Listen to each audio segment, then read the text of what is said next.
The Esports World Cup has taken over Paris. Here in the metro station, where everyday lives are continuing, we have the GOATs and the champions lining the walls, exposing to the general public. I just wish I had enough time to look at all of these faces, but unfortunately we cannot because you can't miss a single moment here in the upcoming MWI. It's already day 4, much more stakes, much more emotions to expect. Now the problem right now is that we're at the semifinals and few teams are going to make it all the way to the very end. Let's go check them out right here, right now at MWI. Let's go!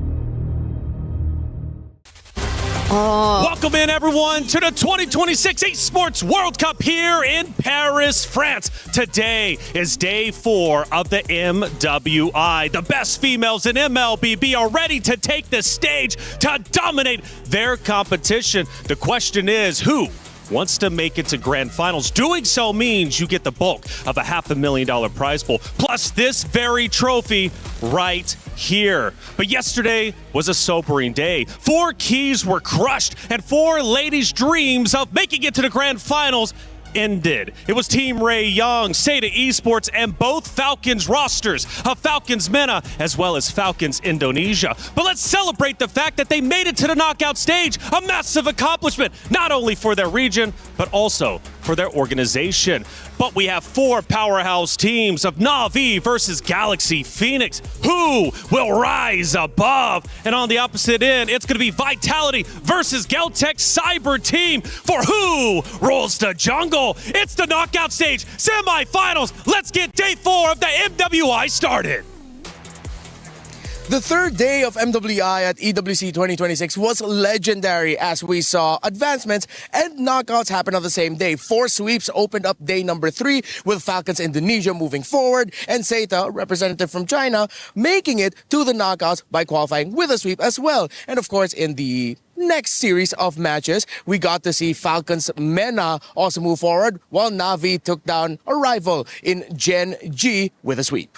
Then we move on to the knockout stage. Brutal knockouts, brutal eliminations already, starting off with Galaxy Phoenix shutting down the Seda run that had everybody engaged. Then we had heartbreak for both Falcons ID and Falcons MENA, sent home by home turf advantage, Vitality, and also Geltech Cyber Team. In our final match of the day, it was the only sweep with Na'Vi Philippines getting a top 4 finish. Yesterday, we found out the best of 3s. Today, we'll find out what best of 5s are in store for us.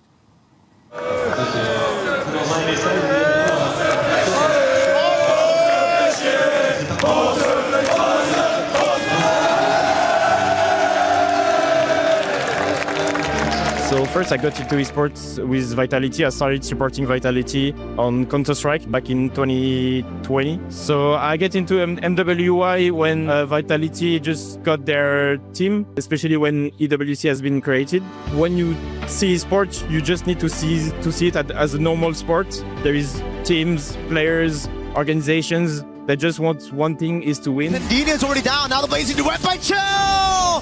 Spatial migration combo. Game 1 already falling into the hands of Vitality. That is what you see, a world-class series being played here. And that's how I got curious about the club, about his values, and I just felt like it was my club. It wasn't even a choice, I just felt like it was my club.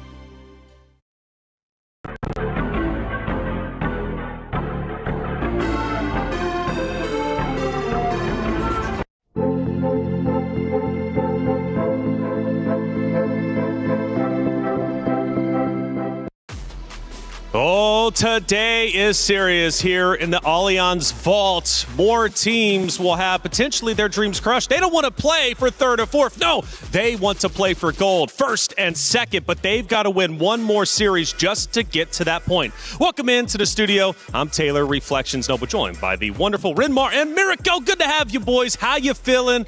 Man, we're here, semifinals day. Yeah, good to be here. Very excited to be at this spot on Stream A. Now the only stream that we got after how many days I've spent in Stream V, but very happy to be here and excited. Happy to have you guys. Mirka, you've been crushing it over there on the cast, though. And we have a lot of great moments to look at. Let's just reminisce of what has taken place, especially yesterday. We crushed 4 of those keys, Mirko. Walk me through them. It was fantastic, man. Again, started off with Seda, unfortunately having the run crushed down by Galaxy Phoenix. And honestly, coming into this tournament, I don't think a lot of people had in their cards Seda and GXP to make it to the quarterfinals. The fact that they did, going through their own runs, and my goodness, Fa having a standout performance this entire MWI, it's just been fantastic. GXP, I don't even think they expected to go all 3 games against Seda, so it's always surprises every single day. Yeah, and I think GXP needed to suffer that 1-game loss to Seda. At least now they know what they need to work on. How do you handle the minion waves, especially for key moments, whether you're pushing or whether you're playing around the objectives? Oh, but this one was a banger. It was Vitality against Falcons Indonesia. And let's celebrate the fact that, of course, Falcons Indonesia taking a map off of a team that has beat them hundreds and hundreds of times. Ultimately, they win the series. Vitality, of course, but it showed that Vitality can bleed. That's true. And the last time we saw them bleed, the last time we saw them kind of vulnerable, it was 2024 in that run where Smart Omega Empresses were able to get the job done all the way into Grand Finals. So finally here, we get to see a little bit of that. Is Vitality overconfident? Do they have some struggles within the team just behind the scenes, or what is it? Because Na'Vi, they're looking great. That's great questions. We take a look at our bracket as it stands today. Now, Rinmar, yesterday was brutal. 4 keys were crushed. Again, we celebrate the fact that they made it, but the Falcons no longer have a chance to club championship points. But Na'Vi, Team Vitality, both currently in the running top 7 and number 1 are now in the semifinals. Yeah, even just making it to the Grand Finals for either of these 2 teams in the running for club championship points. Team Vitality, they've expanded their attempts in making sure that they get the club championship trophy, and even just making it to the Grand Finals would be great for their run. Absolutely. The club championship race is well underway. After all, this is only week number 2. Trev, give me the updates. Big storylines are emerging for the club championship today in MWI as Team Vitality continue their miracle run through the knockout bracket. At the moment, Na'Vi still sits on top of the club championship leaderboard, thanks to Dark Angel last week in Fatal Fury and their MWI team cracking the top 4 yesterday. Team Falcons had 2 teams in the top 8 of MWI, but both of them failed to make the semi-finals, leaving Team Vitality on a collision course with success in MWI. Over in Dota, Team Falcons look to right that wrong and try get to the top 4 today as just 1 game sits between them. Stay tuned as the club championship continues to progress today. Play is in our DNA. Whenever we let it out, it becomes our superpower. Now imagine an entire city being built to supercharge it. Kadir City, powered by Play. Thank you, Trev, for the update. We'll be keeping you updated as this tournament goes along. After all, we have 2 more days left, but let's take a look at our schedule for today. It's going to be 2 wonderful best of 5s. And again, what is up for grabs? A Grand Finals spots. We're going to be starting at the top with Galaxy Phoenix versus Na'Vi, and then move to Team Vitality versus Geltech Cyber Team. These matches are brutal for all 4 rosters. Yeah, I'm just going to say, as a Filipino and as a Vitality fan for the longest time, my heart is racing. I'm nervous, dude. We're in Paris. You're more of a Vitality fan, right? Yeah. Yeah, okay. Honestly, I really like the dynamic between both the semifinals here. Firstly, Galaxy Phoenix, this matchup is going to be great against Na'Vi Philippines just because they are the complete opposite. Galaxy Phoenix love to go for the brawls. They're mechanical, and for Na'Vi, it's all about the discipline and macro advantages to play with. Absolutely, and I'm going to love to hear you guys break down each and every map of our best of 5. We take a look at the emotions from the players on stage, and I love seeing the smiles. I really do, because when I see the tears, it absolutely breaks my heart, because tears are going to flow. Nobody wants to go on that stage and lose. Yeah, some of the exit interviews I had to do yesterday were heartbreaking. I'm a little bit of a crier myself. I'm a soft guy too, Yeah, I'm a softie, just seeing the women, because of hearing their journeys, what they had to sacrifice to get through here, and then that heartbreaking loss that they had to experience. Man, it's tough. And it's even more brutal here at the Esports World Cup because you literally get to see your keys, your dreams crushed in front of you by your opponents. That's right. But hey, for all of you out there, your journey can start now with the Creator Program. And it is a great program. What's up for grabs? All of those things on your very screen. And it will, in fact, help you become the best creator you want to be. Scan the QR code if you're absolutely phenomenal. Hey, Rose had a chance to catch up with the competitors as they were getting off the bus, walking into the venue. Rose, who did you walk into? We managed to get half of the Galaxy Phoenix girls. So, we're going to have a little bit of a chat with Winnie. Winnie, how are we feeling for today's semifinals match? Like, I'm so confident. Wow. Today, I'm so confident. You're so confident? We're so ready for the match today. Okay. Why are we confident though? Let's talk about that. Because you guys will be going up against Na'Vi. And, people say Na'Vi is a title contender. So, where is the confidence coming from, Galaxy Phoenix? Well, we've been training a lot, so yeah, we trust our skill, our teamwork and stuff, yeah. Do you think you're going to the Grand Finals? Yeah, I think so. Oh my God. Is there anything you want to say to Na'Vi? Just good luck with your match. Okay, girls, good luck. I hope to see you guys slay the game later. That's it from us. Thanks, guys.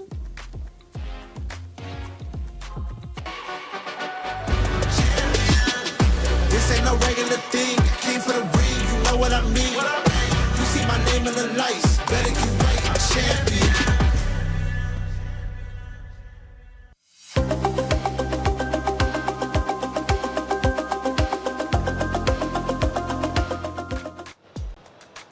Thank you, Rose, as always. She's all over the venue, getting the players' opinions, not only after the matches, before the day even starts. She's a hard worker, Rose. We appreciate you.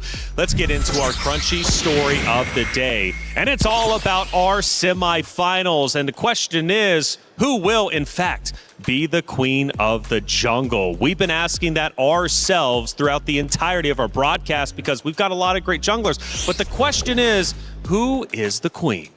Well, I don't know. Do we look towards the Vitality Queens? Do we look towards, of course, our very own Keishi and Na'Vi as a Filipino? Fa has been fantastic. Kiyue, the Ice Queen. So many great junglers in MWI. And look, this match is all about who is ready to rise above. Only one team can make it to the Grand Finals. Let's hone in on Na'Vi, who has been phenomenal. Now, Na'Vi comes into this 3/5 of the roster, of course, won way back in the day. They're looking to get back into the championship circle. Have you been impressed with the run so far? I've been impressed. I think I was a bit disappointed at the group stage performances, especially for Na'Vi. Drop in a single game, drop in that series against Galaxy Phoenix.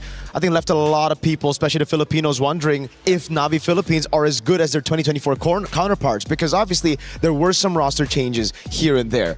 Now for Na'Vi though, it really seems like it's the classic Filipino run of losing early but then adapting and learning through those mistakes and getting stronger and stronger. Heck, they're the only team to get a full clean sweep in the knockout stage so far. Yeah, the run of Na'Vi can only be described as, the first day, some of us, this is a first-time appearance here on this kind of stage, but then they got better, they improved, they got sharper, they reclaimed a little bit of their old form, and I love what I've been seeing from them so far. They're a talented roster for sure. They might have started off slow, but that 2-0 victory over Team Ray Young last night was dominant, and they never lost control. It was fantastic. That win was just... They were able to dissect the game of Team Ray Young, completely neutralizing it, and then closing it out so well by just playing it slow and disciplined. Absolutely, but opposite of them is a team that is not going to go down without a fight. It's Galaxy Phoenix, and this roster has been on fire. Again, we question Queen of the Jungle. Fa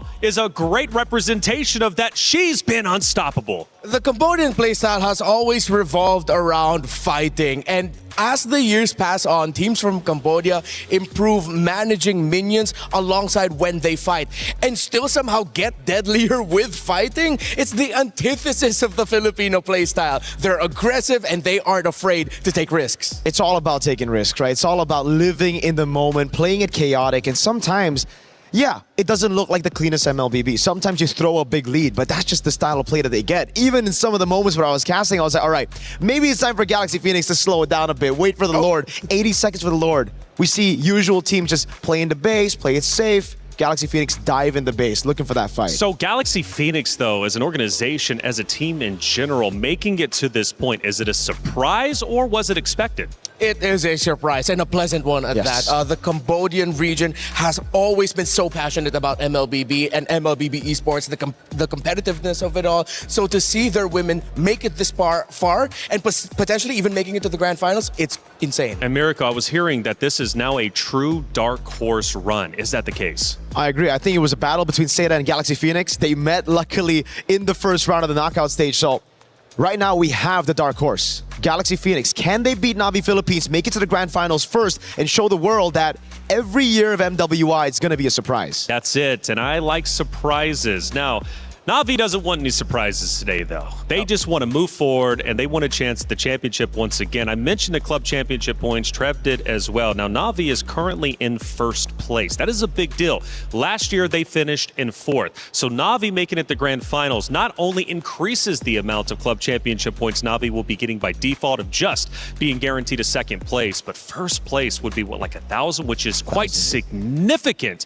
for the Na'Vi org. They're banking on this win, but they've got to get through Galaxy Phoenix, the dark horse roster who is looking to make history. Let's face it, they already have made history. Now, Winnie gets a lot of attention as well. Why is Winnie such a big talking point, specifically for the Gold Lane? Well, for me, it's because she's literally only played 2 heroes this entire MWI. It's her very dependable Claude and the fact that her Harith is also great too.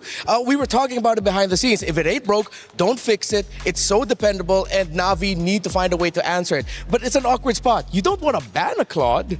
Yeah, it's just a really, really awkward spot right now for everybody involved, right? I mean, for Winnie, it's like, all right, if you keep on leaving the Claude open, I'm going to pick it up. But the fact that we've seen Na'Vi deal with the Claude, pick it up themselves as well, that's why it's going to be really, really cool to see the drafts here. Whether or not it's going to be full-on Winnie, weak side, play around the jungle again, or will we see finally a Winnie on strong side pick? And we're about to head to the stage in just a moment's time to get the ladies on the stage, get them ready to go, and then head into map 1. Again, it is going to be a best of 5. We've spoke a lot about Pha, the king of the jungle, and how good she's been. We've been praising her name since day one. Pha, like been screaming it out here. Hey, but is she truly going to be the queen of the jungle? Let's find out. Hey, the stage is set. We're ready to go. Let's bring the competitors up there.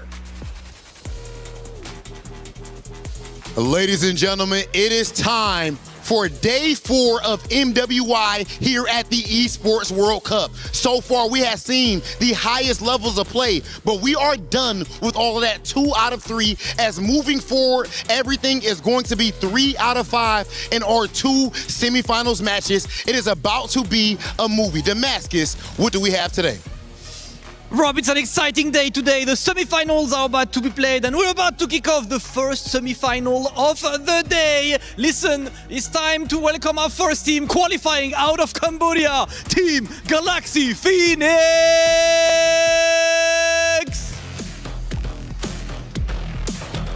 Galaxy Phoenix has proven to be an absolute powerhouse in their first international appearance. Imagine making a splash like this and letting it be known that even going up against the best, they refuse to be shaken. Now we'll see just how far they'll take it. Let's send things over to our interview.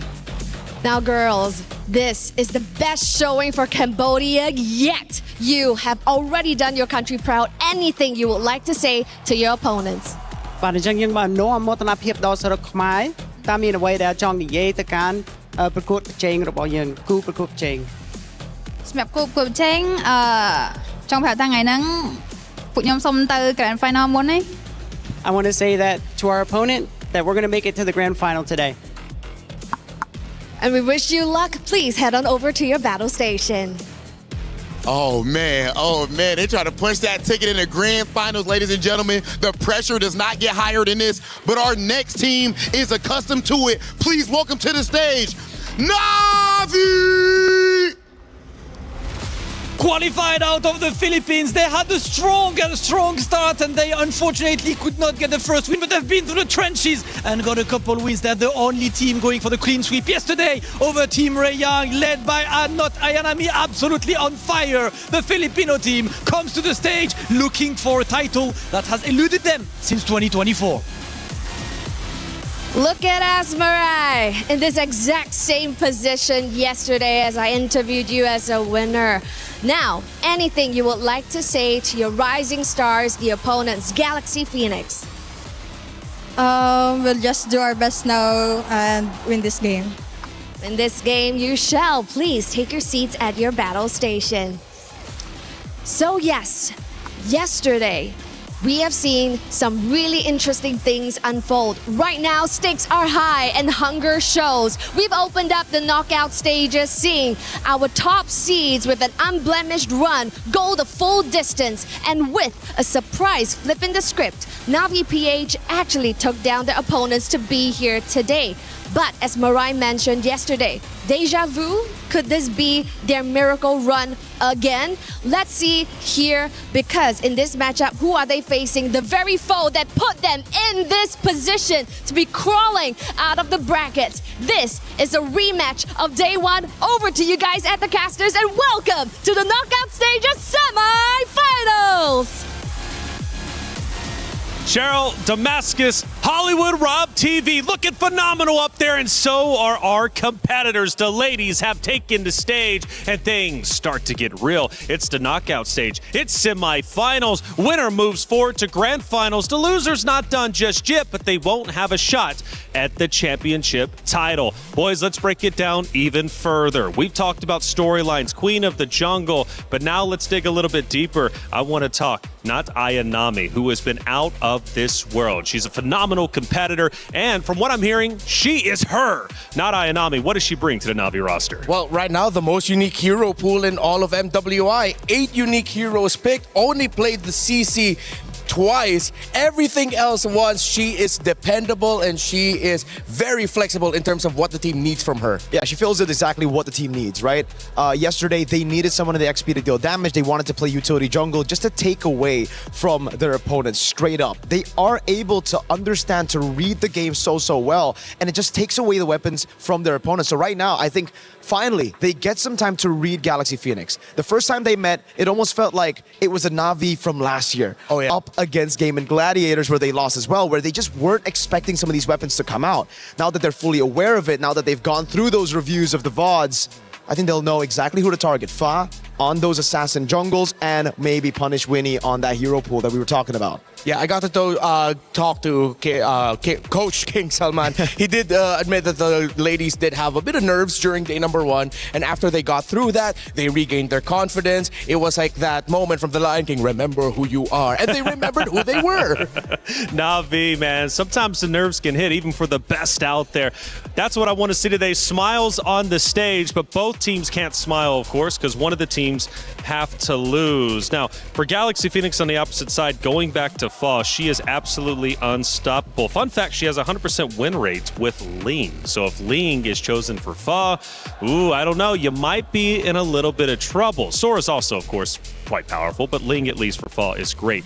So on the opposite side of Fa, you got Keshi. Can Keshi truly counter Fa? Because she clearly needs to step it up in her lane today. Yeah, actually, after the loss to Galaxy Phoenix, Na'Vi doubled down on the Filipino playstyle of picking the tank utility junglers. A lot of Bakshas, Akais, heroes that could actually threaten an assassin-centered jungler like Fa. So I think Galaxy Phoenix needs to pay extra attention to protecting their side of the river, because if they don't, then Fa cannot get fired up.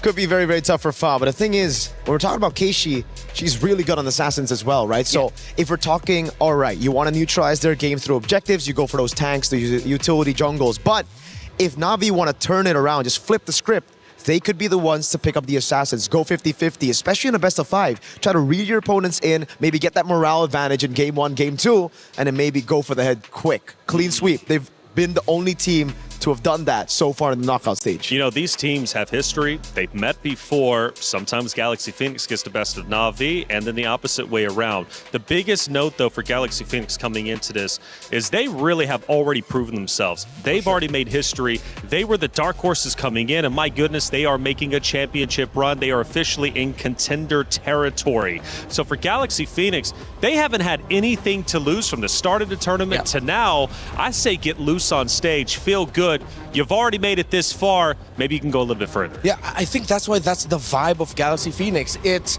they know that there weren't a lot of expectations for them. They weren't expecting a lot out of themselves, but everything that they have done has just been so natural. Their free flow style, not always the cleanest, but it's entertaining, and a lot of I think MLBB players can relate to how they play the game. It's something we don't see in the men's scene anymore. You know, it's always just a system. You need to follow the meta. You need to do a certain, play style to win the game. Here, we see a lot more of team identity. Yes. What their strong suits are and how to utilize it in the game. And it starts in the drafts.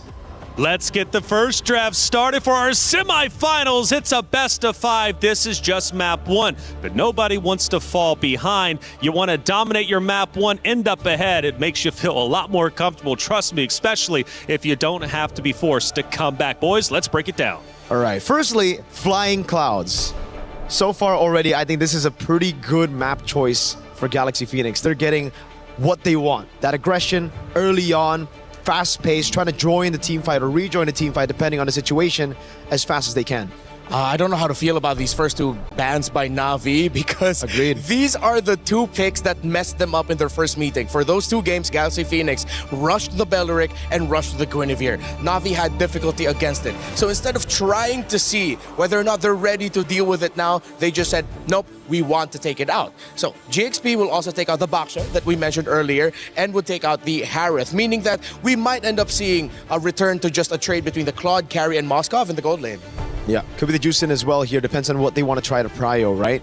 The Akai still comes up. When we're talking about Na'Vi Philippines, they've been able to dominate that neutral objective game through picking up the Akai. Great flex pick too. Something that a lot of teams here in the knockout stage have been utilizing. The Paquito will be banned out, despite, I think, the Esmeralda rising in popularity. Yeah. The Paquito is just too oppressive still. And it's a difficult choice for Na'Vi. You have Marcel open, Freya open, Esmeralda that you mentioned. So there's 3 picks now that most likely Galaxy Phoenix will be able to get 2 of them on the swing back. So let's just see. What do Na'Vi prioritize here? I don't want to see a juice in priority. There they go for the Marcel. I think that's like the most stable out of the 2 because at least now there's a little bit more choices for Galaxy Phoenix that I think on the swing back, Na'Vi will have some open picks for them that are power meta picks. And what's different, though, is Nat Ainami, I believe, usually runs a Boxia, or at least she has, and she's found high success with that. How do you think she's going to do with the Marcel? What's the difference in a Marcel and the Boxia pick? I mean, well, for Mirai on the roam for the Marcel, I think that allows Mirai to get into the river and keep getting tabs onto where Galaxy Phoenix is. Because we've talked about it. If you want to read Galaxy Phoenix, you need to know where the jungle is. If you are letting Fa get to where she wants to go without any information, it's not a good time for you. Not at all. Claude, though, gets picked up, Winnie. Again, only played 2 heroes, and we'll stick to it. With the Harith banned out, there's only 1 hero in her pool. Yep. The Atlas comes around as well. Great choice, but to answer that question as well, I think it's also partly the speed, the tempo difference. Yeah. Whenever Na'Vi go for the Baksha, they want it fast, they want it quick, they want to get those invades early to control the neutral objectives, get those early ganks. But on the Marcel, it'll be a delayed approach. They'll try to bait those resources out from Galaxy Phoenix first. Actually, this was a tough choice for Na'Vi. With the Atlas on the other side, with the Marcel on your side, you have to think about whether or not you want to pick up a Valentina for you, just so you can get that utility, and you don't get the chance to give the golden hour to Galaxy Phoenix if they want to pick the Valentina. So they said, you know what, let's see if we can give it difficulty at the center of the map. We'll pick up the Lilia instead, and they get the power pick in the Esmeralda. And I understand it, you know, on the Valentina, you deny it away from Galaxy Phoenix, you don't give the golden hour away, you get a Fatal Links to play with as well if you pick up the Valentina. But I think right now it's all about survivability. That's why they build on the Marcel. They're doubling down on sustain, on delaying fights, and playing the long game, just because they know the Galaxy Phoenix tendencies, assassins. Yes. They want to go on assassins. They want to get in, get out real quick. If Na'Vi can lock them down in a team fight for a long period of time, this looks like the comp to do it with.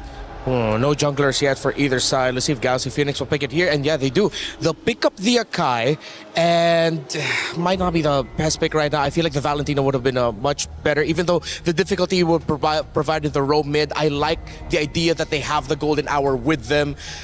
That guy could have been something else, but let's see. So going so far from what I'm understanding, the side of Galaxy Phoenix, they want a quick game. They want to finish this strong and fast. Now for Na'Vi though, they're okay with postponing the game, keeping it long. They want to play the slow game to counter the aggression of Galaxy Phoenix. Now for the last two heroes to be picked though, could that change up?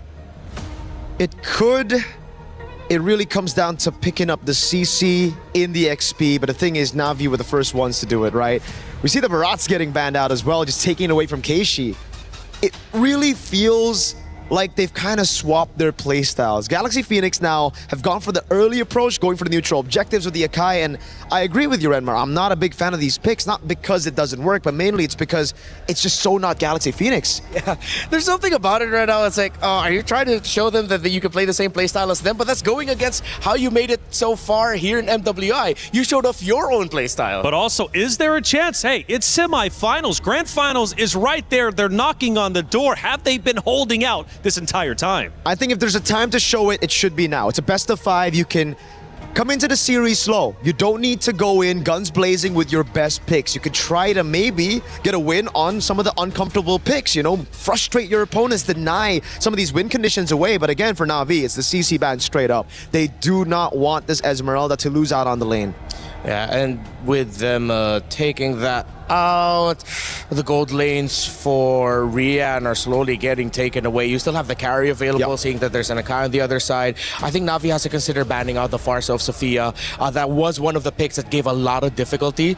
But then if you're going to be stuck with a carry, you have to consider, do I also ban out the Eve? It's a pick your poison type of deal, whether it's the Eve because it's better for the team fights or Farsa with the overall map presence. It's Na'Vi's choice, really. I'm thinking Eve right now. They need to get that carry, man. So many tanky boys here up for Galaxy Phoenix. They banned the Valentina instead.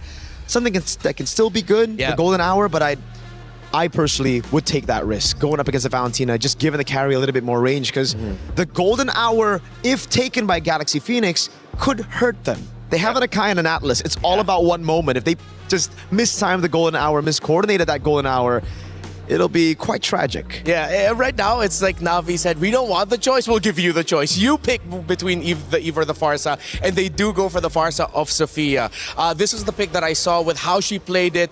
It really stopped Na'Vi from being able to rotate around the map and take control of the river, so I understand why they would want to prioritize it. We did mention that the carry would be one of the best picks that Na'Vi could go for right now. It's not an Eve, but it's still going to be really difficult because now you have a choice. Are you going to go for the Flicker or are you going to go for the Purify? You pop your Purify against the Atlas, and Sophia still has the Feathered Airstrike. It's almost GG for the carry. It looks a bit too good right now for Galaxy Phoenix. It doesn't look like Na'Vi have an answer, but we'll find out. Do they go for the Assassins? We mentioned it. Keishi can play the Assassins. They kind of need it right now. A little bit more damage to the backline or something that can threaten the back. Thing is, they don't have a Moskov anymore. The Claude's already denied away from them. They go for the Alice. Oh. We saw this in the jungle just yesterday, and it's a Bruno in gold. Not that carry. A little bit more versatility, and I guess, I don't know. It's not really the best of lanes now against the Claude. I think the carry is still better in lane, but the Bruno gets the job done when we're thinking about the main win condition, which is long team fights. You build up on those stacks, get the crits all over. This is going to be a really demanding game for the Bruno. We talked about the carry and the difficulties it would have against those picks. Bruno, even more so. Yeah. So, Rian, now is your time to shine, to show off that you have gotten so much better since MWI 2024. You've improved over the years. GXP on the swing back, they have an EXP, I think. Oh, with the Alice. I think they also picked up the Alice later on, because I think they were thinking maybe a Yu Zhao might pop up in the EXP lane. They're not going to be a lane matchup, but they did show it. Oh, they go for the Arlot instead. And it's really good. I like the Arlot here with the Akai, with the Atlas, with even the Farsa. Everybody can really proc that Vengeance. So comes down to how they'll play it. It is all about execution. It's Galaxy Phoenix versus Na'Vi. One team has been in the championship circle before, the other a dark horse looking to make history, surprise everybody, and make it to the Grand Finals. Who is truly ready to rise above? It's Galaxy Phoenix versus Na'Vi. It's the knockout stage semifinals. Who's moving forward? Who's dropping down? Brigida Gideon, let's find out. Thank you so much, Reflections. Here today, MWI is going to continue in the semifinals, is not going to disappoint here. We're kicking off this best of 5 immediately right from the get-go as we head on into the Land of Dawn to show you who is going to be the best. Both competitors have been set up perfectly by our studio, Brigida. And I don't know about you, but I was leaning over to GXP with their performance, and I know you're leaning into Na'Vi, but one of these teams are going to go home. I really want to say I'm leaning into Na'Vi, but based on the performance that GXP has been showing us, I'm just pretty sure that this is going to be a tough task for them to overcome to make it back into the Grand Finals. We're taking a quick look at the emblems right now. Definitely, I have my eyes on the Farsa since we don't see it a lot, but this is looking like a very aggressive type because even based on the flight paths that Sophia's been showing us on the Farsa, there are just times where she plays it so aggressively, and that's nice to see. Personally, for me, it's really nice to actually see Farsa kind of come back into the meta. Yes, she has the relevant damage, but it's that range that makes the marksman's lives difficult. So far, Rian and Winnie are going to have a very difficult game here overall. Remar put it the best, right? It's going to be so mechanically demanding, and also taking Master Assassin as part of the emblem set really goes to show that Rian, from beginning to end, wants to dominate. Yep, and this is going to be such an interesting take too in the team fights because they're all on Purifies apart from Keishi. So you know how difficult it is going to be because of how overwhelming the crowd control GXP actually had. And that's actually the thing I wanted to talk about, right? When we're talking about ups and downs, pros and cons, Na'Vi for Purify sounds like a great idea. Who is going to be the one who engages? And I think they've only got one real answer for those long engages. But first, as we see, level 4 about to start, I want to see whether or not Keishi, can they back her up? Because you're going to need not Aya and Nami to join in on those engagements if they want to play the push and pull. Yep. Because I think even the panel mentioned how extended team fights would be the go-to for Na'Vi. But GXP, would they even allow that? Would they even fight back? They tried to steal away that orange camp, but they don't actually take it away from Fa. Doesn't have the retry though, but Na'Vi are still gonna get in this fight. That's the heavy spin. Keishi secures the objective already. There goes the better airstrike as well. Not Ayanami, not looking good. Gets brought back with the final slash, but is still alive. Sophia says no though. Fa right now looking like the next target, and she goes down in the hands of Mirai. Lemma trying to go for the stun, but is not enough to save Fa. And it seems like Na'Vi have somewhat equalized the kills in terms of that fight. So close, yet so far. Sophia finds the first trade, can't get the second, keep them in the profit zone. Right now, we're back to the neutral state, 1-1 with a slight goal lead on Na'Vi, and that's exactly what we were expecting, especially since GXP are the ones, hey, we have to be reliant. We have to depend on our big wombo combos. Na'Vi, yes, they've got combos, but they can kind of fight forever and ever and ever. Yep. We were asking if GXP were willing to take that on because it seemed like they were very ultra-reliant. They had to really wait for those setups, those timings. But Na'Vi, even before the objective, really tried to force a reaction out of them just by visiting that orange jungle cap. So now we see the rotations from GXP, but Na'Vi, I think the way they've been managing their sides, they won't fall into any traps that GXP will be setting up anytime soon. Well, not yet at least, because so far I think GXP has also understood, you know what, as much as we want to be the aggressors, technically if we absorb the damage, especially from Keishi and not Ayanami, that means Sophia can get a free feathered airstrike. And if that first interaction, first fight of this game looked like that to a 1-to-1 trade before Sophia has items, I can't imagine once we start getting into the 8 minutes, the 11 minutes, when she's going to one-shot some of these targets. Which is exactly the time you expect Rian to also join, right? And just pray, just please. And just hope that it doesn't land on her. Because that's going to be, I think, the biggest problem if Na'Vi decides to switch up their playstyle a bit and decide to play around just creating space for Rian to either find the objectives and the targets, because really, honestly speaking, I think it's just Rian who could pull off all these structured takedowns at this point, looking at their lineup. I think it's really difficult as well to deal with not only the Akai, but the Atlas, because you're thinking, all right, at least with Akai, you can buffer the flicker to kind of get out of awkward scenarios. But unfortunately, with the Atlas, it kind of gives you that guarantee, so now you don't have a choice in battle spell options. But we see the fight now starting to progress, and final slashes, golden hour is out! And the better airstrike too, as Keishi secures the second objective of the game, but look at how the heavy spin and the fatal links have been used at the same time. Pinning down two, but the follow-up doesn't seem to be there. GXP are just trying to run away, but Fa doesn't find that route. That's exactly what Na'Vi wants to do. break them apart. Make sure that they don't have the key components to this wombo combo all in the right spaces. That's why you're seeing, hey, trying to get the final slash Adling, but most important, the golden hour doesn't necessarily have to land. It needs to influence position as the gank onto Ling commences. Honestly, because even Lemma, I think, wanted to go for the backlines, but that golden hour meant so much. Ling up against two really tanky members. Can she actually handle this? There goes the stun from the feathered airstrike, but Keishi might go for the chase. Doesn't care about the feathered airstrike.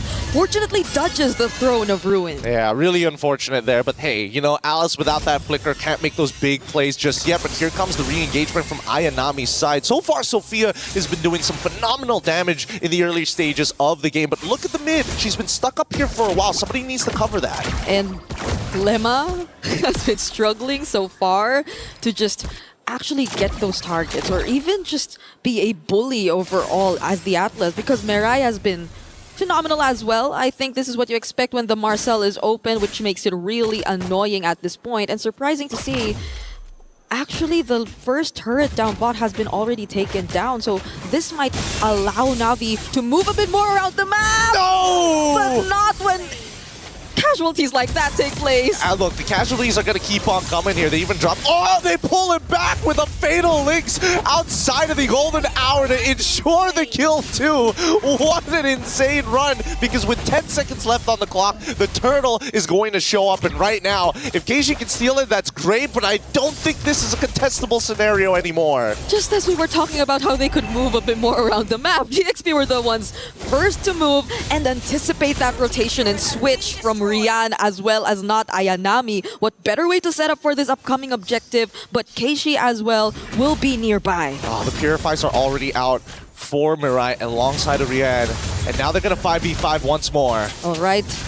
Not Ayanami trying to zone. We don't see the setup come in from GXP just yet. Lemma with a perfect pair, but there goes the final slash onto Mirai. He's trying to run out, but the throne of ruin coming in from Keishi, just going straight for the backlines alongside not Ayanami, forcing Sophia and Ling out. Range is trying to deal with the fronts, but you don't want to be the one who always has to not only sit on top of the neutral, but I'm the only one who can actually stop the feathered airstrike. Somebody else needs to be in position, and unfortunately they don't have enough tanks to do that. So GXP making the high-level decision. If I just break the ankles of Mirai, then not Ayanami will have to reveal themselves, because unfortunately, Alice, very linear hero. You know exactly when she's going to engage. yeah, there was nothing stopping GXP from just staying in the fight when they already popped that Purify from Mirai. And it's not like they had enough time to reset as well, because they had to deal with the threat of GXP just going straight for the objective. But this is a very fast rotation down bot. Not Ayanami and Keishi sense it, but I believe that'll probably create a bit more of space for Winnie, who's kind of struggled here in the bottom lane for the longest time. Yeah, but at least, you know, in terms of EXP, she's not too far off, right? They're still level 10 to level 10. I mean, obviously there is a death in the end, but on that top side, they're not slowing down. Navi's using the macro well, and even making sure they're soaking up EXP and gold in the mid lane. Oh, the damage coming in from Winnie is actually starting to hurt. Feather's right in the face! Right in front of these members of Navi. They were very unafraid to actually show themselves like that. Yeah, it does mean that not Ayanami has to go for a recall here, but they can look to recontest the position. Now, in the mid lane, we see that at least from Rian's side. And I love the fact that they're trying to show information in different ways. Like, oh, hey, we actually want to put a lot of focus. Wait, hold on. Was that the final slash already being used? No, Ling still has it. But there is going to be a moment sooner or later where we're expecting GXP to start attacking structures. And the one that I'm looking at, mid-tier 1. That's such an important turret to get rid of. Yep. And it's such a big problem for Navi. The way that Sophia has been untouched despite all their attempts, despite Keishi's attempts, and unknowingly GXP taking advantage of that to also cover other areas across the map. So it seems like Navi at this point, you don't really know who your attention should really fall onto. Is it going to be really Winnie or Sophia, who's been winning out huge on this early game and been very dominant in terms of her playstyle?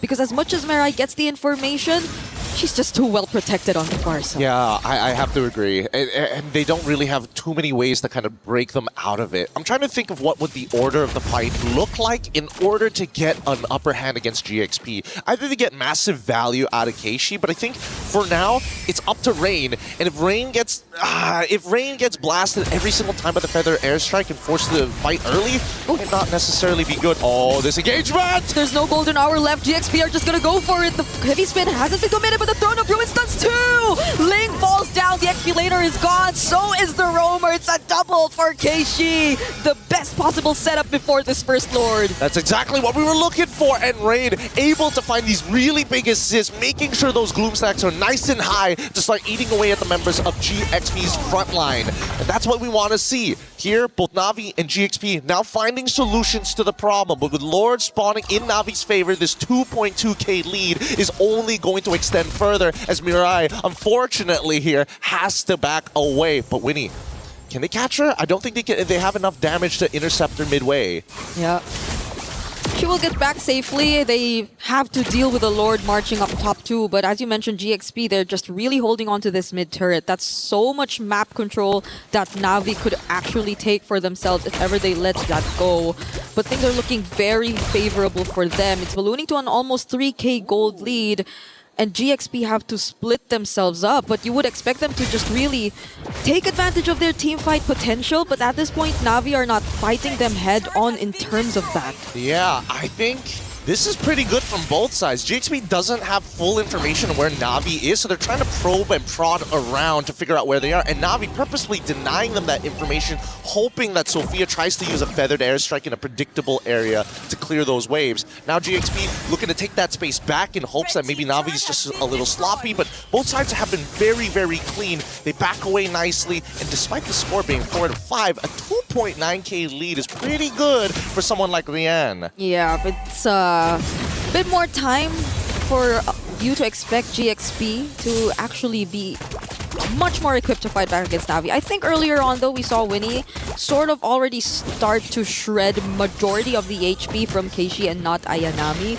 But the thing is, they don't really have enough time over to Winnie to just deal with these targets one by one. If she ever does go in with a Blazing Duet, she has to be sure that it's perfect. But Na'Vi are the first ones to go in. The heavy spin catches Mirai though. There goes a vengeance coming in from Ling. They try to take them out one by one, but Keishi, does she go in with her response? Another final slash coming in. They drag Keishi back under the turret, but it's actually Mirai who finds, or who is the target. Yep, and this costed them a lot of battle spells. This isn't over just yet because Fa's going to be the next one to fall down here with not much of an issue overall.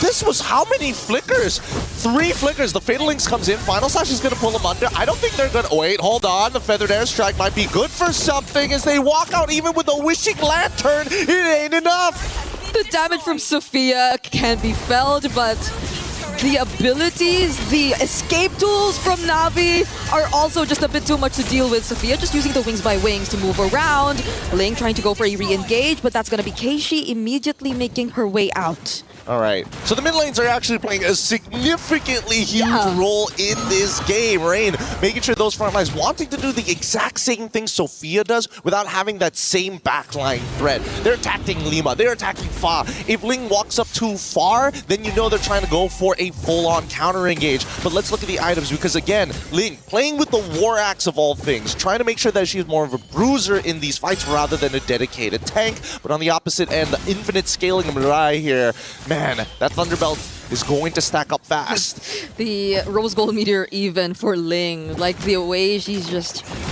probably after those setups and being one of those members to dive in and be in their face, but Na'Vi are trying to already poke down this Lord. The waves up top too have to be dealt with. Oh, but Fa actually finds one! It's gonna be Keishi, the best possible target. Golden R used just to stop them momentarily, but Winnie has her eyes set on this target. Blazing Duet already committed, and they find the jungler for Na'Vi. She also finds Mirai. It's only 3 members left, but the BMI brings her back.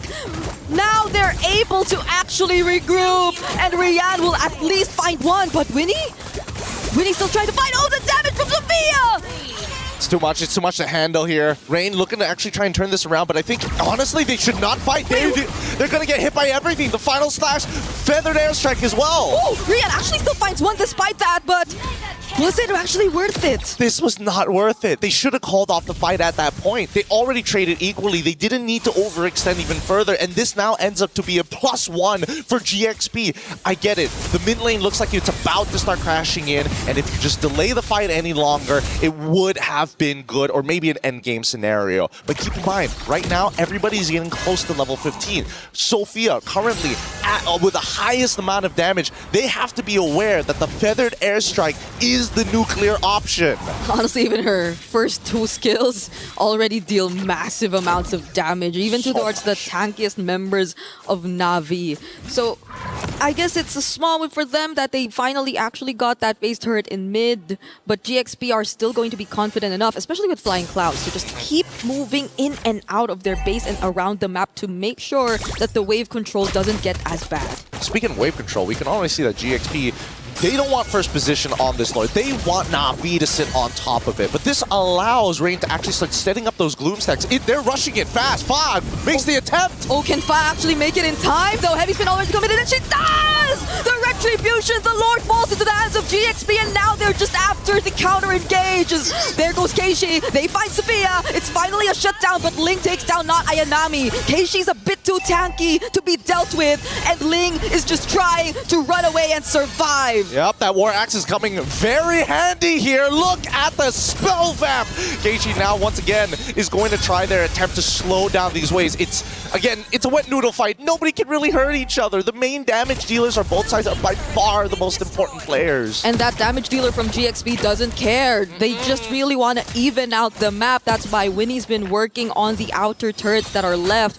Keishi, well, we did expect her to make it out of that. She just walks back to the turret, but they still have a Lord to deal with, and possibly GXP could really even out the map control at this point. Yeah, I'm pretty interested to see the items in just a little bit here, but for now, GXP just maintaining control. Full item build here, and even boots being sold by Winnie. Wants to get the extra little bit of power with the Wind Talker. Same can be said for a lot of people, but interestingly enough, we're seeing that Sophia actually opting to go for a Wishing Lantern here on top of everything else. I would have imagined that the Lightning Truncheon would have been the go-to, noticing that I don't see any Athena Shield, just Radiant Armors maximum or Oracles for the side of Na'Vi. All right, they still have waves coming in mid.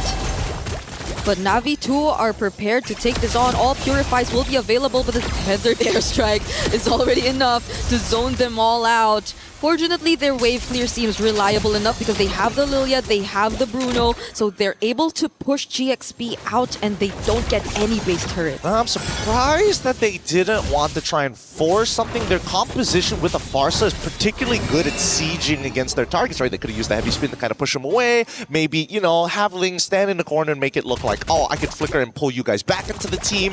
Just their presence alone should make Na'Vi nervous, right? Or force reaction out of them. Yeah.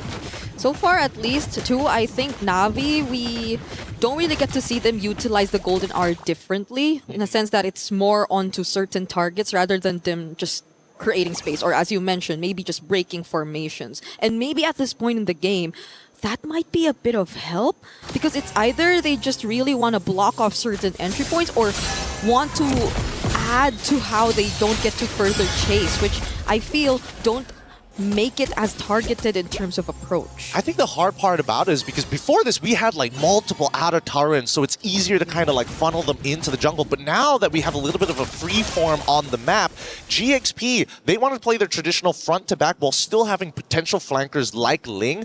Na'Vi, on the other hand, I'm not so sure, because Mirai's position is very flexible overall. Yeah. They don't have a dedicated anchor, and I think the closest we can get to that quote-unquote dedicated anchor is Rian, because even with the black shoes, where are they going to end up? Right next to Rian. Yeah. So we're setting up for this next objective, and I believe this is an Evolved Horde.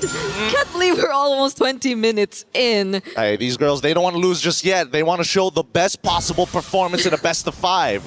You have to, especially as you're already in the semi-finals. So we'll see how they deal with this. Waves definitely have to take priority first, especially in the far lane. But Keishi and Rian, I think they will be trying to start things off a bit. They do get a bit of vision for not. They're forcing. Is that why they're forcing everything now? But Fa is starting to feel a brunt of the damage. Gets caught into Golden R, but gets to walk away! Mirai! Mirai now has to purify out, but Keishi as well as everybody else are trying to go in. They finally find Fa, one of the best possible targets, and look at not Ayanami dealing with Sophia as Rian and the rest of Na'Vi just clear out the front lines one by one. Oh no, they missed out the opportunity. They forced it a little too hard, and now Ling will try her very best to just delay. Will she use the vengeance of the Lord? Sophia repositioning out, but Rian has 2 minions by her side. Keishi will be here too. Immortality already popped. No way. Mirai goes down. They don't want to risk it. Oh no, she just used her cooldowns. The next wave is already here. It's too late. And now it's Na'Vi taking game number 1 after 20 minutes of back and forth. Man, this was a high-level game. Both sides really taking everything into account, from movements to body language to, most importantly, I think that they need to start memorizing Purify timers, how long they actually are. Even if there are 3 seconds left on that cooldown, you can still force that fight. It's moments like these where the lines get thinner and the level of execution must be high.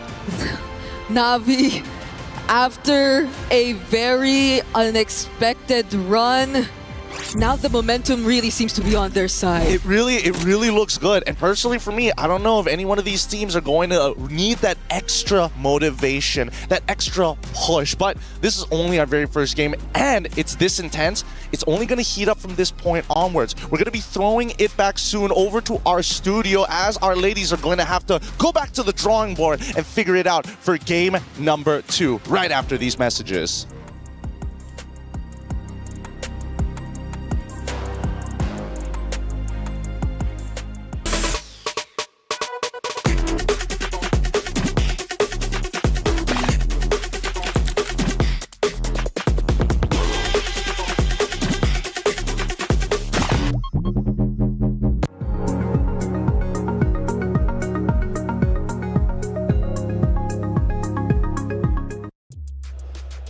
Welcome back in. Game number 1 for this great series has concluded. It's Na'Vi getting a big win. They now lead 1-0 in this best of 5 series. Welcome back into the studio. I'm Taylor Reflections Noble, Mirko Rinmar. Let's break it down, boys. Rinmar, going into it, the hero selection was a big talking point, and we knew that they were differing styles. Now, on the one side, for Galaxy Phoenix, they wanted to go in hard and heavy. They wanted to fight aggressively. For Na'Vi, though, they were okay with things being a bit slower. How do you think it worked in execution? Well, it worked out well for Na'Vi early on, but again, because they got their comforts in the Farsa and Claude, I'm talking about Galaxy Phoenix here, they still looked pretty much within their realm of comfort. It's just that you could see the moments where they miss the explosiveness of Fa, something that allows Fa to be a little bit more of a damage dealer and a carry. Yeah, that's why I'm going to go with the opposite round and say Galaxy Phoenix, it really looked like it's just not a composition they're comfortable with, right? Because, all right, we do have some components where they're doing well with. Winnie on the Claude, obviously up top as well, but Fa on the Akai, not even a neutral objective win is, I think, a big miss for GXP. Well, a lot of great moments throughout this game. In fact, it was a long game, 20+ minutes. Let's take a look at our first moment, and this is right before the Lord. The first Lord ends up spawning up, and we have an engagement between the two. You can tell, obviously, it's very close in score, but at this moment in time, I believe it's Galaxy Phoenix with a slight lead. Yeah, again, the way that they initiate, it really seems like they're trying to build an opening or get an opening for Fada to walk up. It's still that storyline that we have to go back to, and I think right now, even GXP know that. They are starting game 1 in this best of 5 with a gamble. Can they utilize Fa on the utility jungle? Because if it worked, now it'll create a lot of confusion for Na'Vi. Now that it didn't, they have to go back to the drawing board. I think Assassins again. Rinmar, let's take a look at our second moment from the game. This will be the battle for the second Lord taking place. Well, GXP was able to start it off well here, but this is where Rian was given a harsh reminder of if she does not watch her positioning and the formation of Na'Vi is too tight around their Bruno, it's so much easier for GXP to fight into it and find their targets. Rian needed to go down in every team fight that GXP fought, and in that moment that was crucial because Na'Vi didn't watch their footing. And for the third Lord fight, Mirko, this is what set Na'Vi up for a victory. They go in hard. At first, it looks like they might be in trouble, but then they flip the script. And this is where I think I'll be, I'll double down on the statement that I think Fa's just uncomfortable on this pick. She starts off with a heavy spin so early on instead of just playing around the neutral objective. We get to see a pattern here and there through the 3 clips. GXP, when they win, they go in straight up. They get all their damage onto the right targets, and then it's done. If at any time Na'Vi are able to prolong these team fights, utilize their sustain, it's GG, especially with the Bruno in the late game. Now, Renmar, we take a look at some of the stats from game number 1 and it starts to tell the story. It was a long one, 20 minutes, right? Yeah. But it was Na'Vi just edging out GXP. So one thing that Na'Vi needed to get right with their team fights is the placement of Ayanami. Look at her damage taken, almost 200,000. That's because she's the one trying to disrupt GXP's formation because Keishi and Mirai are staying back alongside with Rain so that Rian is well protected. If Ayanami was a little bit too close to the team, that's what we saw in Lord number 2. It was easy for GXP to break them. But as long as they get their 2 separate fights, Ayanami in the back, the rest of the team with the Bruno, it's all good for Na'Vi. Yeah, and I think if you just look at the numbers, you look at the damage taken numbers, and it's like, all right, pretty similar, both sides. The thing is, though, on Na'Vi's side, they have an Alice, an Esmeralda, and a Marcel. All these heroes can go back and forth really easily, regenerating all of their health with just a few abilities. On the other side, it's not really the same case. GXP on the Akai, the Atlas, once you get chunked, once you use that big resource, you're out. Have a standout player here from Galaxy Phoenix, a 10.88 KD. To me, coming from the games that I come from, seems hugely impressive. 50 kills, I assume, coming out not only from this game, but also multiple games. Yep. So Galaxy Phoenix clearly has a top slayer. Yep, that's Fa. Fa needs to get back into the high-impact heroes. Agreed. The impact of Akai is different, but that's more of a Filipino play style. That's right. Well, Moonton is doing a lot right, and MLBB has been ignited on the stage during the MWI. The most talented ladies have been competing, but that's not all happening at the Esports World Cup.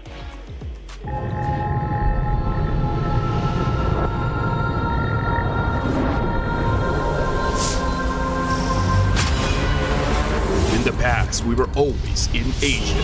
This year, we came to Paris. What stories are still left untold? Kami sudah membuktikannya, tapi ini baru permulaan. Tiada siapa akan ingat siapa nombor 2. We need the win. Bukan sekadar keinginan, tapi tekad. Hindi ang pag-abot sa tuktok ang pinakamahirap. Ang korona ang mahirap ipagtanggol. What happened last year became fuel for us this year. This time, we bring it to Paris and finish it. A new lineup, new chemistry, new fire. Once champions, not settling for podium finishes. World champions, defending MSC champions. As the final boss of MLBB, can anyone stop them? Names have been made, stars have risen, but now they need to show the world what it takes to rise above. This time, the world is bigger than ever. Like every year, new challengers step on to the world stage. Some carry the ambitions of 2 continents. Some fight for the pride of home turf. Some have never stopped chasing the throne. So who will finally rise to clinch the title? This is where unresolved stories find their ending. A new shot at glory. One more chance at redemption. We are back. Kali ini, sekali lagi. Bulan atau tidak, Pareho lang ang chance namin. No one is untouchable. Let's fight. Bukan ako kalau bisa. 2 champions, 1 game. Paris breaks through limitless possibilities.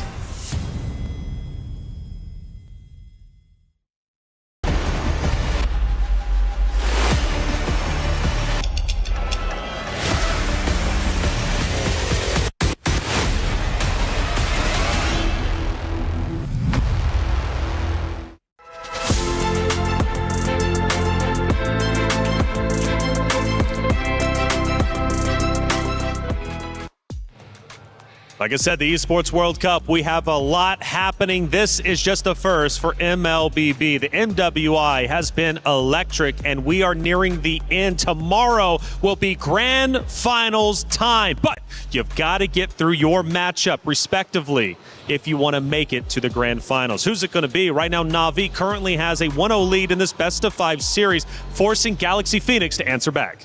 Yep. And the answer has to be simple. Just again, similar to what Na'Vi experienced throughout MWI leading to this point. Remember who you are. I don't mind if a team tries to get out of their comfort and tries to do something different, because you need to show that flexibility, especially at this point. But it felt a little bit too far from what they're used to. But Miracle, honestly, even though their hero selection was too far from what they're used to, speaking in regards to Galaxy Phoenix, I felt that game 20 minutes long. It went a bit back and forth. I still felt they did incredibly well. So if they go back to their bread and butter, I think this matchup could be very difficult for Na'Vi. I think so too, because the way they did it, the way they flexed that hero pool of theirs, they also did it in a way where it denied a lot of the big picks, like the Akai away from Na'Vi, who, again, have been thriving around these Akai picks, these high-tempo, early-game compositions. Thing is, though, Na'Vi know how to adapt even with the Assassins. I think they're coming into this tournament thinking about the Assassins already. So if we can see them go and improv their way into a Game 1 victory, having their picks denied, I think they'll do pretty well here, even if GXP get on those Assassins. We go from Flying Cloud now to Dangerous Grass. And it is going to get more dangerous if ever Galaxy Phoenix does decide to go back to Assassins, and if they tweak their drafting priorities a little bit. That Atlas and Akai pick, I love it, but it felt like they were just trying to block off Na'Vi from being able to get something that they want instead of playing around what they want themselves. Again, it's not the worst composition in the world. At the end of the day, they still got their comforts in the Farsa and Claude. They allowed Ling and the EXP Arlot to do what she does best, but that little missing sauce actually ruined the dish. Exactly. It's not that it's a bad composition, it's just not GXP, especially now in MWI, where we've been talking about how each team have their own identities. I think we need to stick a bit more to that, especially now that they're behind in the series. Na'Vi, comfortable, banning out the Marcel, knows it's a crazy pick to let go. GXP, they take away the Phobias and the Baksha, so it's more on the same kind of page. They still want to take away these early game dominant heroes from neutral objectives away from Na'Vi. Seems like we're going to be getting a potential rush for either a Paquito of the Esmeralda's gone or a Freya for GXP, which would be a little bit more towards the GXP playstyle for Ling, although no Freya game just yet for her, but if I'm not mistaken, it does constantly get banned out by their opponents. So the Guinevere gets banned out again, Na'Vi. Wouldn't be too surprised if they even ban out the Beleric together with the Guinevere, but I think at this point it's okay. Yeah, right? you can let one through. You've already banned one of the other main components. The Harith gets banned out, and honestly, this might be a GXP first pick Claude, knowing that usually when they do this, they need the Claude to be picked up. If they don't go for the Claude, I think Na'Vi are going to be very happy taking that away from Winnie, who's only played Claude and Harith. The Beleric still gets banned out by Na'Vi. They just don't like Lemma on these kind of roams. It's a great playstyle for GXP as a whole once they get that Beleric. They're a little bit braver knowing that the fighting them gives them more damage. Sora Rush right away. This is a bit of a throwback and a little too far back. Yeah, the Sora first pick, it's been good so far in this tournament. Yes, it has been. And at one point, it had a 100% win rate yesterday until Vitality shut that down. But Ling on Sora could be pretty deadly. Could be, but I think Na'Vi, they can have, plenty of answers to the Sora, right? They can go for the CC and the XP that wins down in lane against the Sora. They could go for the Arlet that does well against the Sora, the Paquito as well. But first things first, you take away the Claude from Winnie's hands and you ask the question to GXP, what does your gold lane play aside from the Claude and the Harith that you banned yourself? Oh, we're going to be seeing something really different here from GXP unless they're thinking of going double fighter sides. And again for Na'Vi, it's back to the same, Renmar. It's all about picking these gold laners, picking these damage dealers that are safe to the assassins that they're expecting from GXP. Go ahead, pick up a Ling. Go ahead, pick up a Haya, a Hirara even. Claude, Lilia, we've got survivability for days, and it almost just seems like Na'Vi are saying, you pick that up, we're going to go for the Akai. We're going to go for these big stoppers. Yeah, it looks like we're going to get an entire series where Rian's just, excuse me, not Rian, but Rain, very similar names, are going to be, she's going to be playing Lilia all throughout. It's just a perfect stopper for what GXP wants to do. Are they going to go double fighters and then just go for something like a YSS? Or nope, they're going to get that Ling, and they will get the Hilda, Dangerous Grass. After all, And this is gonna have a really good look for the early to mid. Honestly, when you have Asora in the XP and then a Hilda in a roam, there's a good chance you'll be able to help your Ling farm comfortably. It's just that how will it look like once it gets to the fights? GXP, they can get the farm, but if the Ling is uncomfortable during the team fights, okay, it's not just gonna be uncomfortable in team fights, it could be also uncomfortable just trying to roam around the map with a chip, which Na'Vi finally got to make work yesterday. Oh god, so they take the Claude and the Lilia, they want to have these vulnerable backliners, the vulnerable backliners that can actually escape. Yeah. But then you add a chip into it, so you already deal with the kill threat. Now you deal with that macro control that you have with the Ling, with the chip. There's no way for Fa to just rotate around and get those leads the way she's able to all this time in MWI. She has to play it safe, and more importantly, she has to snowball from the get-go. Yeah, directly and indirectly answering the Ling, whether it's through the individual 1v1s, if you look at the hero pieces, or the overall composition as a whole. Now, with that safe, this gives a lot of room for flexibility for Na'Vi in terms of what kind of heroes they want in the EXP and jungle, depending on what you see for the last two picks. I think for Na'Vi, they'd want to maybe consider picking up their EXP first and then just adjust your jungle pick for last so you get the best one possible. And I'm thinking of those picks in the jungle. What's still up for Na'Vi? I mean, there's plenty up. I'm thinking of the Akai instantly. That's why I thought the Akai would be red 3. Flex it, roam jungle. The chip hasn't really seen too much screen time here at MWI, but they certainly have a plan. Usually when you go for this kind of composition, it's like a Masha in XP. Yeah. With a Fredrin in jungle. Now the Fredrin has lost a lot of prio after the nerfs onto him, but I wouldn't actually count it out just yet. Yeah, but I think the clear sign is there. If they ban out the carry, then they're most likely setting up for the Fredrin and the potential Masha pick, which Ayanami has already shown. So that route is open. Let's see if Galaxy Phoenix senses it and take out the Fredrin, meaning that the pool gets even smaller here for Na'Vi in the jungle. It could also be Barats. Oh, right. Yeah, Barats is still here. Yeah. There's no more option of you potentially going up against something like an Expo jungle. You already see the Ling. Yeah, I think Barats would be perfect here, honestly, for Na'Vi. And with Galaxy Phoenix already showing their cards at the jungle, then there's not going to be a lot of counters left for it unless you pick up, like, what, a Lunox in the mid? But then you're up against a Lilia. That's why it really just seems like Na'Vi have it all covered. The Fredrin gets banned out again. I think Na'Vi shouldn't be in any rush to pick up the Barats, but they shouldn't be in any rush to pick up a crazy pick for not Ayanami and XP as well. So just comes down to what they want to reveal first. Do they want to reveal the Barats or the Masha first? Yeah, it's preference at this point.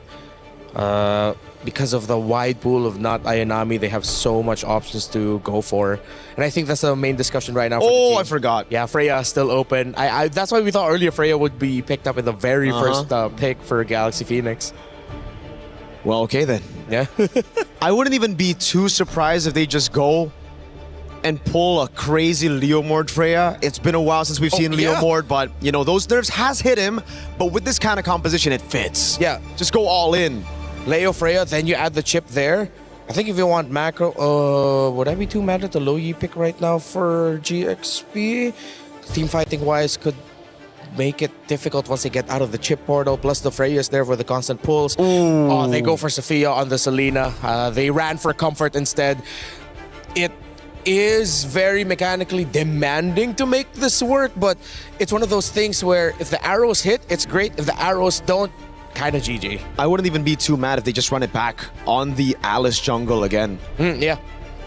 That could work out too because of the very close to mid-range nature of the composition of Galaxy Phoenix for team fighting. Alice, the Throne of Ruin, is going to stop the tempo of the team fights. That could give a little bit more space for their Claude and their Lilia. Yeah, just lock them down for the AoE damage to come through. And it's the Bauman. Oh, physical defense shred with a Freya and a Claude. Ouch. This lineup just screams like it hurts. They have a good amount of crowd control. Not direct crowd control, but this is very damage focused. We know Galaxy Phoenix, very mechanically focused. Ooh, I like the sound of that. Mechanically focused, the underdogs must once again fight back to protect their tournament life. They've still got a bit more leeway since it's a best of 5, but not much if Na'Vi can take this next map and lead 2-0. After all, they're already up 1-0. Again, I raised a question. Who's ready to rise above? Let's find out in map number 2 between Galaxy Phoenix versus Na'Vi. Brigitte, Gideon, take it away. As we head on into the Land of Dawn, the first statement has been set. Na'Vi take the first match here as we look towards GXP's response to that. How do they turn things around? How are they going to adapt to this upcoming game? Because right now, the draft doesn't seem to be in their favor. And here at level 1, Rain and Mirai are already telling Lima that first blood is already in our pockets. Oh, this Lilia on Na'Vi has been doing so much. Ever since game number 1, another stunned potential kill if only Sophia gets to walk out, but no. It's an early 2-0 for Rain on this Lilia. Too early, and honestly, the fact that they've already gotten everything that they need, it's starting to snowball already. And I was expecting GXP to be that guy, to be that woman who takes them all out. Even Mirai, confident, doesn't even have to flicker, recognizes that, Lima, you don't have the base damage. I'm a full level ahead of you. And how does that change the conditions for GXP? Because you're no longer on equal footing. You no longer have to anticipate whether or not the early comes out from these arrows or not, because they're already at an advantage. Mirai will get out of this. Still some glooms left. It's tough for the mid duo of GXP. It already feels like Rain is asking the rest of their teammates, just hold my earrings. I'll do the rest. Don't worry, Mirai.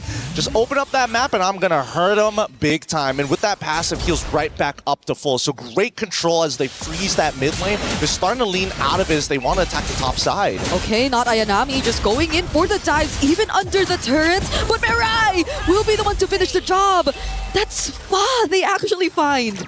I think this game is starting to look pretty doomed. Pretty doomed very early on, because this has to be by far one of the most heretical starts. Like, this is blasphemous to people in Mobile Legends. The first 2 minutes, we're already having 3 kills on the side of Na'Vi, all centralized towards the most important roles in Ling and Fa. Okay, fortunately, an Abyssal Arrow does land over there. Sophia trying to dive, but it's an outplay! Everything has just not been going their way, every single attempt. And now Na'Vi might just take away this purple buff even from Fa, who's not even level 4 yet. I'm getting the vibes back. This is why everybody was so excited for Assassin. Oh! And Ling able to find the solo kill despite everything that has happened already. The extra assist from Ayanami just wasn't enough. Okay, that's a bit of a glimpse of hope for GXP right there. At least they get some trades one way or another through the EXP lane, but how else? Because even here in this jungle camp, you just could not farm as peacefully. Fa could barely get the EXP that's necessary. It's a 2-level gap. This is so dirty. This is particularly dirty. Keiji knows how to play this Balmond, or has at least gotten all the tips and tricks. You're using a lethal counter. You're also trying to contest with Retribution. It's just an easy way to steal camps at a high rate against your opponent, and just ever telling them, yo, fear this. Shortcut connects. How could they do this? They're just everywhere. Mirai, fortunately for GXP, they don't actually lose Winnie out there, but does it actually become an opening? Now they get to find a kill. Fa finds Mirai. Tempest Blade's already committed. But they don't want to fight this. They don't want to fight around a spinning Balmond. No, they don't have the items. They don't have the damage. Rain, does he cancel it? No, they're just going to set up this dive. Oh, it's Sophia left all alone, trying to escape. Abyssal Arrow does land, but he's just going to buy some time. Yeah, just again, really, really elusive here. Unless Rain or Keishi can actually apply some kind of movement speed slow, it's just going to be an ever taxed jungle. It's just Na'Vi's walking in and they're like, hey, you owe me money. Interest. Pay up. Pay up. This is so tough. It's always Mirai plus another one. Oh, but a second solo kill from Ling towards not Ayanami. Na'Vi fail, or they actually do take... No, they don't. They don't take away the purple buff for the second time, and at least for Fa, they're slowly able to keep up bit by bit. Yeah, but it just means that Retribution is going to be down. Not like Balmond really cares whether Ling has Retribution or not, but generally speaking, this has been a pretty tough game. I'm looking towards Ling's side of the map. How can they get Ling involved? Because unluckily, the turtle is spawning down on the bottom side. They're forced to get Ling back in, and not Ayanami. No flicker. Has already gotten solo kill twice. Wants to shove that top side, and Na'Vi understand this. Let's slow it down. Okay. Wait for the shortcut. Understandably so. You see Ling here, but Mirai has an idea as well. Oh, yo, yo, yo, yo. I thought that was gonna land too. Mirai didn't necessarily try to catch it, but they lose out big on energy shields up top. GXP are the ones actually leashing this turtle towards their side, and without not Ayanami, they probably would have very little ways to contest. A setup once again from Link to get him with the Tempest of Blades, but the response, the teleportation's coming in from Mirai. Do they want to fight this? Rain does show up. Rian goes in with a blazing duet, landing it on 3, forcing out the flicker from Winnie, and actually finding one. Lemma goes down, but Sophia escapes. Oh, wait, hold on. Link might be in some trouble, and now they can set up for a potential dive. Sophia's nearby and will peel, but Link can only do so much. How many seconds until the ult comes back up? They really want this turret. Not Ayanami still going for it. 1v2! Both had to flicker out. God bless. God bless. Flicker saves lives, people. Flicker saves lives. These flickers happen essential for their escapes. 5-6, however, structural damage has already been applied. Na'Vi making sure that the bottom side has been cut. Now they're going to send Rian towards the top side to break that other tier 1. But I would have imagined at some point Na'Vi might want to start double waving with this Claude. So far, it's good either way. They're 3-0 on this Claude. The participation has been massive for them every single time we get to see a team fight. But someone who hasn't been really participating as much is Keishi. But right now, we might actually see that happen as they lay down another portal. Winnie is the target.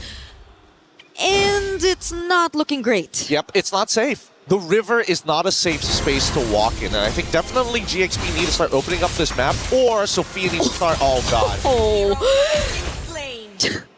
You thought you were safe. I thought you were safe, to be fair. Yeah, but there was a chip trying to intercept you from behind, and a lethal counter too in your face. There's not much you could expect from a Hilda at this point, no matter how much she tries to open up the map. Na'Vi are just at the most unexpected places possible. Yeah, I think that GXP, unless they get some clean wombo combos like they did in their previous fight around that second turtle, it's not gonna be easy. Definitely not. Like, Faz is probably going to get solo killed by Ayanami if he takes some prolonged fight against them. So at this stage, oh, another shortcut. Winnie again! Winnie's just not having a good time. The first time we see her on a Bruno, and she has to go through all of this. It's just constant pressure. Constant execution. Oh wait, they don't actually take it back. They realize and recognize the top side is actually where a majority of the resistance is coming from GXP. They should know the purple buff is up, and here they come on the run. Not Ayanami leading the charge, forcing out the Tempest of Blades. Now they are forced to just get back. There stands the Abyssal Arrow, but that's just about it. Na'Vi are not really gonna stop the pressure from coming. They're gonna try though. Oh, next on towards the back line. However, Ling unfortunately can't seem to close the distance. Didn't want to commit the flicker as well, but they've got battle spells out of Na'Vi. And honestly, at this stage of the game with a 3.8k lead at 8 minutes, it could have been a lot worse. Yeah, at least if you look at it from the perspective of having a Ling on your lineup, you could play around the map a bit more, but just how could you? If Na'Vi keep forcing these kinds of fights and just surprises all over, at least for now, Faz trying to stay composed by doing exactly what we mentioned, but even Keishi is just a bit too quick to expect what's about to happen from GXP. Yeah, just a little too fast, and now here we come. Descent of the Valkyries into it. Oh, cloud shift though! Oh, the cancels. Now it's Rian having to get away from that. Not Ayanami left all alone against 3, and she could not take out at least one.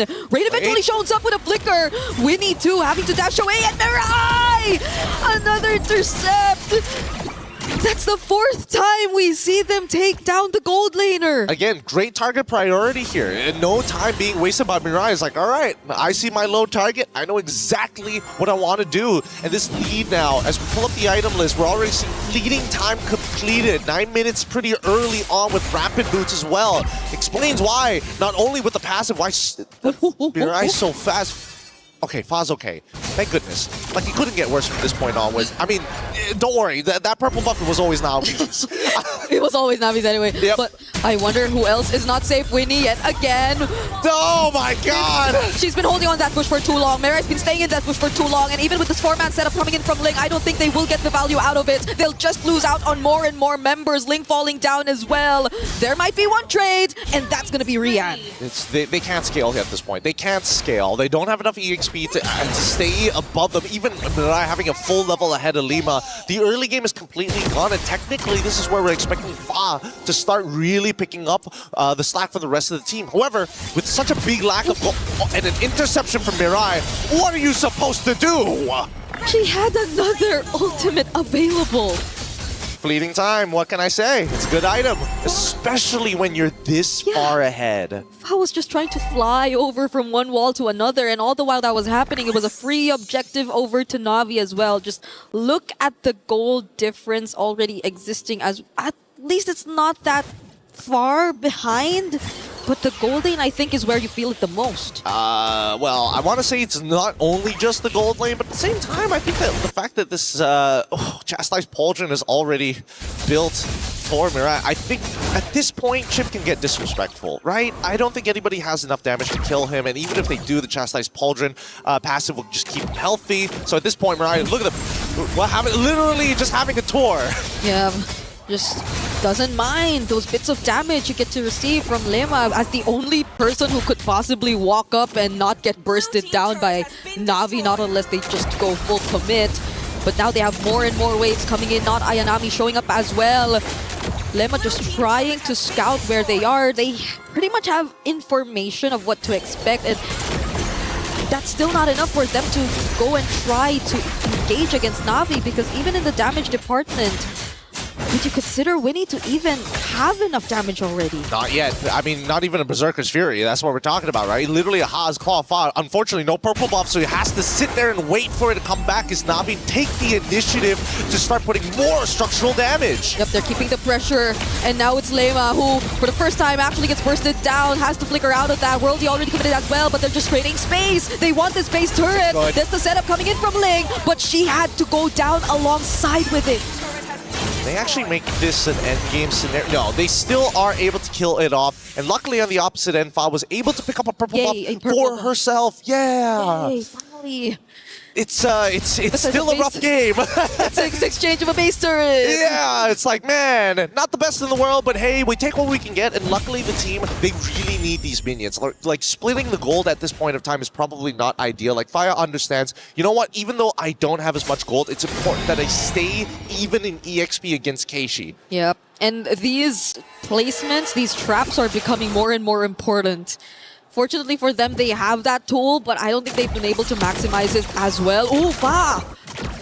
She tried to take that away, but it was still Keishi who got it. Yeah, they're still going to be dancing around for a little bit, and I don't know if they've checked. No. Don't. Fifth time! Fifth time! They didn't check, Winnie! Fortunately, had the flicker, and Ling was there too, ready to protect.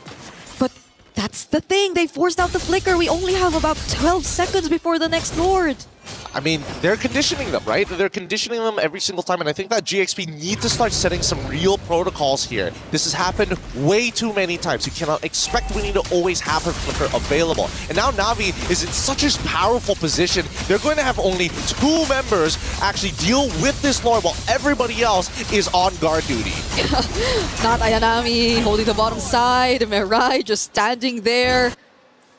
Look at this, look at this. Oh, she has the immortality too. I think Fa will be okay though, yeah. Especially when you have iframes, you're just so unimportant as a priority target for a chip. I could not figure out a better way of saying that. You just don't want to deal with that, right? You want Winnie, you want people who can get punished by this. Arguably even Lima as well, but that's only if that flicker is down. And knowing that Winnie has been losing her flicker consistently every single minute it comes back on, I think that so far Mirai is ready to start trading. Maybe even not even hiding, just flickering into the middle of them. And just putting up the portal right then and there, but that forces out the Tempest of Blades from Fa.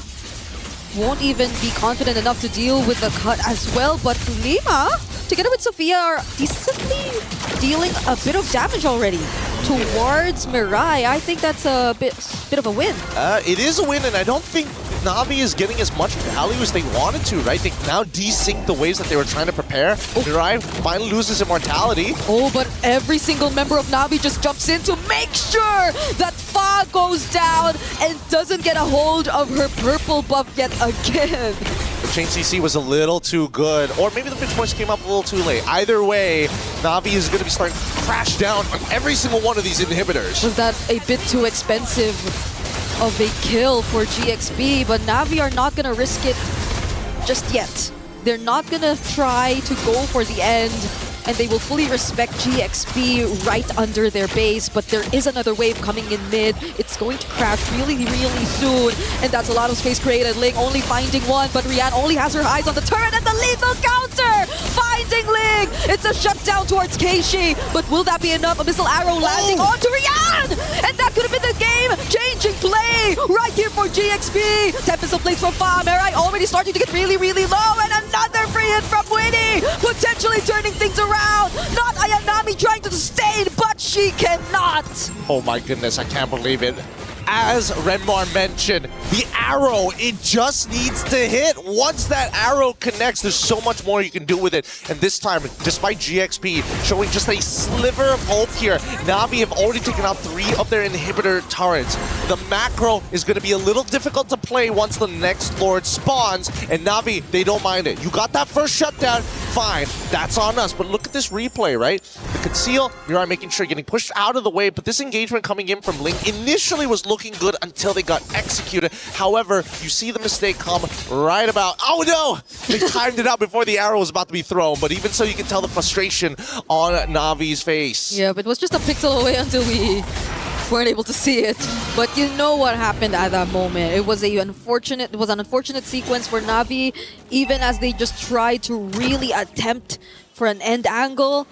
And now let's see how they play around with their positionings once again, because they have been placing these traps around the areas where Mirai is really expected to just show up, even throwing them out just to ensure that they will have enough information. So that's GXP really playing it safe, but is Fa gonna be safe on top? She's having to deal with not Ayanami.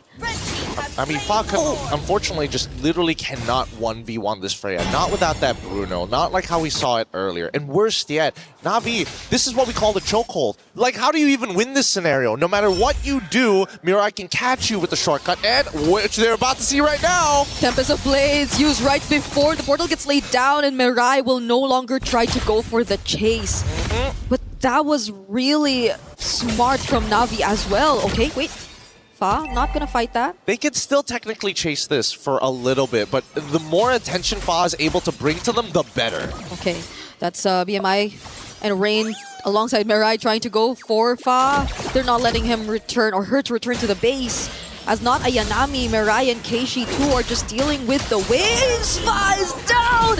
And the portal gets laid down. Now the rest of the members can catch up and just go for the siege. The Lord is still up. Sophia tried to jump in. It's Mirai who she's actually targeting, but the Blazing do it! And now it's Winnie using the Wind of Nature, but they do not care. They're after the base. Lethal counter, and that's the end. Oh, tough one. Really, really tough one. Well played here by Na'Vi. They played one solid game overall. They made sure not only from the drafting section they've had answers, but more importantly, their macro was on point. That's how you set up for a rear naked chokehold, man. No getting out of those ones. Could barely farm.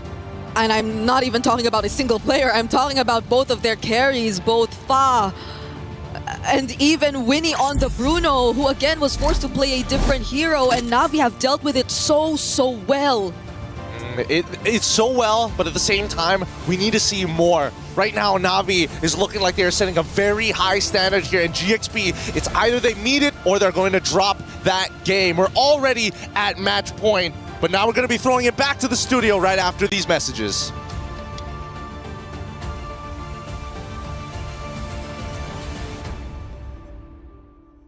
Was built to move.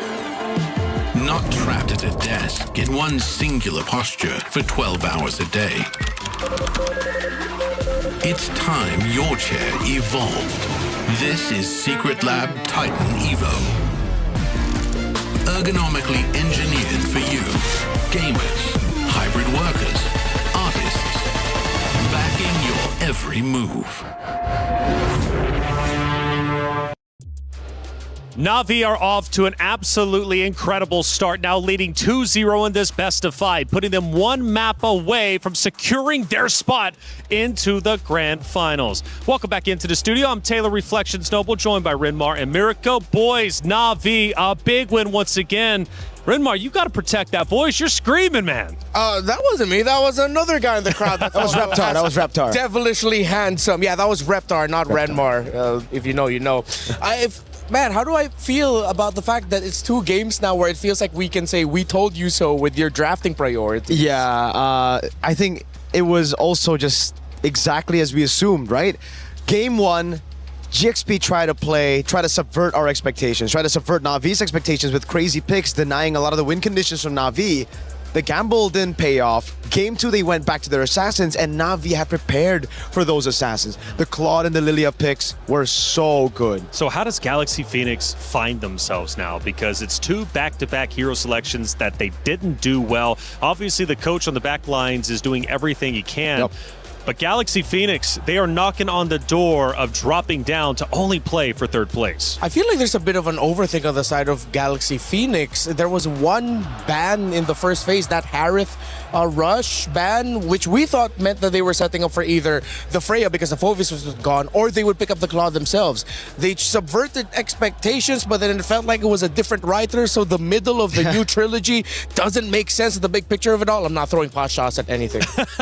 We know exactly what you're talking about. Yeah, we do. Miracle, let's take a look at the stats, though. Ooh, we get a bit of a different graph this time. Yeah, we get a total gold. It's a gold chart all around. It's just Na'Vi taking control of the early game through the Bauman. I think it's just classic. Then we see a bit of a slight movement over there on the right towards GXP.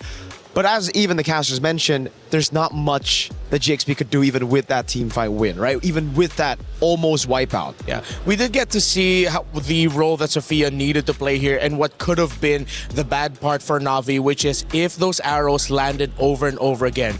But in MLBB for so many years now, it's always about simplicity. How much simpler is your lineup to pull off compared to the opponents? If you have good crowd control, good damage, and it's simple, that's great. If it's a bit too overcomplicated, it's not good for you. Well, it looks like Rain is in the building, and I don't mean Rain physically, but hey, Rain, the co-streamer, how you doing, man? Let's bring him in, because Rain has been covering the action. He's been hugely passionate about MWI naturally and giving all the coverage not only to his fans, but also to even us at times joining us on the desk. And Rain is an integral part to the MLBB scene, and I know he's been supporting a couple of different rosters, but when we get a chance to speak to him, I want to know what he's thinking about this matchup here. Na'Vi versus Galaxy Phoenix. Rain, hello, how guys. you doing, man? What's going on? I'm doing good. I actually quite enjoying the match just now. For me, Na'Vi PH playing better as a whole. They have better draft, have better early game, better targeting.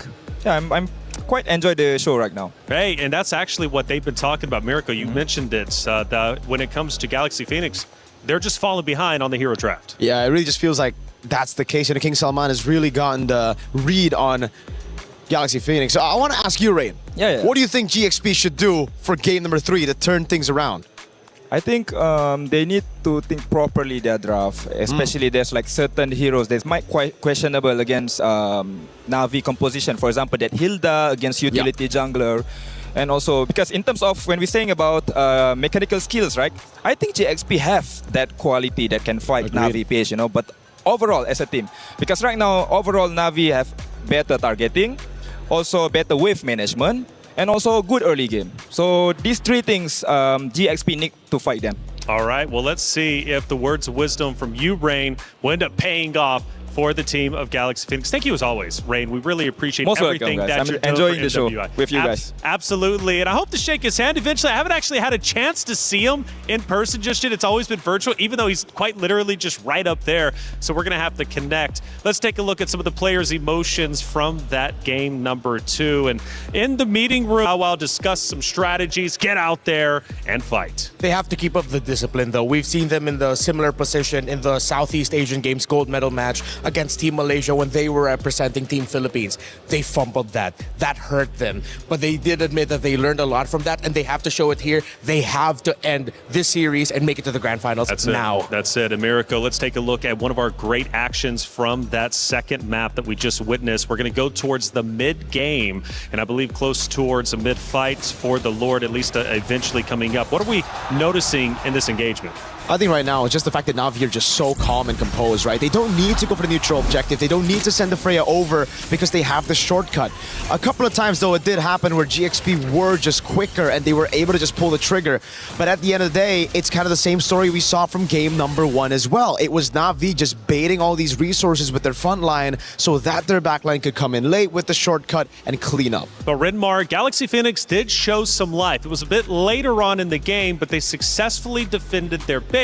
It didn't amount to much in the overall scheme of things, but they were still fighting till the very end. Yeah, it was a preview. That Selena of Sophia, which did already get to have a great showing in MWI, arrow after arrow, and this is a rare moment in this series of Na'Vi slipping on the discipline, not respecting the gap closing capabilities of Ling on the Sora. It was able to get taken down by Na'Vi, but once that arrow hit, bang, and it landed on Rian as well. So you know that the Selena comfort is there. It's just that, again, overall, this happened way too late.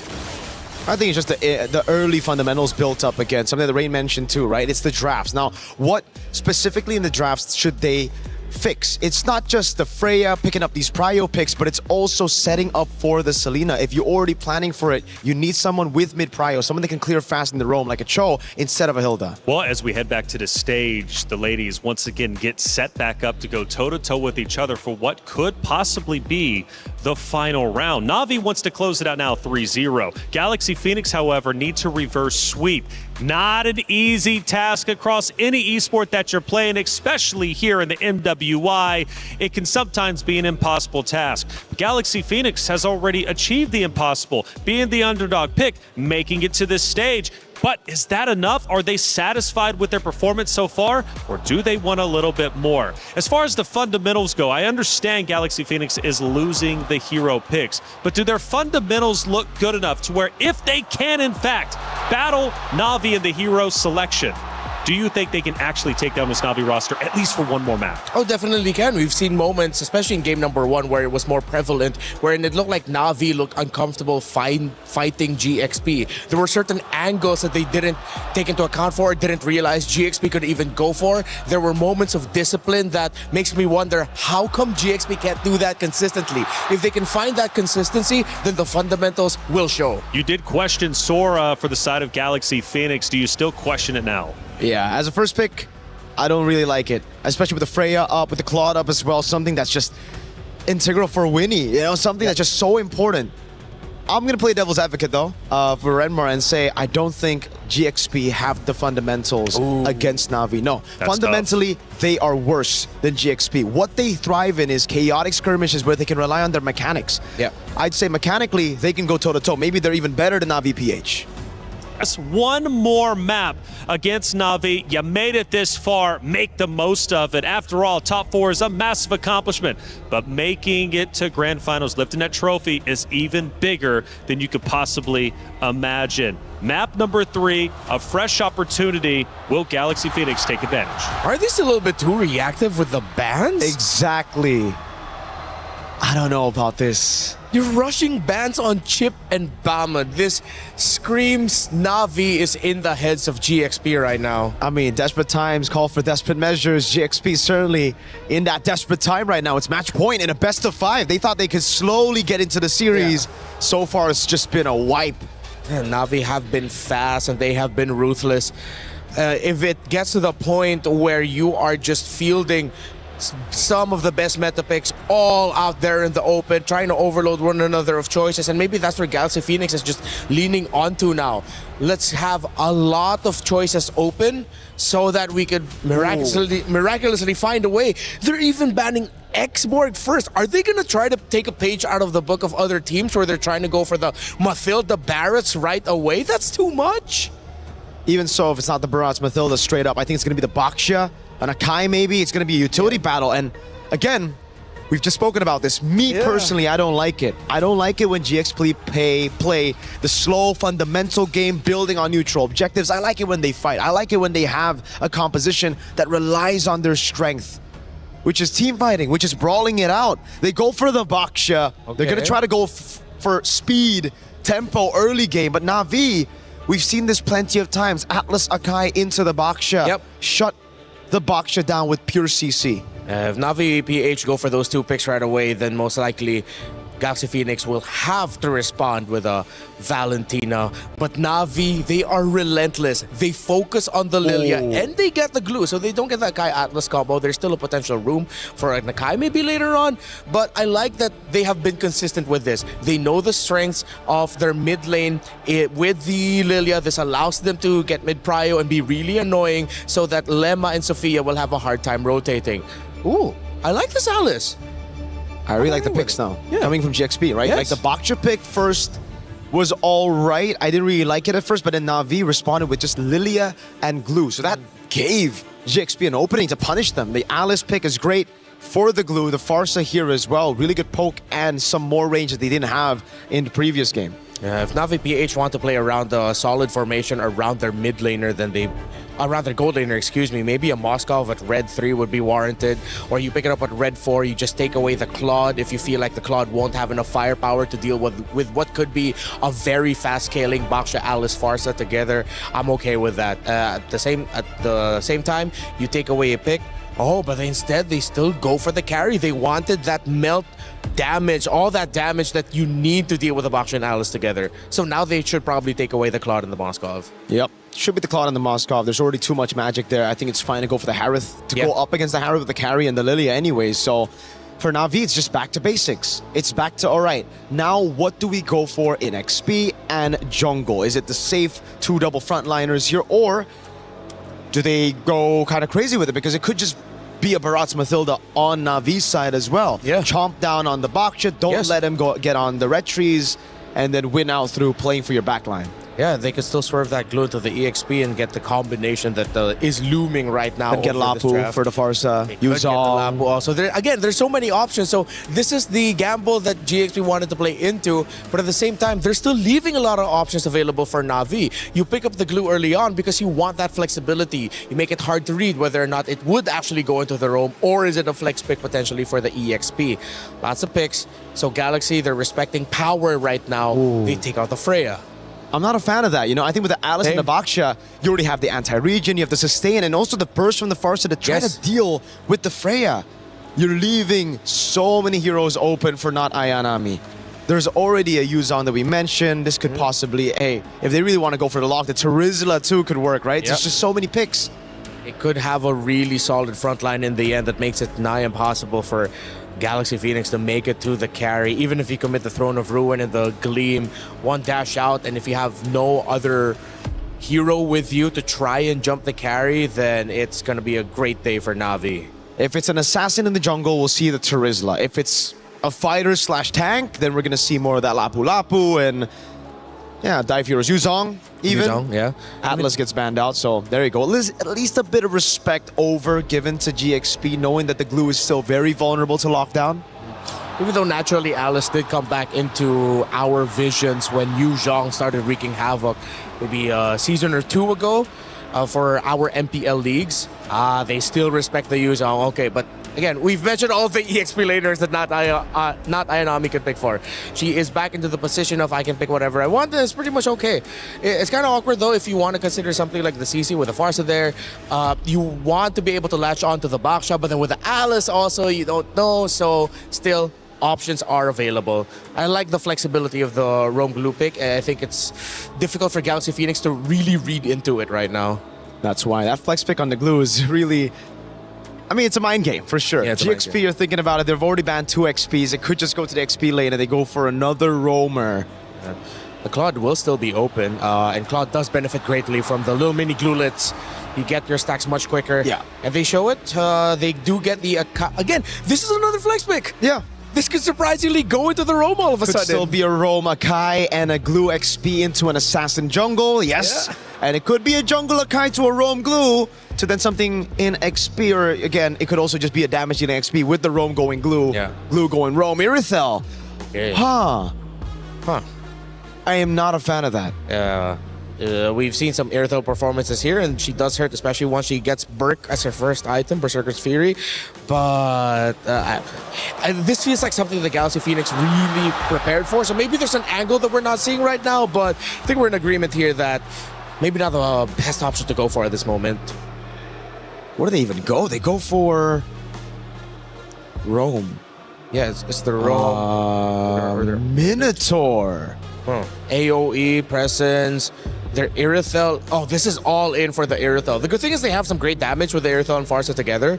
But once that Irithel goes out, you're just going to have really tanky dudes wondering why they can't kill anyone. I think it really should just be the Lapu Lapu, someone that can dive in the back line through the Irithel and the Farsa, break that formation as the carry and Lilia shreds through this tanky composition up front. Yeah, if not Ayanami is feeling amazing today, then if you want to really shred through the formation with damage, crowd control, then you pick up a Benedetta. But that's more of like an ego pick. That's more of like I'm really feeling myself today and I want to show off pick. You know what?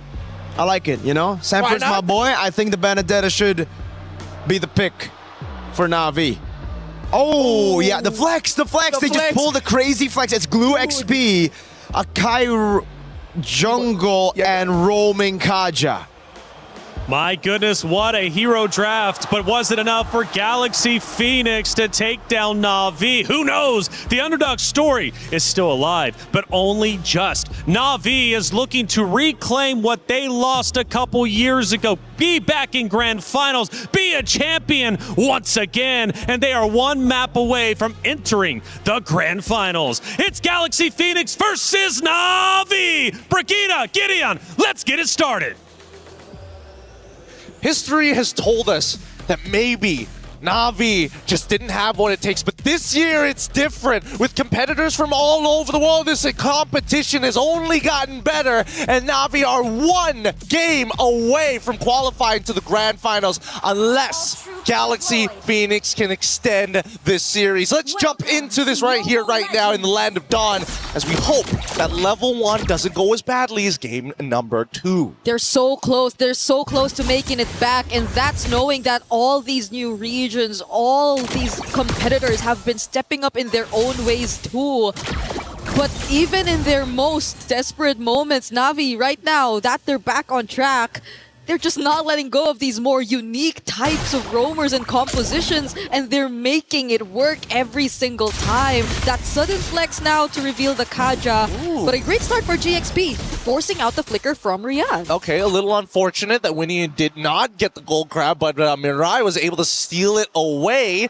But at this stage, you can see what exactly they want to do. Sophia is a little under-leveled here. Oh, Lema to flicker to... This has been the trend for every single early game. Na'Vi with the Lilia not changing their mid-hero for 3 games straight, just constantly spamming all these pokes. And now that it's with a Kaja, it's a lot more annoying in a sense that even the Kaja is just gonna walk up straight to you, apply these slows, and potentially even a bit more damage. Yeah, what I can't understand here was what happened here at level 1. Why was the first rotation down towards the goal when it should have been here in the mid? The mid is struggling right now. Unless Sophia can close the distance and land that stun on terrain and get a full commitment with Lima in the jungle, that's kind of the only problem. But Winnie here might just get solo killed, no problem as well. Oh, so close! And she does! First blood over to Rian. No flicker though. Can Lima actually take her out? There's a dash and the concussive blast will actually be enough. God bless, God bless. At least they were able to get it back, and now it actually is slightly in Winnie's favor because they're going to be able to make it to that wave first. However, the gold is still in favor of Rian as now the turtle spawns out. Let's see how it plays. Link shows up, Throne of Ruin already casted, but the heavy spin 2 pins down their jungler. Fa could not live long, but actually gets to land the retribution. Also will go down, but that's going to be an exchange of Keishi. Both junglers traded by these two teams. Oh, Keishi, or not Ayanami rather, being chased. That's going to be another kill over to GXP. And not Ayanami, unfortunately, not finding the perfect angle to actually get the split down. For the time being, though, Winning on the opposite side, and this is what I was talking about. Now, getting control over that wave. After this solo kill, initially, most people are going to be thinking, yeah, no, this is going to be great. Rian equalizes the lane. It actually doesn't, assuming that Rian was able to survive right up till the dive. Now you can see the level lead as well as the gold lead becoming more clear as Winnie is trying to just lock out this lane. I feel like GXP2, after what happened in game number 2, are just like, yeah, we cannot just let Winnie experience the same thing all over again. No more. This isn't a chip lineup anyway, but the fact that they are on a very hard lockdown type of composition who could just pretty much combo it with either the carry and the Lilia are still going to be a massive threat for Winnie as the main damage dealer later on. So now they are somehow showing us more and more rotations towards the bottom lane. I think that's also why you got to see that in the first minute of the game. Yeah, I think Winnie at this point is probably just praying, like, please do not let me get hit by Divine Judgment, like anything but that. I don't mind a heavy spin, I got Purified, but now the next fight begins. Okay, it's gonna be Versailles as the target quickly bursted down as expected from Sophia and the rest of GXP. Even the EXP lanes being managed really well by Ling right now. They managed to find an interception, which is great, but also I think Na'Vi, unfortunately, is still having a bit of lingering thoughts from the previous game, thinking that they're really far ahead. Mirai, you're not in that position anymore, you know? You're not having an extra 1,000 gold on top of Lima this time round. Yep, and there wasn't, I think, anyone there yet to just really apply the follow-up damage. If ever they do get to find a Divine Judgment, they could probably deal a bit of poke here and there, but this is where it really should have mattered. This is the next turtle of the game, and both teams are going to fight for it. Mirai can put the handcuffs on somebody. Unfortunately, they still need someone else to be the guillotine. Oh! Pause after Keishi, that forces out the heavy spin, and the feathered airstrike already gets committed as well, but I believe it was cancelled, and now it's an isolation play onto Fa! Oh! Turn of Ruin and Yo and Fury! GXP might actually turn things around. Rain having to flicker out, Winnie with a heavy crossbow, dealing a lot of damage as well, and they survive. It's a 1-for-1 trade so far. Both junglers are down. That counter engage coming in from Ling to save the day right at the very end. However, Rian still 2-1 score, trying to keep back up, and despite what happened in the early stages of the game, manages to get enough of a care package, some economic aid to stay even. All these ult-reliant heroes from GXP though, they probably will get it back a few moments later, but Na'Vi are just for sure going to be confident enough to get back in this too. It's only the heavy spin that's been taken out alongside the Divine Judgment. I don't understand why Ling is still trying to pull the wave. They know that they didn't have their ults earlier. They could have started zoning out way earlier. They knew they didn't have ults. They also knew they didn't have the battle spells. And now they're giving up the space over to Na'Vi. Yep, because Na'Vi are back. Heavy spin is back, and the turtle gets reset all over again. But it's going to be an attempt from Ling, which doesn't land onto anyone. And look at how not Ayanami's just trying to go for the zone. An annoying way to just break formation. Minoa and Fury forced out again, but this KC gets knocked off. Fa still finding retribution. They get to isolate Ling, but they might not have the damage for this. It's GXP finding more kills. Unfortunate indeed. Honestly, Na'Vi played as good as they can to kind of get out of this situation, but that first initial whiff coming in from Ling, really unfortunate to say the least, but Fa still made it work. Steals away the Lord just in time, because Keishi had pretty much all the advantages. Yep, they're really working as a unit at this point. Now a quick conversion to another objective as well.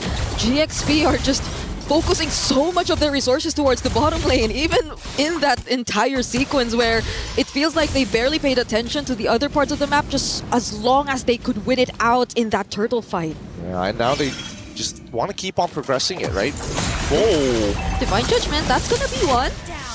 It's a shutdown on Sophia. I think it's a great start if Na'Vi, who slowly wants to get back in this game. But some of the bad habits are starting to show. The way that GXP is opening up the map is honestly getting them killed more often than not. Oh, good flicker and a pull! Oh, what a timing! He still gets brought back! Now it's another kill for Na'Vi. It's both mid-duos. Yeah, Lima tried to use the Minoan Fury as a means to not get displaced because of the anti-CC, but just did it a little too late, unfortunately.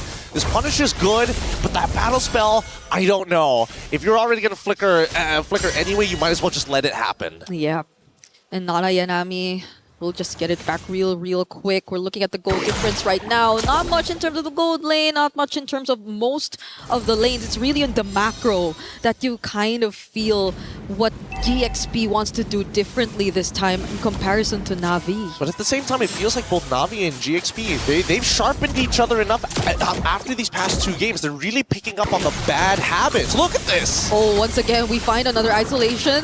Sophia gets caught here by not Ayanami, but will get to Wings by Wings her out. But under the turret, can Ayanami still find the kill? It seems like it's a no. And then Fa gets dragged back under the turret. Oh!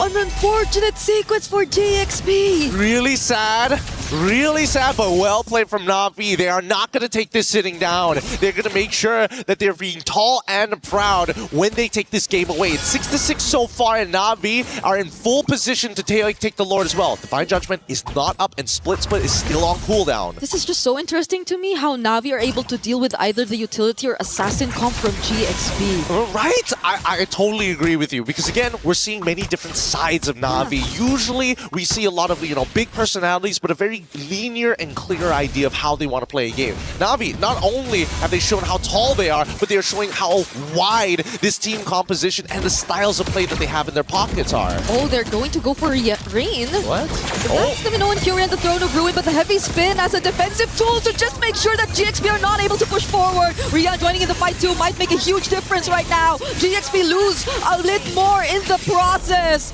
That's going to be a 2-for-1 trade right before the Lord. That was a pretty good idea initially from Na'Vi's side. I think there was a little bit of hesitation from Rian. Let's pull up the item list. I want to just get a double confirmation on whether or not the Trinity has been complete, and that's why she would have to commit to her full ult to ensure that at least they get a trade back. But without the DHS, it's going to be a lot harder to get through the Limas and the Faz if you're only hoping that your passive is going to be enough. They're going to burst it down real quick. They do not want another instance of GXP just potentially trying to fight back, considering what you just mentioned. They still don't have the DHS, but at least for now they get a bit more advantage and the first Lord of the game as well. But it's interesting, at least for GXP, they're able to really push the sides, but Mirai, all alone here, gets a bit of protection from Keishi, and now 2 members at least brought really close under their very own territory. Throne of Ruin casted by Ling, not Ayanami trying to find a target, does find one, but the damage dealers aren't here. GXP are just turning things around. Rian finally comes to join, but then Sophia, Mirai from behind, who does she find? It's Sophia, but she doesn't have the Divine Judgment. Rain and Rian are making it work all by themselves. This is what I was talking about. Bad habits. They notice GXP, they keep coming at us front to back. They're not thinking about their size. They're not thinking about the fights. They're not thinking about that huge top wave getting demolished by the Lord. And now Na'Vi are just chasing after them, so they couldn't go for the defense. Federer's trying to help out Ling, but it's not gonna be enough. This is the 101 of war.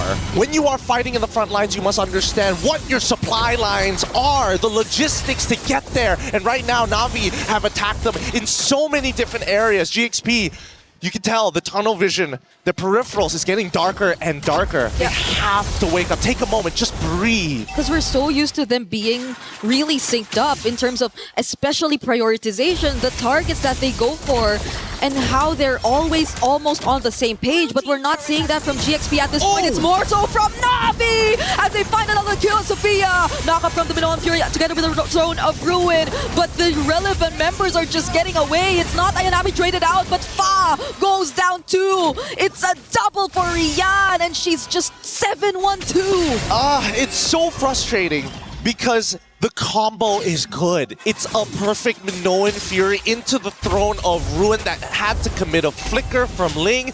They just didn't have enough AoE to burst down the members after the combo. When he can only hit so many targets at once. And luckily from the front lines of Na'Vi, they have enough armor to tank the explosive crossbows. It's all their base turrets exposed just with that single Lord Siege, which Na'Vi barely had to work with because they just let it walk walk through the top lane and every single lane too just pushed forward just because GXP kept forcing the fight. Yeah, I mean, majority of the... Oh, hold on. The Divine Judgment is good. Rihanna's already blown them up. So Throne Ruin tries their best backline. In trouble. Sophia finds one. She gets another. And now the chase. Ray needs to win this against Winnie. Purify being used. The heavy spin locks down Fa. And there you have it. Na'Vi say, no, you took 2 of our members. We take 3. And GXP just wanted to repeat the exact same thing. It was probably not the exact same sequence in a sense that Lema actually got to cast the Minoan Fury, but it was follow-up from Ling that eventually, in hopes of them converting it into a successful team fight, but Na'Vi were just a bit too prepared for that. They knew who they wanted to target and they just kept pushing forward. Now it's a massive loss as GXP had to let go of the Lord. Nothing much that they can really do about that. Again, there's a certain level of protocols that need to be put in place, but you can tell that GXP are not 100% sure what that roadmap actually looks like. They've got some really good ideas, but sometimes when do you actually want to find those initiations? Before they try to initiate after Sophia was caught, they were thinking about, hey, if they get a little bit closer, we can make something happen, and all of a sudden the Flicker Divine Judgment was the real play. So I think that GXP right now, they're trying to set the priority order. Do we worry about this Divine Judgment? Can we get Sophia in a better position so that Winnie can follow up immediately after? Hopefully they figured out not to wait. Because we've been questioning the priority order for the longest time in this entire game. Who does GXP really want to go for first? What is the game plan considering that they're mostly revolving around Winnie and Sophia, but Na'Vi, even if they decide to go for their front lines and not these damage dealers, are actually making it work. Now they have an entire Lord with no energy or holy shields left up top. They're on the verge of losing so much more. Yeah, with the suppression as well, it's just really difficult for Lima especially. Oh, that was a flicker in, but Mirai does get cancelled though. Does have the immortality, is gonna be okay. Feathered Airstrike as well as Minoan Fury trying to defend as much as they can. Keishi, defensive heavy spin, but Winnie finds a double. Na'Vi have to run away, wings by wings towards not Ayanami, and they go back right in. Do they really want to fight this? Not Ayanami actually finds Sophia. No way!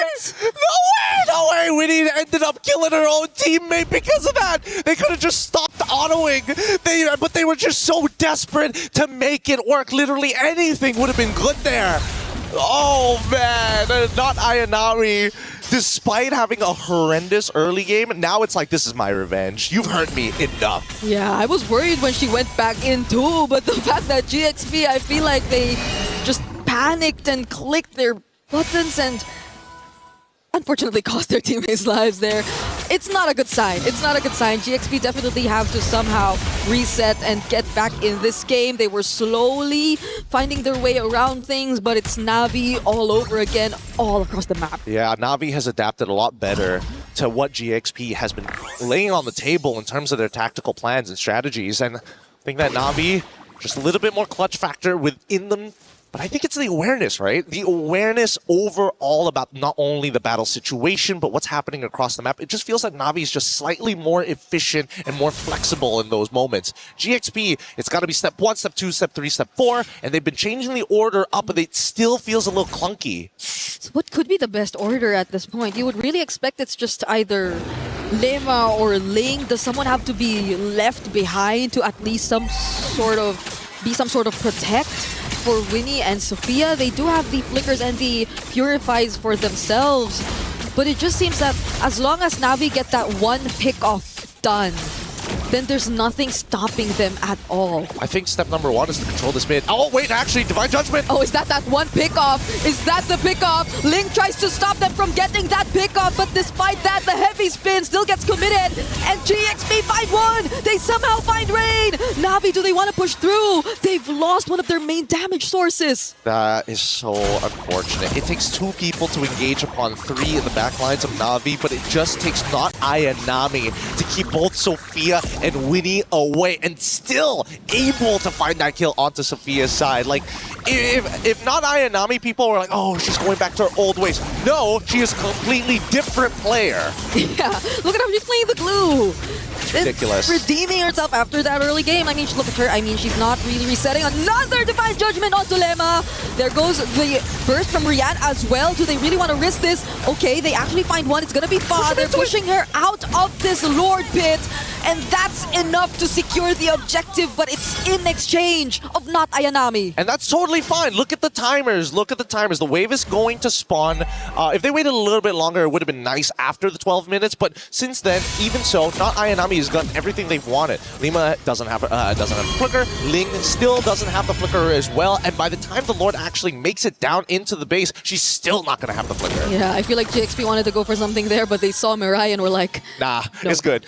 No, and we have a Lord. I'm glad they actually realized that they may have to pull back a bit because they have to deal with a Lord and Na'Vi are approaching their base. At this point, I might as well just stare at Mirai the entire time because, again, her flickers with the Divine Judgments have been immaculate. Okay, they get to clear the Lord. Na'Vi are not really going to make use of it just yet. They also have to wait for not Ayanami, I feel, if they really want to risk a 5-on-5 engage. So GXP are taking advantage of this, and at least after 18 minutes are still in the game. Would you say? I would say that Na'Vi understands their composition, but they're also giving a lot of respect to GXP. Yeah. Like, despite everything that has happened in this game, GXP was going even with Na'Vi, despite the score leaning into Na'Vi's side for at least 8 to 9 minutes. Now here in the late game, despite having an advantage with that long lane already wide and exposed, Na'Vi still ain't pressing the matter. Yeah, the combos you get to see from both the Farsa and Irithel, I feel like we already saw a glimpse of what it could bring to the table when they immediately bursted down Rain. Because Rain typically on the Lilia has been always very aggressive. She's been showing up on the front lines, a lot of help towards not Ayanami, but during that moment, I think she also didn't expect to get bursted down as quickly, so they might want to pay attention to that, because that'll definitely change the way they approach their team fights for even just a bit if they don't want GXP to find an opening. Yeah, let's quickly look at the items here so far. The Malefic Gun is already done, but I'm looking at the tanks specifically because I'm already seeing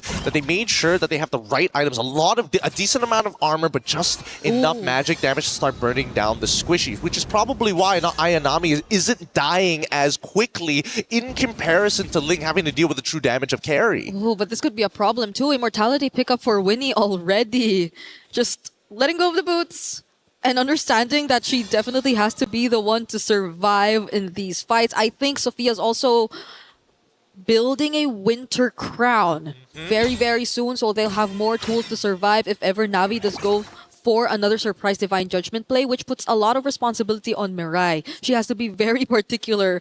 I know she has been, but even more so now when it comes to who she uses the Divine Judgment on. Yeah, that's the thing, right? So far, Mirai not only needs to use it defensively, but more importantly, have to be very proactive on the map. Because you already have the fleeting time, you might as well just let it rip when you have the chance. But if that window and you don't have that follow-up isn't good enough, GXP, again, might even up the score 18-18. Yep, the punish is very much possible for GXP with just a single mistake, but Na'Vi are bursting the Lord. Oh! There goes the heavy spin, and they could not react. Not Ayanami finding one. Does Na'Vi still fight? This is a no. They flicker out. They want to run away. The Throne of Ruin captures one though, and it's gonna be Mirai, but Lima finds more. The knockups on multiple members, but the flicker, the reposition from Mirai. She's actually still alive! And the rest of Na'Vi are body blocking one by one as they turn this fight around. Yeah, now taking one auto attack at a time. Your battle lines are down. I will take the space! Sophia had to fly away because they're already losing out on so much. Fa and Lema are down the front lines. It's just Ling who could serve as that front right now. Unbelievable peel coming up from Na'Vi's side. They've created an endgame scenario. Winter Crown is already purchased, but the situation is dire. All waves collapsing at once. Rian down to half HP, but the jump from not Ayanami. Winnie had to get out of that. Sophia too with a flicker, but the grab! Sophia popping the immortality and the sweep coming in for Na'Vi! What a game. What an absolutely disgusting game coming out of Na'Vi. Not only have they shaken off the rust of day number one, they're coming in here saying, no, you better remember the name. It's going to be at the Grand Finals. They find their way back to the Grand Finals. Unbelievable runs. Not being able to meet expectations, especially when they first started out here in MWI, but look at where they are now. And you watch their entire history, from their inception to their success to missing out an entire year to be back here in 2026 to redeem the names. This is going to be an impressive storyline, but let's quickly look at this replay as these fights go on. Desperation got hold of GXP. They saw they lost the Lord. They needed something back desperately, and that's a great mentality to have. But at high level play, you got to count your losses, and you can tell it's devastating, but at the same time, hey, you know, there's always another year. This has been a great showing from GXP. Let's throw it over to our interview up on the stage. Hatias, congratulations right here to Navi Philippines. They have clocked in their ticket to the Grand Finals in an incredibly convincing 3-0 sweep. Congratulations once again. Now, for you guys to reach here, definitely it has been successful thus far after the decider bracket, but you know, what are certain struggles that you guys faced? I think the first we play in this stage is kind of shaky, but yeah, we made it here. You guys made it here even though it was a little shaky. So yes, now you get to enjoy the fruits of your labor. We would like to invite Galaxy Phoenix to please pass your tournament key over to Navi Philippines. Galaxy Phoenix, you did Cambodia proud, but your journey ends here still with the best finish for Cambodia. Well done. Your journey ends. Thank you. And now, wait, I still have tons of questions. I know you're excited because Galaxy Phoenix, they were the ones that put you in this predicament, in this ordeal. They sent you down to the brackets to crawl out, and right now you're here in the Grand Finals. You know, what were the adjustments made that you guys did to face them today, the exact same foes? I think we just play confidently, that's all. You just played confidently, and now that you have their keys here in the hand, the very ones that defeated you in group stages, what do you have to say? How do you feel? I'm so happy because it's my dream to play here in stage now, and also I'm so proud to my team because we made this so far. And the Philippines is really proud of you as well. And final question, can we, you know, the fans of Navi Philippines and the fans who are watching you guys back home, can you tell them confidently that this is Navi PH in its competition from the championship form? Guys, please support us tomorrow because we're gonna claim the championship. Let's see if history will repeat itself. Ladies and gentlemen, this is Navi Philippines going to the Grand Finals. Take your walk of victory. Okay, ladies and gentlemen, Navi officially in Grand Finals. Congratulations. Go ahead and drop that key in there. This is a moment in history for Navi. Congrats. She said, thank you. She's hyped up. I can feel the aura. I can feel the aura coming off of you right now with good reason.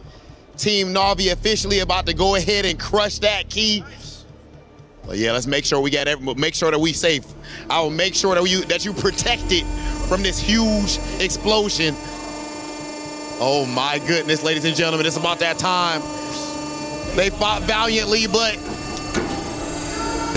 oh my goodness. Ladies and gentlemen, Team Navi getting it done. Congratulations again for qualifying for the finals right here at MWI. Will they be able to punch their ticket? And more importantly, for the time being, who will end up being their opponent? Ladies and gentlemen, let's go ahead and send things over to our highlights before we get to our next match.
And the first semifinals has concluded. Na'Vi gets a clean sweep 3-0 over Galaxy Phoenix. A tremendous win. They will officially be in Grand Finals. A big moment, not only for the org, but also for this roster. Yeah, congratulations to them. It's been a long climb back. Now they have a chance to reclaim the crown, especially for the three players that were part of the roster in 2024 that won it then.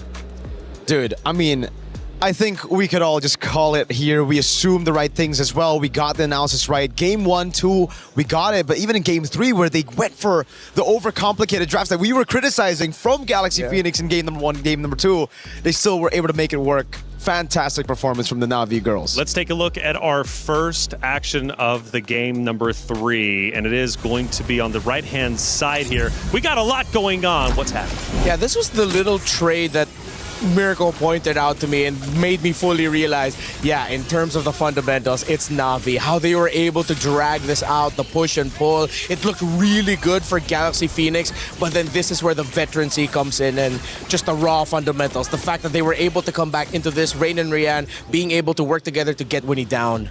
That's why for me, I'm just not a fan whenever Galaxy Phoenix tries to go for these kind of compositions, you know. Yeah. So build the lead from the start of the game, just getting those neutral objectives and relying on discipline to end the game.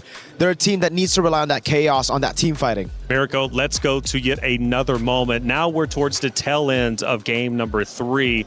The Lord is about to be slain, and they are looking to push up to take over the base. And I think this just shows you again that chaotic nature that GXP wants to play with. Unfortunately, they were not facilitated with the right heroes to actually pull that off. They went in for the play, but as you can see, it just doesn't feel like they have the right resources. Fa on the Baksha as well. Just sticking on these targets instead of zoning people in the back gave Na'Vi so much more of an opportunity to get away, to kite back. As Renmar mentioned, the back and forth. It's just classic Filipino team fighting though, right? Yeah. What Mirai did there was just an ankle breaker of epic proportions. The fact that she not only ankle broke Fa, who was trying to chase her, but technically it ankle broke the entirety of GXP because they got tilted trying to chase her. Those are 10 ankles. It's hard not to be tilted, right? Yeah. At the end of the day. And for our commentators, hey, we were watching you. Let's see what they were getting into during those tense moments. Oh, that was a flicker in, but Mirai does get cancelled though. Does have the immortality, is gonna be okay. Feathered airstrike as well as Limino and Fury trying to defend as much as they can. Teishi, defensive heavy spin, but Winnie finds a double. Na'Vi have to run away wings by wings towards not Ayanami, and they go back right in. Do they really want to fight this? Not Ayanami actually finds the V1. No way! Winnie ended up killing her own teammate because of that. They could have just stopped autoing. But they were just so desperate to make it work. Literally anything would have been good there. Oh man, not Ayanami. Despite having a horrendous early game, now it's like, this is my revenge. You've hurt me enough. Yeah, I was worried when she went back in too, but the fact that GXP, I feel like they just panicked and clicked their buttons and unfortunately cost their teammates' lives there.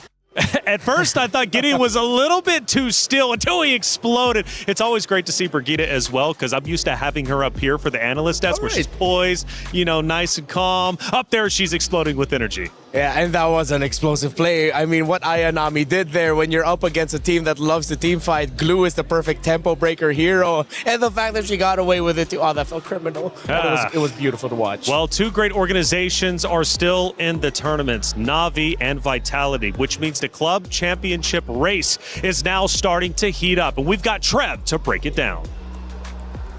Behind me is 3 years worth of history. EWC26 is looking for the best esports organizations, and with the club championships and 2 years worth of history, it seems we may have found some of the best. Here with me, let me introduce you from Gen G. This is Ashley. It's great to have you here, but I gotta ask you, this is the 3rd year of the club championships. I mean, does it change the way you're gonna be representing your organization, or is there no pressure at all? Well, as you guys know, this is my first time representing Gen G, which is a huge opportunity for me because Gen G was one of my top dream organizations to join, and to be able to represent my home country, America, as well as my root origins, Korea, it means the world to me. Well, I mean, I would love to leave it off at just that, but we also brought in the one and only from Team Vitality, the mother of tanks, Vivian. Vivian, this year's MWI is taking place here in Paris. Does that make this tournament feel just a little bit more special? Sangat spesial karena kita turnamen di Paris, di mana tempat timku berada, tim Vitality. Now, this is going to go to the both of you, because both of you were here in the Grand Finals, but Ashley, what do you think it's going to take for your team to make a really deep run this time? It's a good thing I'm from the country where dreams come true. Vivian, do you have any final words before we end this interview? Keep dreaming, Ashley. For you, Ashley? Are you still in your dream? Come to my dream! Come to my dream! And there you have it. Vivian and as well as Ashley, two heavy competitors here at MWI representing both organizations, all for the club championship.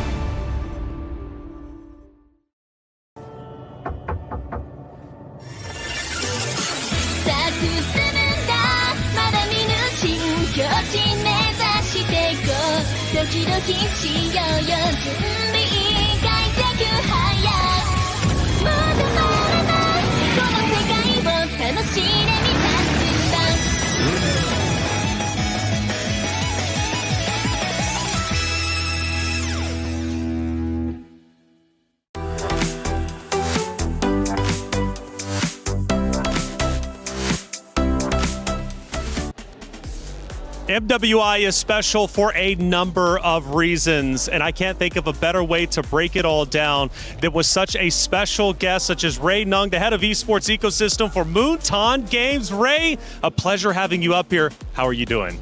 Great. It's been a great lineup so far, so I'm happy to be here. Well, look, this is a special event. It's my first time being here, so thank you so much for allowing my opportunity to learn about this great scene and this game. MWI continues to expand globally with Western Europe joining the ecosystem this year. How would you evaluate MWI's growth so far? And can fans expect more regions in the future? Yeah, first of all, it's the third year we're working with the Esports World Cup, and we are working on the women ecosystem in the long term with the Esports Foundations. So when we're looking ahead, we are definitely looking to see how can we make like a better inclusion ecosystem. And MWI has always positioned as a very unique product as part of the Esports World Cup.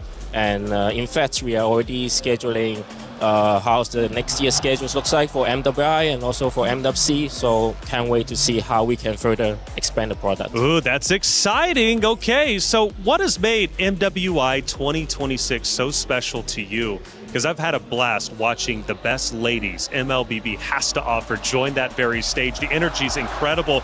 So from your perspective, what are the biggest highlights of this year? Yeah, I would say definitely like what we are setting up right now for the storyline telling is very good for this year. We have Navi, like the first edition of MWI Esports World Cup. They were the champion and then make it again to the finals. That's a setup for the storyline. And now we are having a lineup of Vitality having a next match. If they can make it, I think that will be a very good storyline, having the two champions to face again at the at the finals tomorrow. And on top of that, I think moving to Paris also give it a special meanings. We have Vitality, French esports club, and also have the super fans here cheering for the teams. I think that also add on like additional meanings so that in this city of love. That's so true. You mentioned the two traditional powerhouses that we have. Navi from the Philippines, Team Vitality, of course, here from France, here on the home court. But we've also seen emerging new regions challenge these powerhouses. You had teams like Galaxy Phoenix make it this far, Geltec, Saita all make it this far. How important is it for the future of women's MLBB that you see these new challengers? Yeah, I think we continue to, like I mentioned, inclusion is some of the unique position of the product. We want more regions to be part of the ecosystem, to be involved, to be in the tournament. So that's why we are having like Western Europe a slot this year, to having them to have teams to compete at our MWI, a very unique product. And moving toward to that, we are already seeing some teams you mentioned from China, from ECA, and also from MENA. They make it all the way from group stage and knockout stage. And if we look at all the teams' competitiveness level, is getting closer to closer from each other team. Even though it's like a 3-0 from the last match, like Philippines versus Cambodia team, I think it's still very close in terms of competitiveness. So this is the scene that we see how it grows from the beginning of the women initiative we started like 5 years ago until now. We're seeing a lot more teams coming in. I think it also ignites the dreams of our player base that they are female. They have stage for them to shine. That's amazing.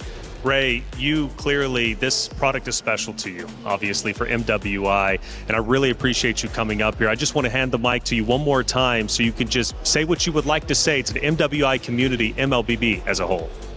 Yeah, I think to wrap up, I do like to thank all our community continued support to our ecosystem that we are building. Building an ecosystem, especially a women ecosystem, is not easy. Like we have to be very dedicated, and together with the Esports Foundation, we are looking at this for long term. So we are very looking forward to the futures for MLBB Women. Well, so am I, Ray. It's been a pleasure having you on the desk. It's been a pleasure being here in general, and we got a monster of a matchup about to take place, and it's going to be Vitality going on that stage, and we had a chance to catch up with them before the matchup begins. Hey guys, as we enter the second semi-finals match of the day, Geltec Cyber Team and Team Vitality is now in the arena. Hello, how are you? Hello, I'm fine. Now, a lot of people are very happy to see Geltec Cyber Team in the top 4. How are you feeling about that? We feel excited, very excited, I know. How do you feel about going up against Team Vitality? Do you feel any pressure? I think, yeah, because we're champions. But are we confident? I'll see you later. Good luck on that match. And you know what? Over here, I think Team Vitality is still on the bus. So maybe we could go and see if they're coming down right about now. Let's take a look, guys. Let's take a look.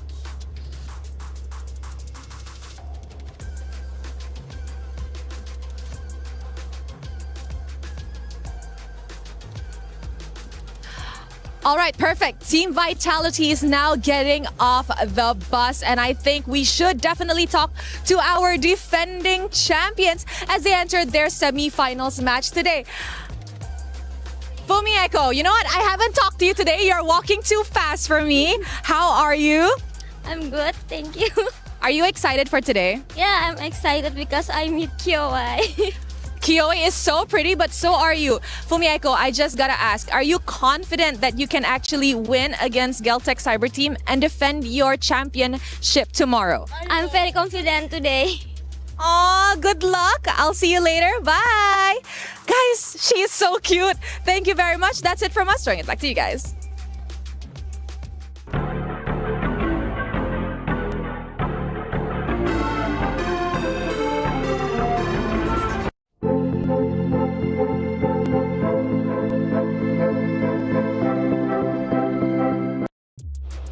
Thank you, Rose. As always, it's always so awesome seeing the players arrive on site. They always have a smile on their face, but they're vicious competitors. And these two competitors now, because there's only one spot in the Grand Finals left, and it's either going to Team Vitality or Geltec Cyber Team, both undefeated. Team Vitality, my goodness. I thought they'd go on a completely perfect run, but they still ended up dropping that one game to Team Falcons ID. But I never really felt like, as a Vitality fanboy myself, that there's any cause to worry. Like, I would... Yeah. Cut from the same cloth, me and Mirko. But Geltec also have been quite impressive, and I'm very happy for them that they made it this far. Geltec Cyber Team, they're very impressive, you know, again, with these assassins, with these unorthodox picks. Heck, the Hanabi showed up, the Aulis as well, and the fact that they made it work is even more impressive. So we'll see if that chaotic nature in the drafts can hurt Vitality. Well, the CIO of Team Vitality, Danny Ingles, had a chance to catch up with Trev. Trev, let's hear what he had to say. I'm here at the Vitality booth with the best dressed man in the place, Danny Engels, the Chief International Officer of Team Vitality. Obviously, welcome to the Esports World Cup in general. I just want to ask firstly about what your strategy was when it came to Stage 4, the Allianz Vault, with heavy investment in fighting games, and obviously you're the favourites in MWI at the moment. Yeah, correct. It was clear to us that on this stage we can turn into the Vitality stage with obviously the favorites in Mobile Legends Bang Bang Women. So I hope that we hoist at least one trophy, maybe more, because I'm excited about the fighting games, of course. We had a fantastic story with the Creek Twins last week already. Even though it didn't work out to raise a trophy, it was still amazing. And we have like TFT coming, heavy favorite in Trackmania as well, which will be super exciting. So looking forward to really own that stage. Yeah, absolutely. So obviously over the past couple of years, you haven't had the result you wanted. Not a bad result by any means, but you want to come out on top against Falcons this year. What was your game plan for the Esports World Cup as a whole to take them down? Yeah, obviously we also are fighting against the Liquids and all gamers, right? So we gotta beat them all, and for that we heavily invested into new games, new teams. We have managed to qualify a total of 18 teams, which is so much more than last year. So really investing more in order to hopefully get enough points to beat the Falcons. I keep saying it's going to be a big challenge, but we all have to win a trophy first, right? And I hope we can make it happen at MLBB Women. I don't know where the Falcons can actually make it happen, right? So that will be very exciting and a lot of pressure on them as well. Yeah, they do seem to be struggling at the moment, the Falcons in general, dropping out the competition. Obviously, in MWI yesterday, they had 2 teams in it, and none of them managed to get through the semi-finals. So do you think this is going to be the break you need to really get going? I mean, it feels amazing to break their keys, right? So it starts there. No, I think the pressure is definitely more on them than on us, and I hope that we can keep it up like that. And as soon as we are in the comfort zone and make them more uncomfortable, I think it gets more and more exciting heading towards all the 7 weeks of EWC. Absolutely. Well, thank you very much, Danny. Thank you. And obviously, good luck in the Esports World Cup. Is in our DNA. Whenever we let it out, it becomes our superpower. Now imagine an entire city being built to supercharge it. Kadir City, powered by Play. Danny, it was great to hear from you, Trev. Thank you for the interview. Committing so much for the club championship trophy. They want to defeat the Falcons, who went back-to-back in the club championship race. For Vitality and Galtech Cyber Team, they now face off against each other. And I got to ask you, boys, especially you, Mirko, are you a fan of either two of the teams? You know, I'm somewhat of a Vitality fan myself. It's been a long run. The girls look great. They're the ones that always manage to break my expectations in a good way. The guys have been less successful, but recently, boom, MPL champ, domestic, bringing it on to MSC. I'm excited for Vitality.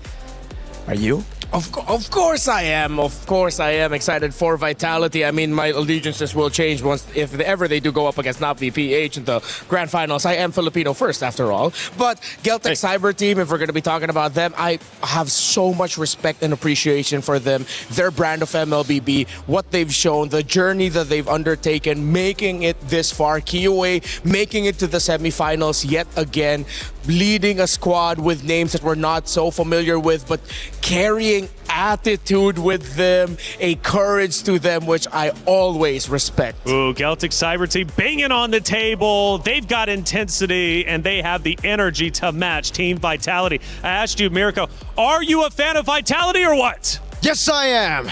And Mr. Danny just gave me a special gift just earlier. Let's see. Whoa. He told me to unbox it live, so. Okay. Okay. Oh! No way. Oh, and it's signed! Oh my goodness! Yo, that's actually dope. Oh my and God. From what I'm hearing, by the way, the Vitality fans are running deep Damascus. Who do you got over there? Taylor, the vibes are immaculate right there. I can't even know if you guys can hear me, but the Vitality fans are out there and we need to put the maximum amount of noise. So you know what I'm gonna do? We have to do that in French. It is time to welcome the queens. S'il vous plaît, du bruit pour Vitality!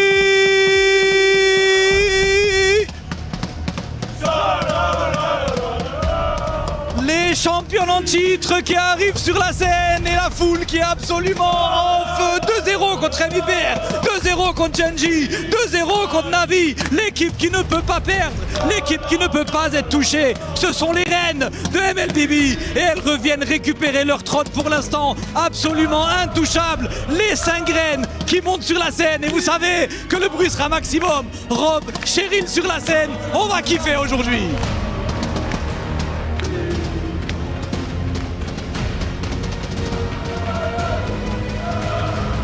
Now, this has been a matchup that you guys have anticipated even before coming. Vivian has penned Kioe on the board of what she wants to see in MWI, and now wish granted here in the semifinals. Anything you would love to say to your opponents? Please don't make us sleep in the middle of the game. Oh, locked and loaded and ready to go. And with that, thank you so much. Please head on over to your battle stations. Team Vitality is clearly ready for a battle, ladies and gentlemen, but as close as they are to their dreams, there is a team that is standing in their path and hoping to achieve their own. Please welcome to the stage, Galtech Cyber Team. Galtech Cyber Team up to this point entirely undefeated, unscathed, going up against everyone, and the Ice Queen has returned. You can feel a shift in the energy in this arena just with her presence. We've seen their mastermind, Coach Osprey, has transformed this team into the Titan that we see today. And now, of course, we do have a quick interview. Right now, you're so close to achieving your dreams. But in order to finish it off, you have to go against what a lot of people look at as the favorite to win this tournament. How much pressure are you under and how confident are you? Сколько вы уверены? Ну, мы постараемся сделать максимальные наши возможности показать. Well, we will do our best to make sure that we play on our maximum capacity. Okay, and I'm sure you will. Please go ahead and have a seat, ladies and gentlemen. It is about that time. That's right. On one hand, the queen bees of the hive, and on the other, the Ice Queen herself. 2 apex predators are on the prowl in the jungle, but only one can emerge victorious from the land of dawn. Ladies and gentlemen, we are about to find out who is going to take that seat in the Grand Finals of MWI. Let's get things started with the semifinal. Cheryl Damascus, Hollywood Rob TV, thank you for setting the stage. The competitors are out there and they're just moments away from competing toe-to-toe for the last spot in the Grand Finals. It's Team Vitality versus Galtech Cyber Team, and it's getting loud in the venue. Why? Well, because Vitality fans have shown up and they are banging on the drums. They're getting loud. They're going crazy. It's going to be a great matchup, seriously. Again, I set the stage earlier. Both teams undefeated so far, but one must face defeat after this. Yeah, home court advantage for Vitality. You pointed out behind the scenes that they maybe look kind of, Galtech Cyber Team, excuse me, are looking kind of nervous. I would like to think it's their more stoic, mysterious nature that they'd like to show off, especially Kioe, the Ice Queen. She's called the Ice Queen for the jungle, not just because of her cold-blooded gameplay, but of course, what she does behind the scenes. Well, I tell you what, Miracle, if he's going to bring up the Ice Queen of Kioe, let's bring up the Hive Queen of Vival. You've got two queens about to battle it out. Absolutely. The Hive Queen Vival has been, taking all the attention from the fans as well. I've heard some chants already from the Vitality fans in the building screaming, Vival, Vival, Vival. And it's through her playing a plethora of different picks. When we've seen players just stick onto the tanks, stick onto the assassins, Vival does both equally well. Although, I'm a bit more biased to the assassins. Ooh, I like the assassins, especially after one of the matchups we had on day number, I believe it was 2 or 1. So fast-paced, absolutely brutal. And speaking of brutality, this is in fact the boss fight for Galtech Cyber Team. In fact, for all rosters, of course, every contender must meet Team Vitality to claim the trophy. And fun fact, Vitality has yet to miss a grand final appearance in MWI. They are always there.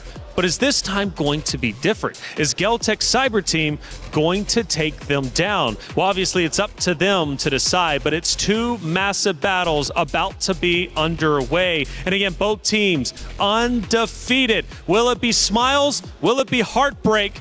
Well, again, it's based upon how they end up playing. Now, fun fact as well, both teams also eliminated Falcons from this tournament. They will no longer get more club championship points than what they got making it to the knockout round. That includes Falcons MENA and Falcons Indonesia. So the history between the two is immense. Geltec Cyber Team, what they were able to show off yesterday against Team Falcons MENA, it was just strong mindset. They had a difficult game, number one. It really looked like it was going to end quickly, and it would be Team Falcons MENA in this semifinal today. But then they held strong, and they showed off why they've made it this far. That's right. And Mirko, I got to ask you, man, losing a map.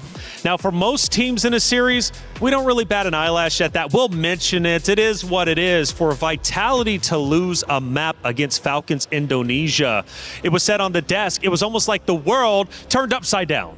I do agree, you know, it's a bit concerning, maybe a lot concerning if you're looking at the track record of the team and how dominant they've been throughout MWI history. But I think I'm pretty happy. I think the Vitality fans should be pretty happy as well that they got a reality check very early on in the knockout stage, and they were able to recover. So I think more props to the women here because they were able to recover in such a short period of time after getting come back like that. The mentality stayed strong. They went back to the drawing board and they cooked up a fantastic early game draft to close it out. Renmar, I was hearing rumors that when Vitality went back on stage to go into that final map against Falcons Indonesia, they were shaking, physically shaking. But after watching them beat Falcons Indonesia, I think it was pure anger. Yeah, we saw Vivian on her show. What more can you ask for in a backs against the wall team Vitality who are fighting for tournament life with all of the pride? She gets her most iconic pick, and she had an iconic performance. So if they were shaky behind the scenes, it definitely didn't show in game. Nope, it was, I think, pure anger. It's what we saw. Oh my lord. The Cho pick was amazing, by the way. Like the amount of times she was able to catch Zev on a Harley, it was just ridiculous. An orange buff steal at the start of the game. So for Geltec, I really hope they've studied that. I really hope they take it away from Vivian. Yeah, let's see if there's going to be a way for them to deny it. Maybe not try to overthink it. I like that, especially up against a team like Vitality. We talked about Vivol earlier, who is very flexible in the type of jungler that she'll get. My personal favorite, and it is because of a bias of mine, you know my favorite pick, the Akai. Taking it away from her, I feel like it's a great call by Geltec Cyber Team. Vitality have really just relied on that Panda to get through a lot of these games. Heck, 3 games out of 3 just yesterday up against Falcons ID on the Panda. So I like it, but also it's kind of like the Claude for Winnie type of situation. I feel like for Vitality especially, it's if it ain't broke, don't fix it. If you're going to let the Akai go, we're going to pick it up. Now that it's finally banned out, we get to see some more of those prio picks, maybe some more of the picks that were hidden by Vitality from the group stage all the way to top 8. Yeah. Let's see if Vitality has much more left in the tank. Oh, they're taking away the Hirara, of course, from Kiowa. We touched on the Aulus earlier in the pre-match discussion, and that should be a possibility here for Geltec. I want to see them consider their options. I want to see them get creative, maybe even bring back picks like such as the Julian if it works out well for them. That was the pick that put Kiowa in the map 2 years ago. For Geltec Cyber Team, though, they have something in their back pocket, and that's Coach Osprey, who has been absolutely phenomenal in leading this roster. Coach Osprey, going into this hero selection, you've already seen some of the bans. What do you think his game plan is going to be? Well, it looks like right now Geltec are just taking away some of the most annoying picks to deal with. If you're an assassin, if you're a team that wants to play somewhat steady so that your side of the river and jungle is safe, and then you'll find your moment, go for that explosive play, and then snowball from there. All their 3 bans scream. They want to protect their river. They want to make sure they have a good XP matchup. No tempo control, right? Like that, they want to have that. And it's equal amounts of respect from Vitality. We heard the spicy comments from Cine. Yeah. Don't put us to sleep with the game. Yeah. So we'll see here with the Hirara banned out. It's going to be the Bakusha also taken away. Knowing again, Geltec, even when they're not on assassins, they rely on fast tempo gameplay. So it's all about that Bakusha, all about the early rotations to get an advantage before Turtle 1. All right, with Esmeralda gone, Apakito, Freya trade is up in the air. Fovia's priority as well. I wouldn't take it away from Geltec Cyber Team also to later on show some flexibility through their mid lane pickups. There have been some teams who have picked up the Sicilian. I love MWI because a lot of my favorite picks, even though quite cheesy as they are showing up.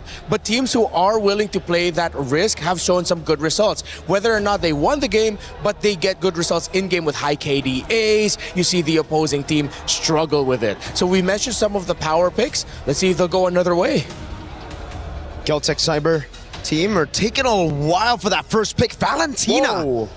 as first pick for Geltec Cyber team. I did not see that coming. I think they're looking way too closely at what Cine could potentially show up in the mid lane with. Either like an Eve or a Farsa. This feels a little bit of like an overthink. But then at the same time, you have the Atlas, so you're trying to turn off the possibility of Vivian picking that up. I think they're setting up for the Atlas pick themselves here. Possibly a Sora as well, trying to go for the CC combo up against Vitality. Controlling that neutral objective has been one of the main winning conditions for Vitality, so taking it away from them could be the play. Freya, though, and the Atlas, they don't care about the Valentina. They'll go straight through, brute forcing their way through a Fatal Link steal. Oh, they checked the bluff of Geltec and they said, all right, go ahead, we don't care. We're still going to go for the Atlas, even though we're giving it to you. Still, though, that means that Geltec can have an idea of what to expect, especially from the pick of Shell later on. Whoa. It will be a gold laner that would want to pick up the Purify. Got to be careful with shaking your teammate's arm there. You don't want to yank it off accidentally. You know, I said they looked nervous coming into the venue, but after that little ordeal, I think they look just fine. They're feeling comfortable. They're in their zone. Yes. And Geltec Cyber team is ready to take on the previous champs. There you go. Carrying the Valoric picked up for Geltec Cyber team. Now, this could be the opportunity for Vitality to go for the Eve again. Could be stolen by the Valentina, but I feel like they picked up the Atlas so that they can overwhelm the Valentina with as many big ultimates as possible to kind of like make it difficult. Yeah.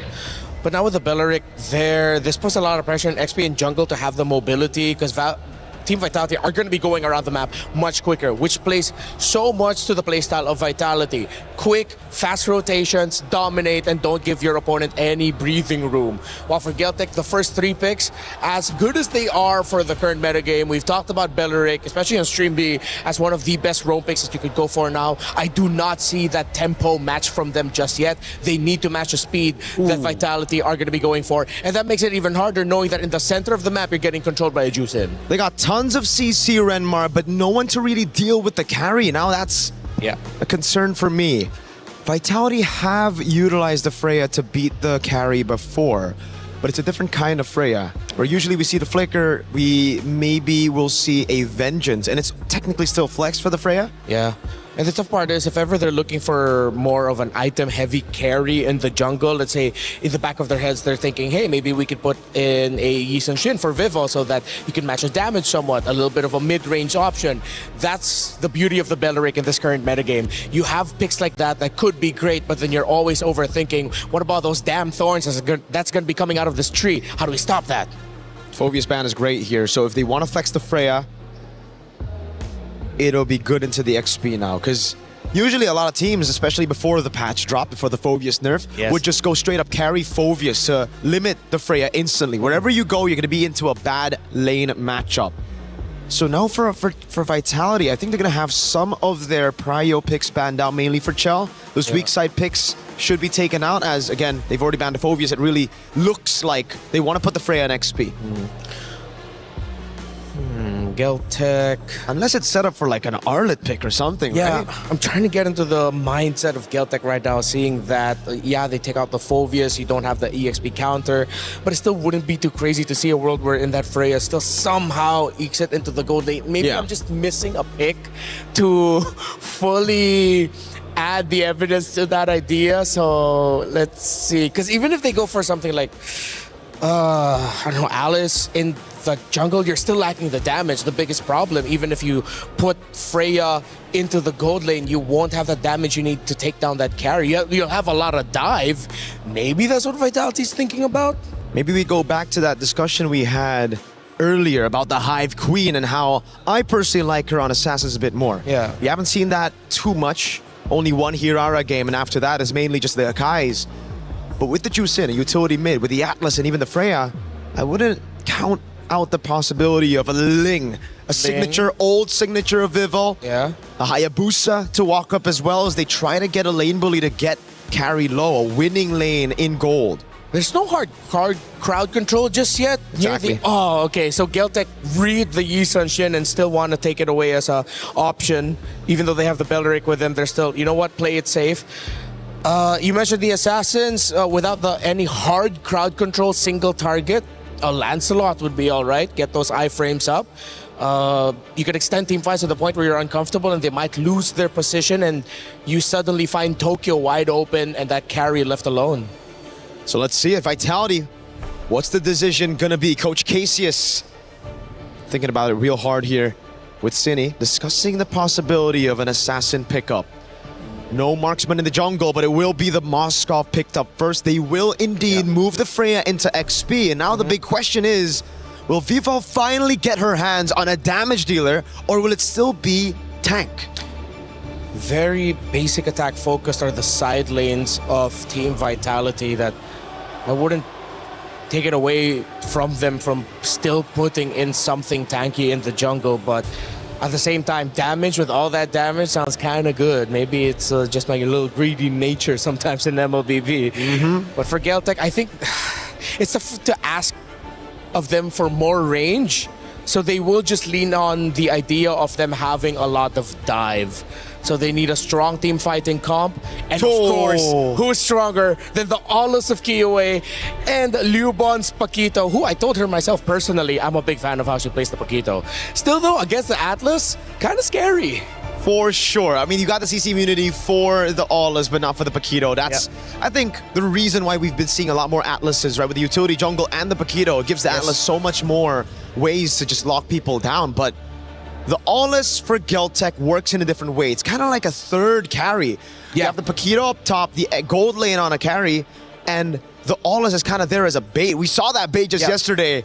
It looked really bad. It looked like Kiowa just face checked out of nowhere, but she was able to CC immune her way out of the skirmish, and the whole team just collapsed on everybody else who've already used the resources. Yeah, commit too much on that Aulus, and Geltec's gonna be very happy with that. Fredrin. Wow. So they still do lean in on the tank, which theoretically does have the damage the more you hit him. So in a way, they sort of balance it out, just not traditionally.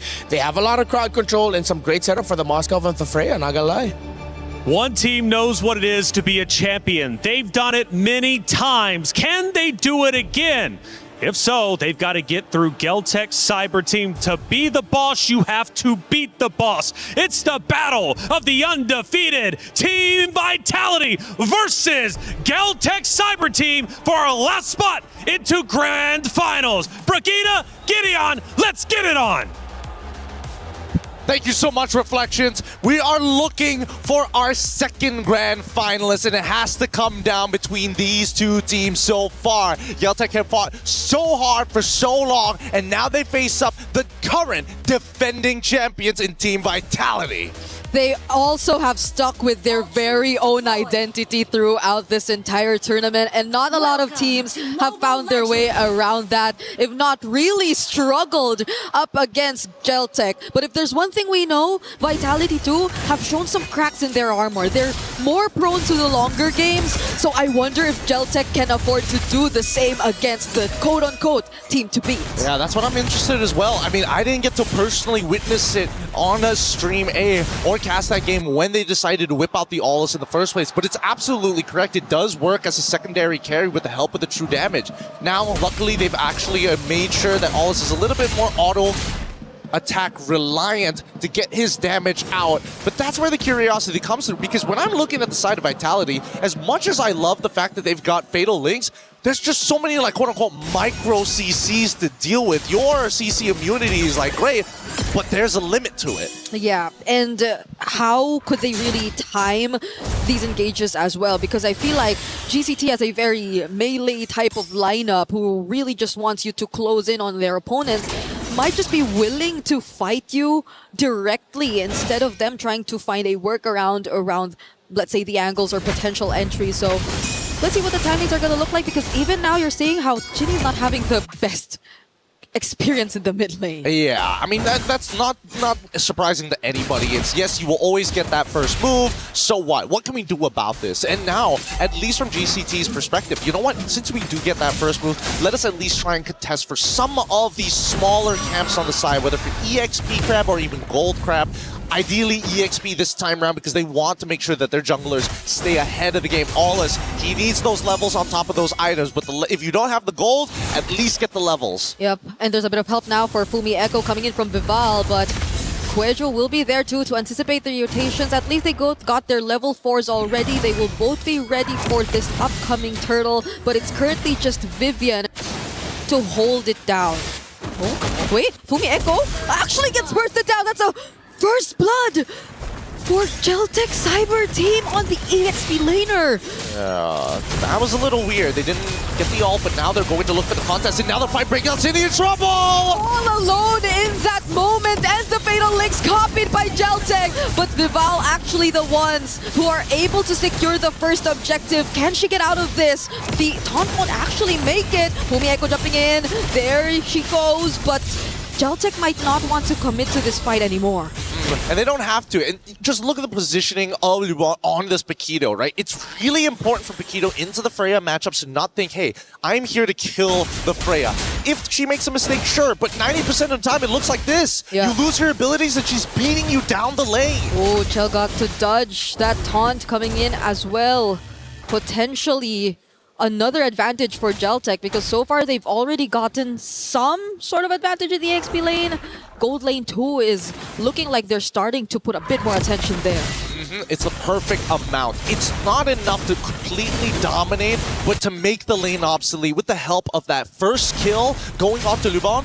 Man, Festival of Blood already active. You're getting a lot more spell vamp. So no matter how bad the trade is, as long as there's a fat wave coming to your side, first item War Axe as well, there's no way they can make that happen. And there's nothing interrupting Geltec from doing what they want to do across the map. Like, Kyoe is just able to accomplish the farming that you really would want to get in for the Olus. Vitality, on the other hand, it's more of like us expecting the more proactive approach from them this time around, but at the same time, Geltec just don't seem like the best targets to do so. Cleaving App's already committed. Rather try and forced out from Quedro, but Vivian's already very low to look for anything further. There was a moment there, but both sides, it's like the Wild Wild West. You're waiting for that bell to drop.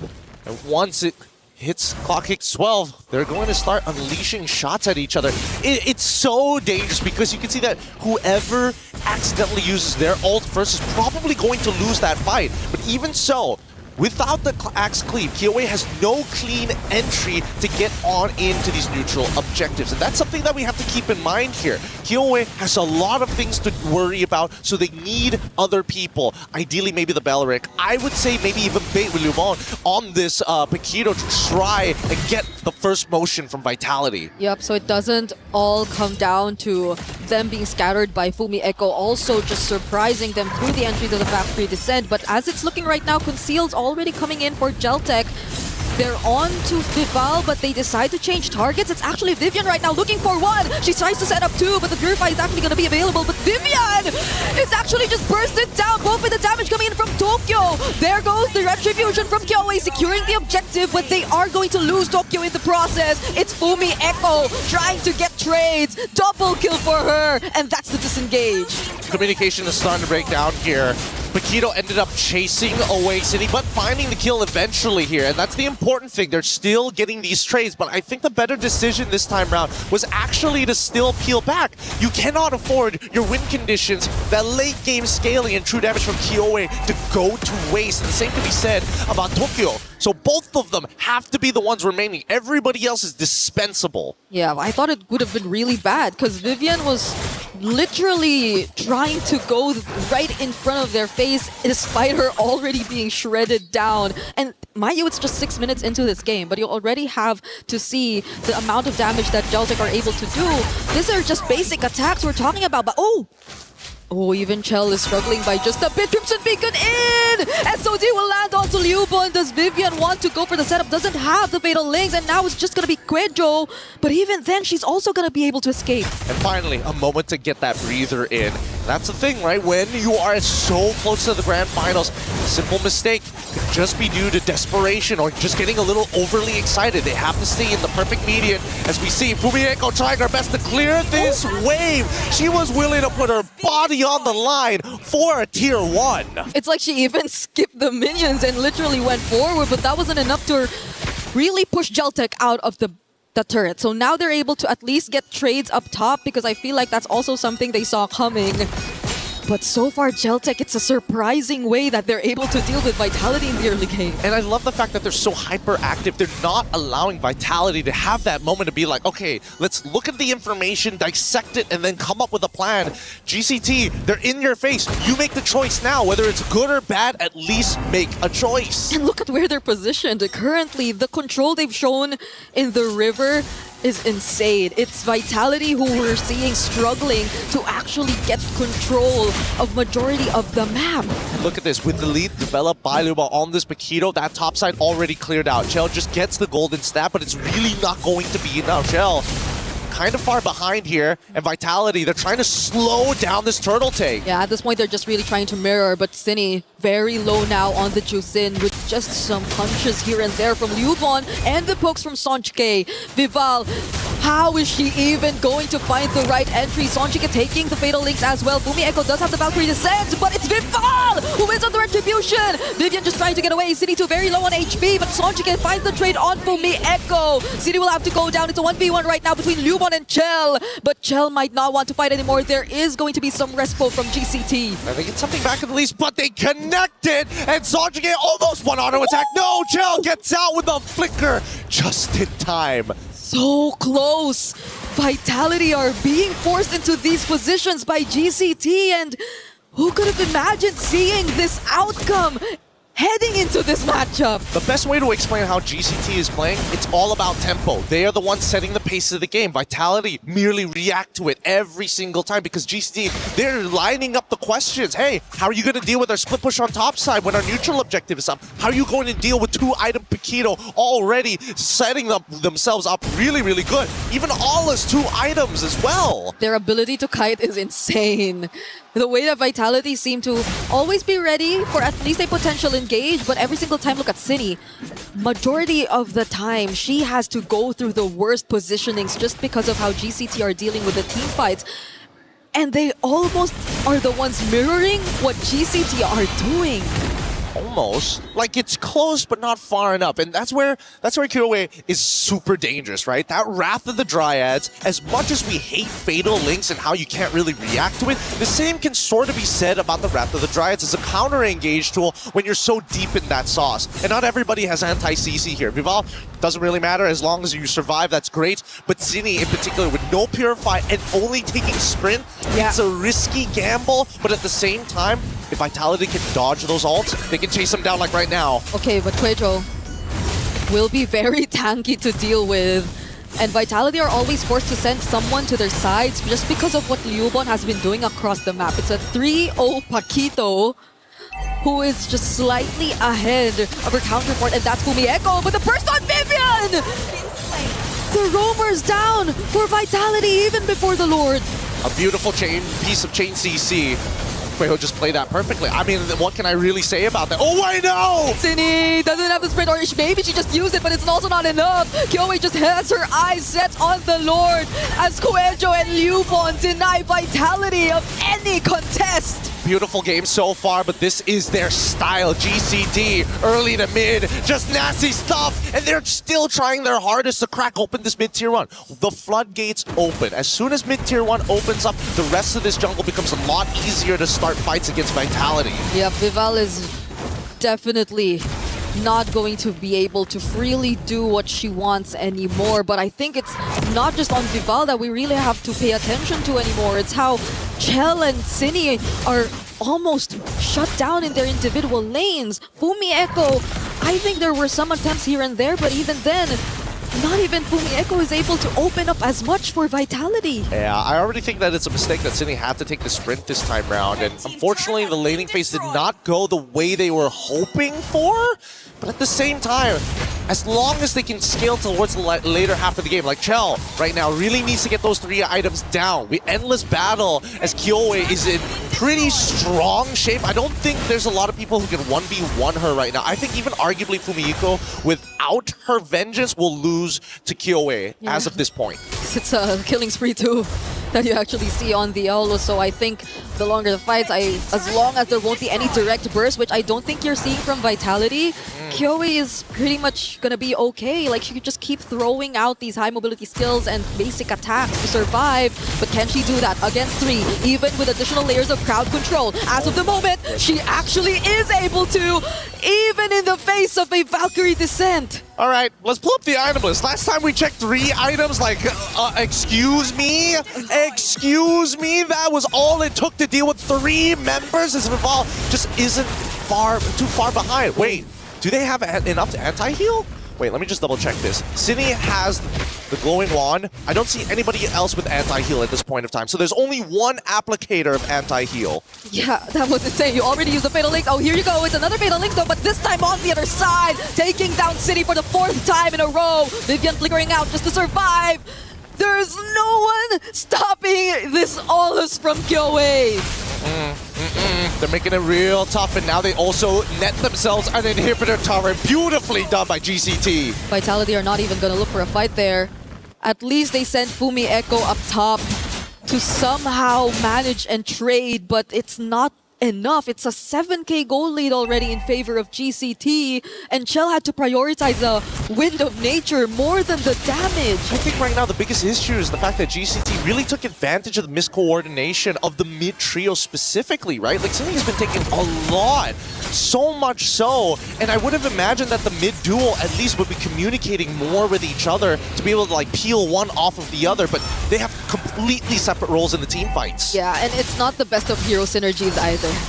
Seeing an Atlas alongside the Jusin, but right now Geltech are just exposing so much more of the weaknesses of Vitality and Tokyo. My goodness, Vivian had to pick up an Immortality after that. Hey, true damage is already in, and the Trinity build is done. Currently with a 7.4k lead, GCT. This Lord, if they can figure out a way to end it right here after this push, that would be the most perfect time for GCT. That's going to be a statement. It's going to be a statement right there. Valkyrie Descent out from Fumi Echo, but I think they are going to try and chase. Kyoe is just too quick to move with this Aulus. Quecho will be there too. Doesn't have the Wrath of Dryad, but it's enough. Fumi Echo could not regroup with Vitality. If there's one thing that Aulus is particularly good at, other than just dealing true damage and auto-attacking, it's chasing his targets. And I think most people tend to forget that. They think that he's just a traditional bruiser. No, he's kind of alpha-esque, except he just sticks on you. Yep, alongside damage too. Alongside damage. I mean, both do. It's true damage, you know? Your stats don't matter when the bar is white, I suppose. But even so, with Lord now about to crash into their base, this base defense is going to look a little rough. Yeah, a lot of their wave clear is just going to be from Chell, who's currently doing a lot of catching up, already prioritizing just the winter or the Wind of Nature just to survive. But does GCT force the fight? Quejo trying to close in, already half HP though. Leaving Axe coming in from Kyoe, gets pushed back by the Spear of Misery, but Fumi Echo from the sides trying to go in with the Valkyrie Descent. Vival somehow still alive, popping the Immortality, but the setup from Sanjike! And now it's a Maniac from Tokyo, but they don't care about the Savage! It's not about the ego, it's about closing out this game. This ain't just a simple sprint, it's a marathon. 1-0 so far as Caltech take the very first game from our defending champions. This is gonna be a real series. That was a bit too clean against the defending champions, and I no longer know what to expect. After that game number 1, we got to see from GCT. The tempo, that's the problem. Galtech got them early to mid-game with the way that they played their tempo, and they never let the foot off the gas. Beautifully done all across the board, and the technicalities of it, attacking the mid lane, making sure, yes, you have a couple of bad matchups, but we can compensate if we have control. But we're going to be throwing it back over to the panel to break it down for you guys right after these messages.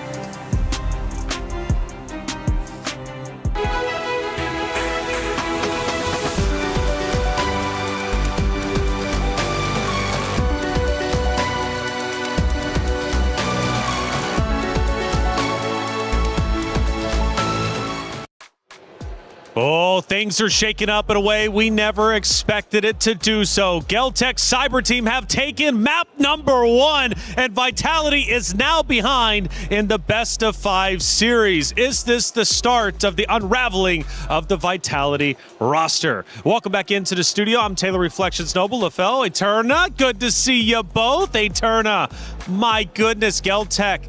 They get it done, and they did so in a relatively dominating way. And I'm really happy that we get to see that, right? Finally, we see someone can break that formation, I would say, from the defending champions, and it's none other than Kiyoe herself. Kiyoe has been a big talking point, of course, and, well, she seems to be leading the charge for Geltec Cyber Team, and Vitality has to find a way to deal with her. And honestly, I kind of feel like this game, not gonna lie, is kind of over for the first 20 seconds. Because honestly, looking at the draft just now, there's just not enough damage coming in from Vitality, and there's so much heal coming in from GCT, but hey, Osprey, man, he sure knows how to draft. He does, and he definitely has done his homework coming into this. Obviously, there was a big talking point about Coach Osprey and how well he would be doing, and he's already done well, right, for this Geltec Cyber Team roster. After all, they are undefeated. That was the moniker going into this. Both rosters undefeated throughout groups and obviously here in the knockouts. I think they both only dropped 1 game. That's correct, right? And so it really just shows, you know, the very best against the very best. And I really do agree with what LaFell said earlier on. It all came back down to the drafts. It's an interesting position to see for Team Vitality that they get drafted in such a corner, because obviously after the first few minutes of the game that you mentioned earlier on, you'd expect Fumi Echo on the side lanes on a hero that is so OP like the Freya to actually be able to carry it through, but unfortunately I think they were just really falling behind on rotations. So could you imagine a roamer like Kuejo dealing more damage than Freya or Fumi Echo? No. Fumi Echo only did 29,000 damage. Kuejo did 35,000 damage in that game. And part of the reason is because of her passive, where you attack me, I hit you back. But the problem is, you attack me so many times and I just don't die, so you take all the damage. Tough stuff coming out, obviously, for Vitality. They've got to find an answer, and they need to do so very quickly before the series falls away. The Vitality fans, though, are unwavering in their faith. They are still out there, even after the loss, screaming and going off. Coming into the venue, Geltec Cyber Team, I thought looked nervous, but I guess it was pure concentration. They got on that stage, then they started joking around and having fun, and I knew, okay, they're comfortable, they're great. And even for the side of Vitality, a couple of smiles. One of the highlights, LaFell, yesterday was the fact that Vitality, even though they dropped the map to Falcons Indonesia, during the interviews with Rose, asked, like, what went wrong? They recognized what their faults were, and they came in to fix them. But did they truly fix them? I don't know. Map 1 was tough. Because personally for me, I think this is a very easy thing to fix, because they noticed that the jungler was hit. So I feel like just pick up your jungler earlier, don't get to all the way to the red 5, and then you have no other choice than the Fredrin, and it should be fine. Because Indonesians, they like to fight. So when they have a draft that don't have enough damage, I feel like game number 2, not going to happen again. Hey, Turner, let's look at one of our in-game actions, and this will start to tell the story of what ended up unfolding throughout that game number 1. Truly a phenomenal game indeed from the side of Geltec. And Eterna, I can't even imagine what we're going to see in this moment. Okay, we're 14 minutes in, so it's already a little later in the stage of the game. You can see the Lord marching down on the bottom side of the map as well. And unfortunately, at 14 minutes, it feels like Shell just really didn't have the damage yet. Either she was lacking behind on the farm, or she just really didn't have her items down, but you could see her being the only person to clear on her side. There's not really much that she could have done in this moment, but what I found really surprising was this SOD hitting and her actually going into that. And that's huge, because in the interview that you were referring to yesterday about them taking accountability of their mistakes, it was actually Shell that was like, you know, okay, that was my bad on my part. And I felt like in that particular clip, we see Shell kind of faltering as well in terms of her decision making. What about Cinny? Now, Cinny has been a big talking point for the side of Vitality, and from what I'm hearing, she is the IGL, one of the more vocal figureheads on this roster. What is Cindy's game plan? What do you think she's telling her roster going into this match number 2? Because she's going to need to get her team behind her. Well, honestly, for game number 1, it looked like her role for that one is to control. Make sure that the front lines was disrupted. But in the early game, we can see that she didn't have enough time to really farm her own lane. So I really feel like in game number 2, I think she has to be a bit of a carry role, because I feel like in that game, all the weight is on Shell's shoulder. And I think going up against Geltec Cyber Team, that should not be the case. I feel like 2 or 3 members need to do damage. Fumi Echo could, but she was disrupted so much by Kyoe on that Aulus. A lot of true damage, she couldn't do much. I agree. I think for the moments that we find Vitality in a position of success, even though we've been talking about Vivian so much, even though we've been talking about Vival so much, it's usually Cine that holds a pivotal role, but based on the hero that she's given. Now, we were talking about it during the game as well, the fact that Jushin was nerfed out. So it's a little bit more difficult for her to do the playmaking role. And so when she's given a hero like something like the Valentina, that's a little bit more creative, a little bit more, difficult, like with a higher skill ceiling. Maybe that's why Valentina really first pick, right? Maybe. Steal it away. So what do you think hero-wise? Because you actually said it was lost within the first 20 seconds, which I've started to learn from the both of you and everybody else here on this MWI team. Man, the hero pick and bans really does make it or break it from your roster. No matter how good you are, you fall behind in the hero selection, you're pretty much done and dusted by the very beginning. Where did Vitality fall behind? Because you're convinced it was over before it even began.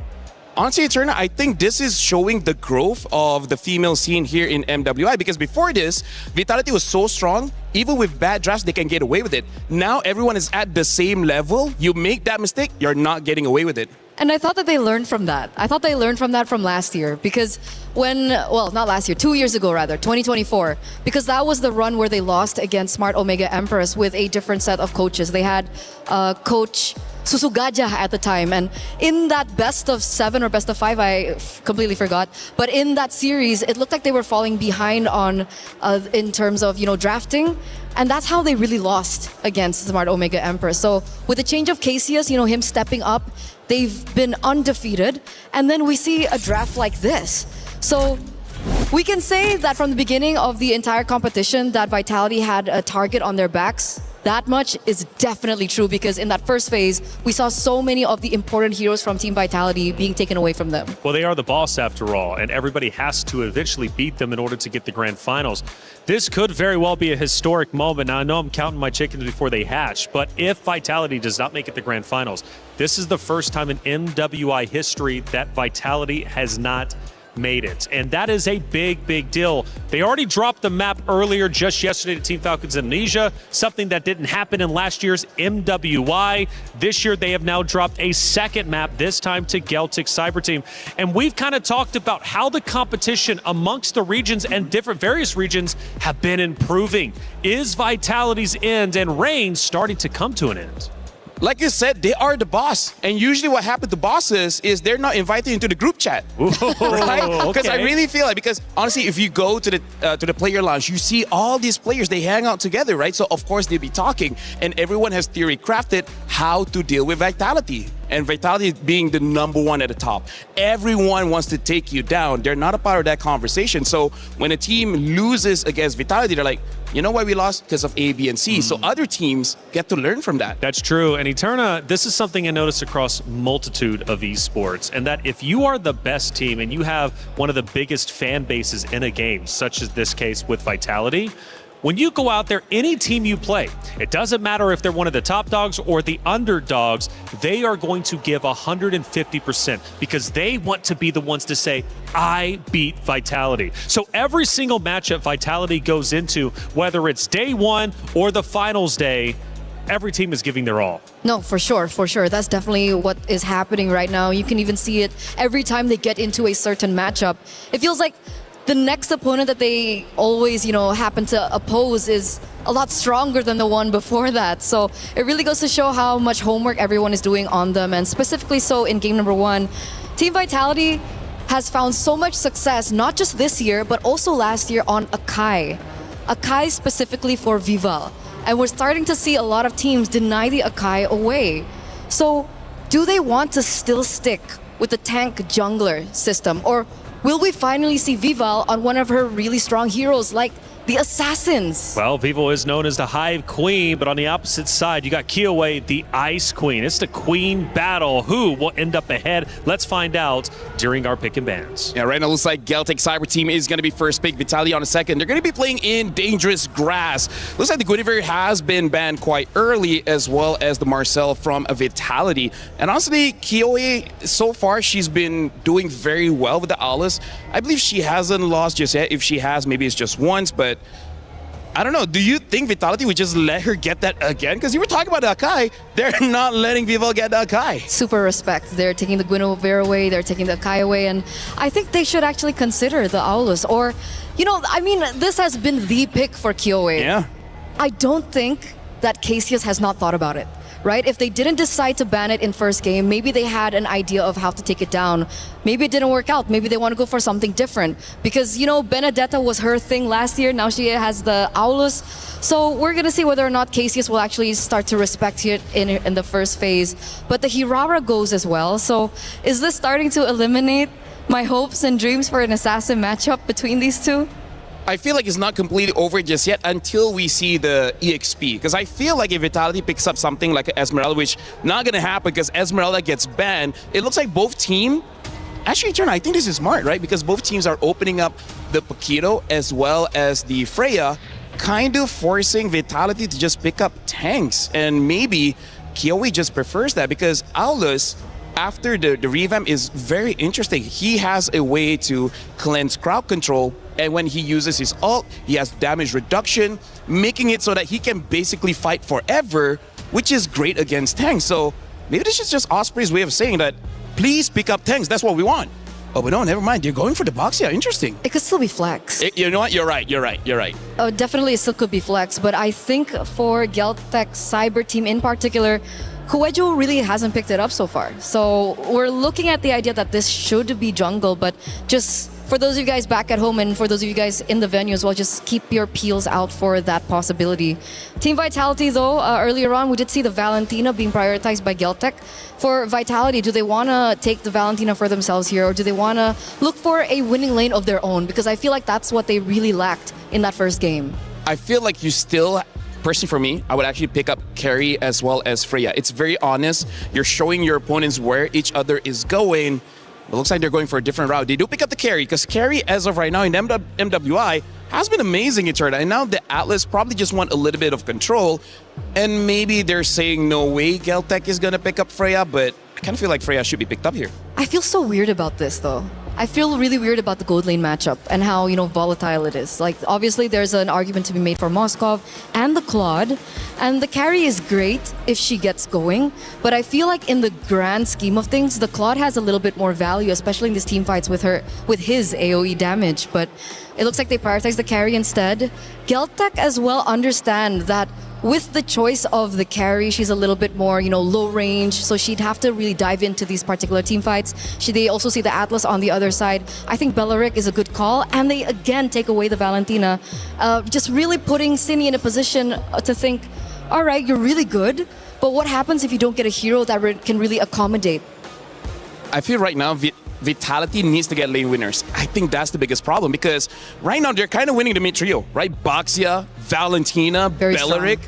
They have Atlas. That's a good start. The problem is, they only have one slot before the other bans come through. So I think Coach Osprey is attacking that mid trio game, making sure that they don't have enough damage, or they don't have enough tankiness, or at least they pick up the Eve Atlas. Honestly, pretty solid. Exactly. That's what we were waiting for, right? That mid trio. You talked about it as well in game number 1, and it's definitely true. And that's the adjustments that we're seeing Coach Remar, sup JJ? really go through. Oh, so that's where he went. Hey, they love MLBB. They do. They love MLBB, and we are here for it as well. So coming into the second phase of the drafts, the Yves has already been taken down now. Viva, what does she use in this regard? Honestly, the draft is so flexible because they haven't picked up the EXP laner yet. So I feel like Vitality is actually considering whether they do want to use some kind of damage dealer in the jungle. Because right now, if you're looking at the tanks, there's only really Barats as well as Bauman. I think Bauman is a pretty solid choice here, but, can they use it? Bauman jungle? Yes, because here's the thing. Bauman isn't great against crowd control heroes. Unfortunately, Valentina as well as Beleric has a lot of crowd control, so maybe not the best for Bauman. Do you think they're going to go something crazy like an X-Borg? If and only if Boxia goes into the jungle, that's definitely an option that they can take. And I think, back in the day, we had the option of Alpha. Yeah. For me, if you see Geltec's gold laner, and it's not like a burst type of gold laner, I actually think you can go for the X-Boy, because Valentina has burst, but with the Eve, I think you're not going to lose mid lane that much. So maybe Geltec won't have enough damage to to burst down the Expo. So honestly, not a bad idea. Which is why maybe they take out the Claude, right? Other than the laning phase from carry. Veltman ban, by the way. They do still eliminate that possibility with perhaps the reasoning of denying that burst potential from the gold lane. The Balman does get banned either way. So even with the Belleric, they don't want to take the risk. They don't want to take the gamble. So I think in my head, Xborg, or do they want to play a little bit risky? And do they want to play something more damage-oriented in the jungle, like an Assassin or a YSS, despite going up against something like the Belleric? Honestly, I feel like YSS is probably the safest one, right? Because if you pick up the Ling, it's strong. But going up against Valentina, Baxia, as well as Belleric does not seem like a good idea. And honestly, them banning out the Moskov, does this not feel like they're setting up for an Assassin? Yeah. They're banning out the Claude, they're banning out the Moskov. I feel like worst comes to worst, maybe a Harley. Maybe a Harley, but that's going to be a final pick. So we probably will see an EXP first. I kind of want to see something like a Yuzong, because they need some kind of dive. For Vitality. That makes sense. That makes sense. Really great follow-up. I think Fumi Echo would do amazing on the Yuzong as well. She's been very active. And that's the one thing that I really need from Team Vitality. Fumi Echo needs to be given a hero where she can create crazy plays, like something like the Lapu Lapu, something like the Alice. Arlet as well, one of her power heroes right now in this meta. But we talked about the YSS earlier, and they're like, nah, we're gonna deny that first. So, Vival, what you gonna do? I feel like we spent so much time with Osprey in these years. We called 4 out of the 5 bans, right? We called out the Akai, the Esme, the Balman, as well as the Yi Sun Shin. It's like a good friendship. We haven't seen each other in 1 full year, and yet we still know him. It's like us. So now Vitality, here's the question. I feel like to be safe, you do pick up an EXP laner. The problem is, most likely you're gonna get countered, right? I feel like the Alice is difficult because there's a Baxia. You got to be careful of that. But they still go for the Alice. Man, we call out the heroes. So now Geltec. I'm thinking carry is, Harif is not bad. The other one is Bruno. I don't know, I'm kind of feeling like Harif here. Imagine being Sonjika now though. She's like, which ultimate do I pick up? Do I pick Alice's? Do I go for real world manipulation? Do I go for Fatal Links? I feel like with this draft, I think it's best to take the Eve ult. Because picking up the Atlas, I think you're going to die fast because of that carry. And it's really great because you want to outrange the carry. You're really great. Thank you. You are too. So now Geltec. You too, Reflections. You too, Reflections. You know what? Thank you. I got to say, when we look at you, it's like looking at us back. Me too. Is that right? Yeah. I feel like I'm seeing myself. We see ourselves. By the way, Bruno gets picked up as well as the CC. This is pretty smart because, again, Geltec, they have like a singular style of the draft for this one, which is, let's win the lane, right? Bruno wins against the carry, CC wins against the Alice, and then the mid trio, amazing. Which is not great. Oh, for it's Vitality. Not great for Vitality. You're right. I thought that she was going to pick up something like the Clint because she's picked it up before, but they go for something even more extreme like the Bruno, and obviously Bruno has a great window in the early game and also has a great window into the later stages of the game. So it's not necessarily them putting all their eggs in one basket. And now with Berserker Fury, even the tanks will feel squishy. Ouch. Ouch. That's all they're going to say. Or maybe they say something different. This has to be an assassin. The only thing is what? Right, Yuzushin is already out. Do they go for the link? Lancelot? Actually, not bad. Not the best, but not bad. Hayabusa? They still go for the link. I don't know how to feel about this, Eterna, because this does not seem like a linkable game. It's definitely going to be tough. It's definitely going to be tough. And we saw in game number 1, if they lose the drafts, it's not going to be as straightforward. Oh, the Vitality fans are loud, but can the Vitality team get another W? Tie up the series 1-1. Or will Geltic Cyber team secure their spot in the Grand Finals by closing it out 3-0? They've got 2 more maps to get there, but they're well on their way to doing so. It's Vitality versus Geltic Cyber team, map number 2. Brigida Gideon, let's do it.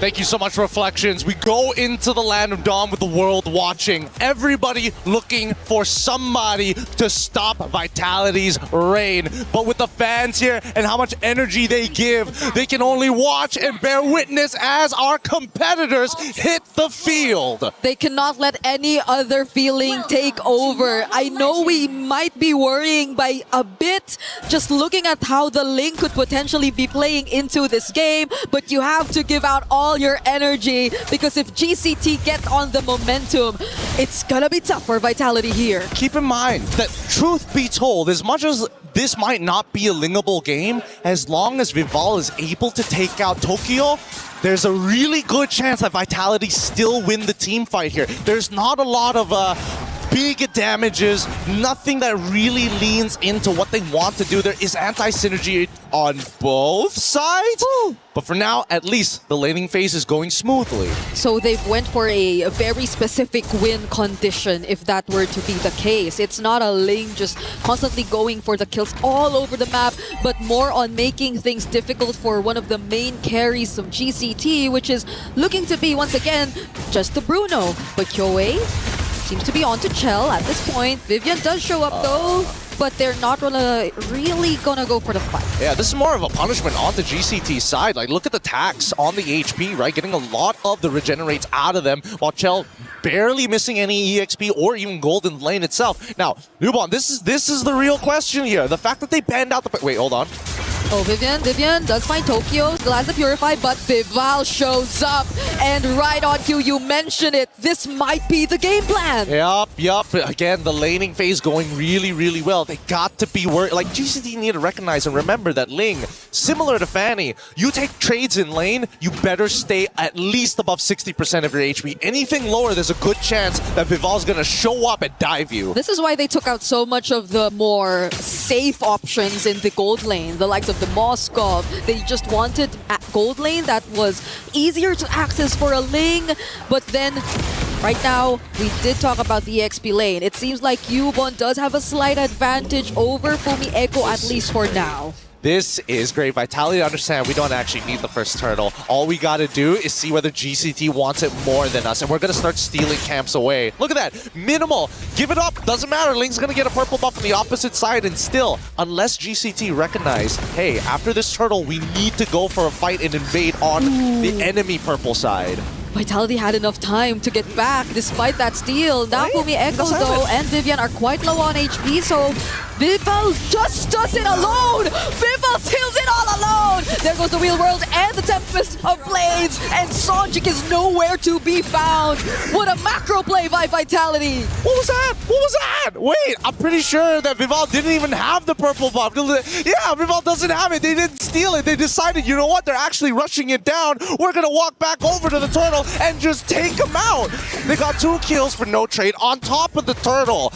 I think that I don't want to say that GC kind of let it happen, but it sort of feels that way. Yeah, they weren't able to really scout out what else Vitality was doing up on the map. I think they realized it very, very late too. So now they're losing out on a lot of resources. Fortunately, they are somehow balanced out in terms of levels and EXP, but that was a good start for Vitality this game. Yeah, especially since GCT already had all the advantages that they were looking for. Well, maybe not on the gold side, but other than that, they had first position, first move.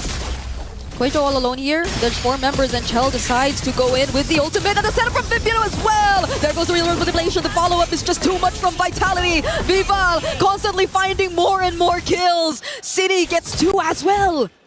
All right.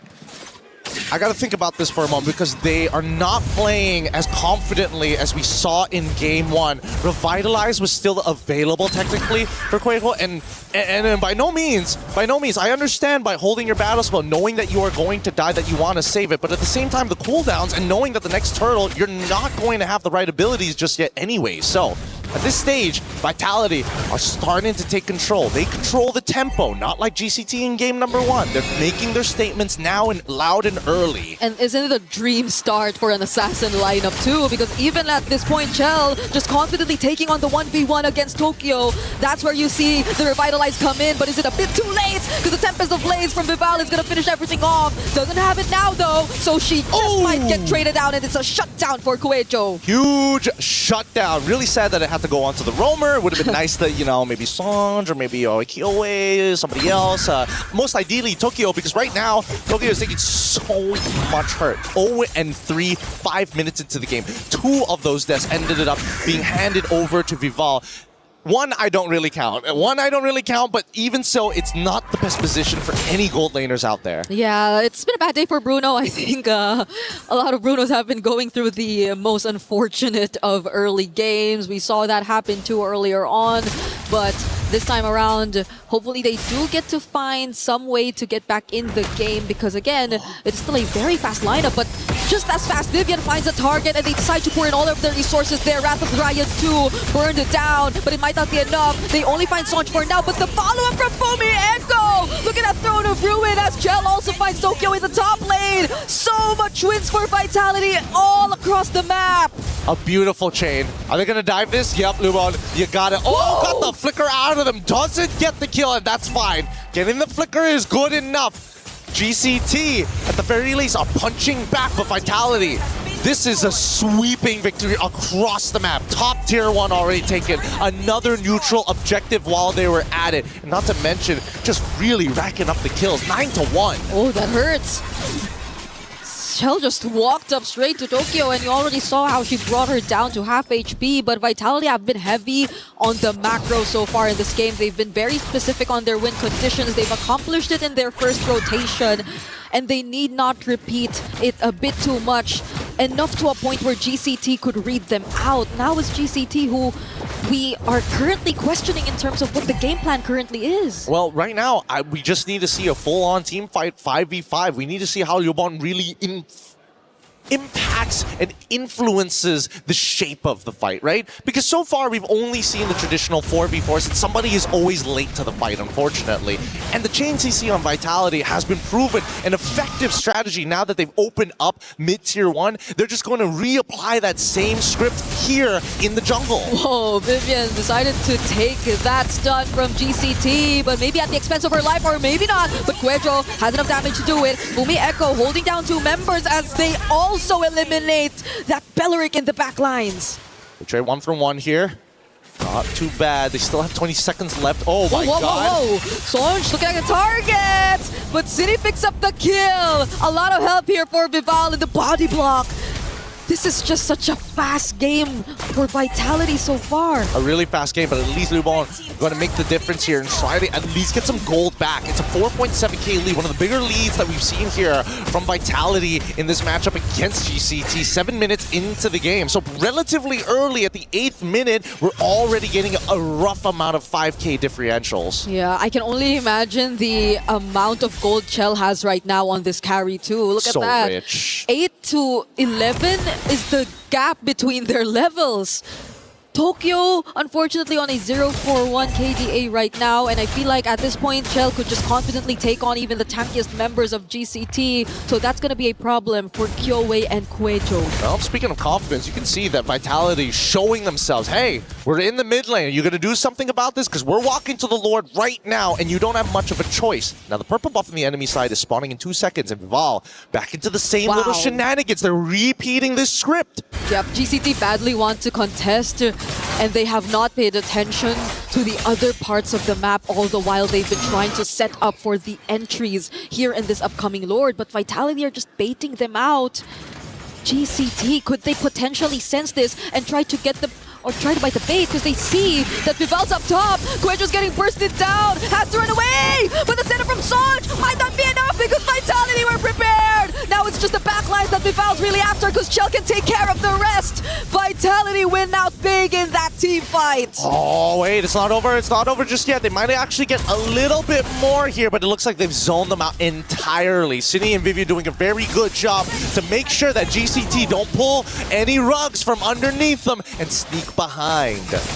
Vitality, that was such quick movement. Vival, just for a moment, showed herself up top after stealing that purple buff. And GCT were a bit too occupied with trying to get in and follow up with both Cuejo and Sonj because they both went for setups anyway. But the counters from Fumi Echo, the Throne of Ruins, and the real-world manipulations, plus Vival just cutting off the rest of the members as Chell clearly had enough damage. GCT had no way around that team fight. Oh, Beleric Wrath of the Dryad's already out. And now, Vival, are you going to go 1v5? Are you really that confident with a 7.3k lead for your team? I don't think so, because Fumieko, he's got it covered down bot. I think they're very careful now that they have this lead. They've learned so much from game number 1, and they've been playing it relatively simple now that they've already gotten the advantage for themselves. Now most of the holy shields are about to come fall for GCT, and I think it's just really playing for Tokyo that could be the game plan. I don't know. I just saw Tokyo recently just purchase the Berserker's Fury 10 minutes, 30 seconds into this game. That's a really late pickup here in terms of just scaling timers. And in comparison to the already completed Trinity build on the opposite end, and of course, got to make sure you got some mana regen because Chell wants to stay on the map longer rather than having to recall every single time she runs out. Ooh, tough though, because that can deal with the front lines, yes, but that Wishing Lantern pickup too from Cine, so that's a lot of items already packed by Vitality just to respond to the lineup of GCT or to whoever might want to start things off for them. And they might not even confidently do so because, as you mentioned, it's just the Haas and the Berserkers. 3k is the goal differential between Chell and Tokyo at this point. Yep. If the math serves me right, I think it should be roughly around the 16th to 17th minute where we're expecting, okay, a bold attempt coming up from Vivian here, but do we see any counterplay? Kyoei does try to go for a counterplay. It's Cine who she tries to set up for. Whoa! Does find the kill on Cine. They weren't able to accomplish it at first, but now they're gonna be okay. That's a loss for Vitality, at least one by one. GCT trying to be a bit more confident and pushing forward.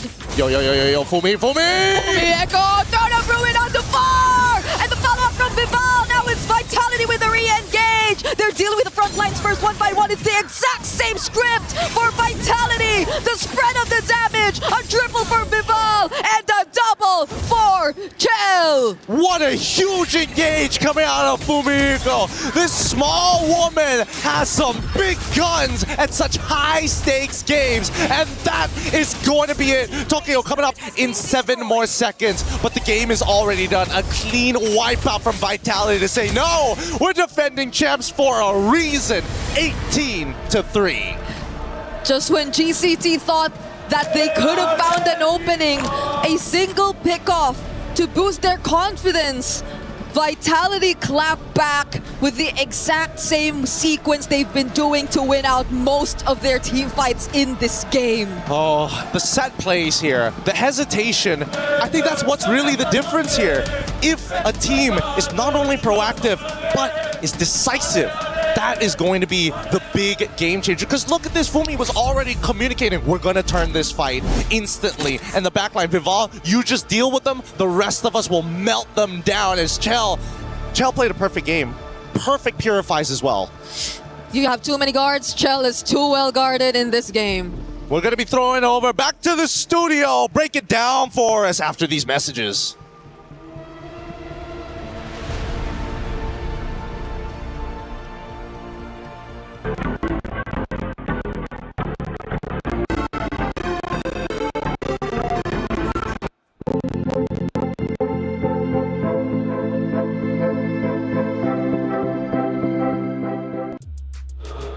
Vitality fights back. They tie up the series 1-1, and now things just got super interesting. That map was pretty dominant from the side of Vitality. What do you, I guess if you've been giving us a lot of euphemisms, you've been reading a lot of philosophy, how would you describe Geltec Cyber Team's action plan in that map number 2? I would say for Geltec Cyber Team, they saw the future, but the future is many, and they tried to go for all of them. And that was the bad play, where sometimes, this is what we call Occam's razor, where the simplest answer usually is the correct one, but instead they tried to correct all the questions, and that was the bad move. I want to just say something, by the way, that was not planned at all. LaFell literally just freeballed that, and he did such a good job. Very well done. I'm impressed. Turner, let's start talking about some of these stats, because it's clearly very one-sided. Yeah, so it goes back down to the drafts. I think even LaFell mentioned it. This looked like a not lingable game. Is that what you said? Yeah, a not lingable game. And when you're up against a composition with a ling and so on and so forth, well, basically any assassin of that matter. Yep. The early game, that window is so important, right? Because that's when the assassin is at its weakest, and that's when the opportunity arises for you to try and pressure the ling. And it felt like Geltec was unable to utilize it to their advantage. And I feel like this is why they're champions, right? Because they saw a small opportunity. The moment they got that Berserker Fury, they're like, you know what, you gave us an advantage, we're not letting this go. We just saw just for a second Kioe versus Vival, again, that Hive Queen versus the Ice Queen, and it's been highly entertaining. Only one queen, though, will get to play for the championship, and Vitality is coming back quick. It's now tied up 1-1. We take a look at one of the moments from that matchup in map number 2, and I believe this is going to be towards the tail end when Vitality says, enough is enough, let's take the win. So this was an interesting, well, it was a big play by Fumi Echo, right? Because initially it looked like, before this we don't get to see it, but it felt like a botched Vivian play because she missed the Fatal Links, and Sonjika even emoted after that because she was able to deny that away from her. And you'd think in that moment, like, okay, Geltec is able to get the upper hand, they get a good team fight going for them, and then Fumi Echo just is 2 steps ahead. She waits at the back bush. We saw it in the replay there as well. She goes in, Thorn of Ruin, and catches so many, and everyone else was able to collapse over that. I gotta say, we're talking about the story of MWI here. Fumi Echo has been getting highlight plays over highlight plays, no matter what hero she's been using, especially on that Alice, really setting up for her team for success. And my goodness, Fumi Echo, this season of MWI is something different. Yeah. Unstoppable. I don't know if the Terminator is the right call. We'll get a name for Fumi Echo in just a little bit. Our commentators, though, are giving all their emotion and giving all the energy they can for this great series. Let's see how they looked during that map number 2. Vival just does it alone! Vival seals it all alone! There goes the Real World and the Tempest of Blades, and Sonjik is nowhere to be found! What a macro play by Vitality! What was that? What was that? Wait, I'm pretty sure that Vival didn't even have the purple buff. Yeah, Vival doesn't have it. They didn't steal it. They decided, you know what? They're actually rushing it down. We're going to walk back over to the turtle and just take him out. Again, they're giving it their all. I always love it when they lose their minds. It's hard not to when you're casting over 2 great teams. No, especially, honestly, I was losing my mind as well because, honestly, at that point, Viva already gave up on the purple buff and then tried to go for the turtle. So I'm like, wait, that might be the bad decision. But then, Kioe as well, she didn't retreat at all, that turtle. So that was... See, even Gina was still random. What was that? Right? They're still trying to figure it out, and we'll give them a little bit more time to figure it out because luckily Rose was on site and had a chance to speak to Zorn. All things meta-related. Rose, what did Zorn have to say?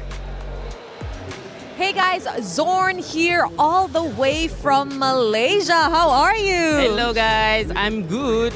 It's nice to see a familiar face here in Paris. So how has Paris been treating you so far? I feel like this is a very good atmosphere that I alami apa? Experience. Okay, now as you all know, Zorn is a pro player and not just a KOL. So I want to get your thoughts on, the meta that we have been seeing here at MWI. What are your thoughts on it? I feel like the meta is currently, I feel like it's similar to MSC, which is the boys, which is I feel like maybe because of the current patch is still on the same page, but I feel like there's some interesting heroes that they bring here, but I feel like there's so many heroes still not coming out. Oh, a lot of heroes have not come out, but you said a lot of interesting picks has been picked here. So do you foresee or do you perhaps think that some of these heroes will carry over to MSC? And if so, which ones? Do you mean which one? What hero? Ya, meta mana yang you rasa akan dibawa kepada MSC and kalau ada pun yang mana satu? So I guess the meta which is the utility tank jungler, I feel like this basic meta for now. So this is the same meta, I guess will be the same as MSC. Now, Zorn, you know what? You're here in MWI, you're experiencing this, but I gotta ask you, what do you think about the level of competition this year? Do you think it has improved compared to the previous years? Definitely yes, I agree because I've seen a lot of teams that competing at a higher level, which is the difference is the gap between those teams is becoming much smaller. So I feel like there's a good improvement for women's scene. I agree. I'm pretty sure all of us have been, surprised and disappointed with some of the games that has unfolded here at MWI. My last question, Zorn. We know that Malaysia is out of the contention for MWI, but who do you think is going to win it all? This is a very hard prediction for me, but I feel like it's either Navi or Vitality. Those two. Either one. Either one. I cannot predict. Thank you very much, Zorn. It's good to have you here. That's it from us.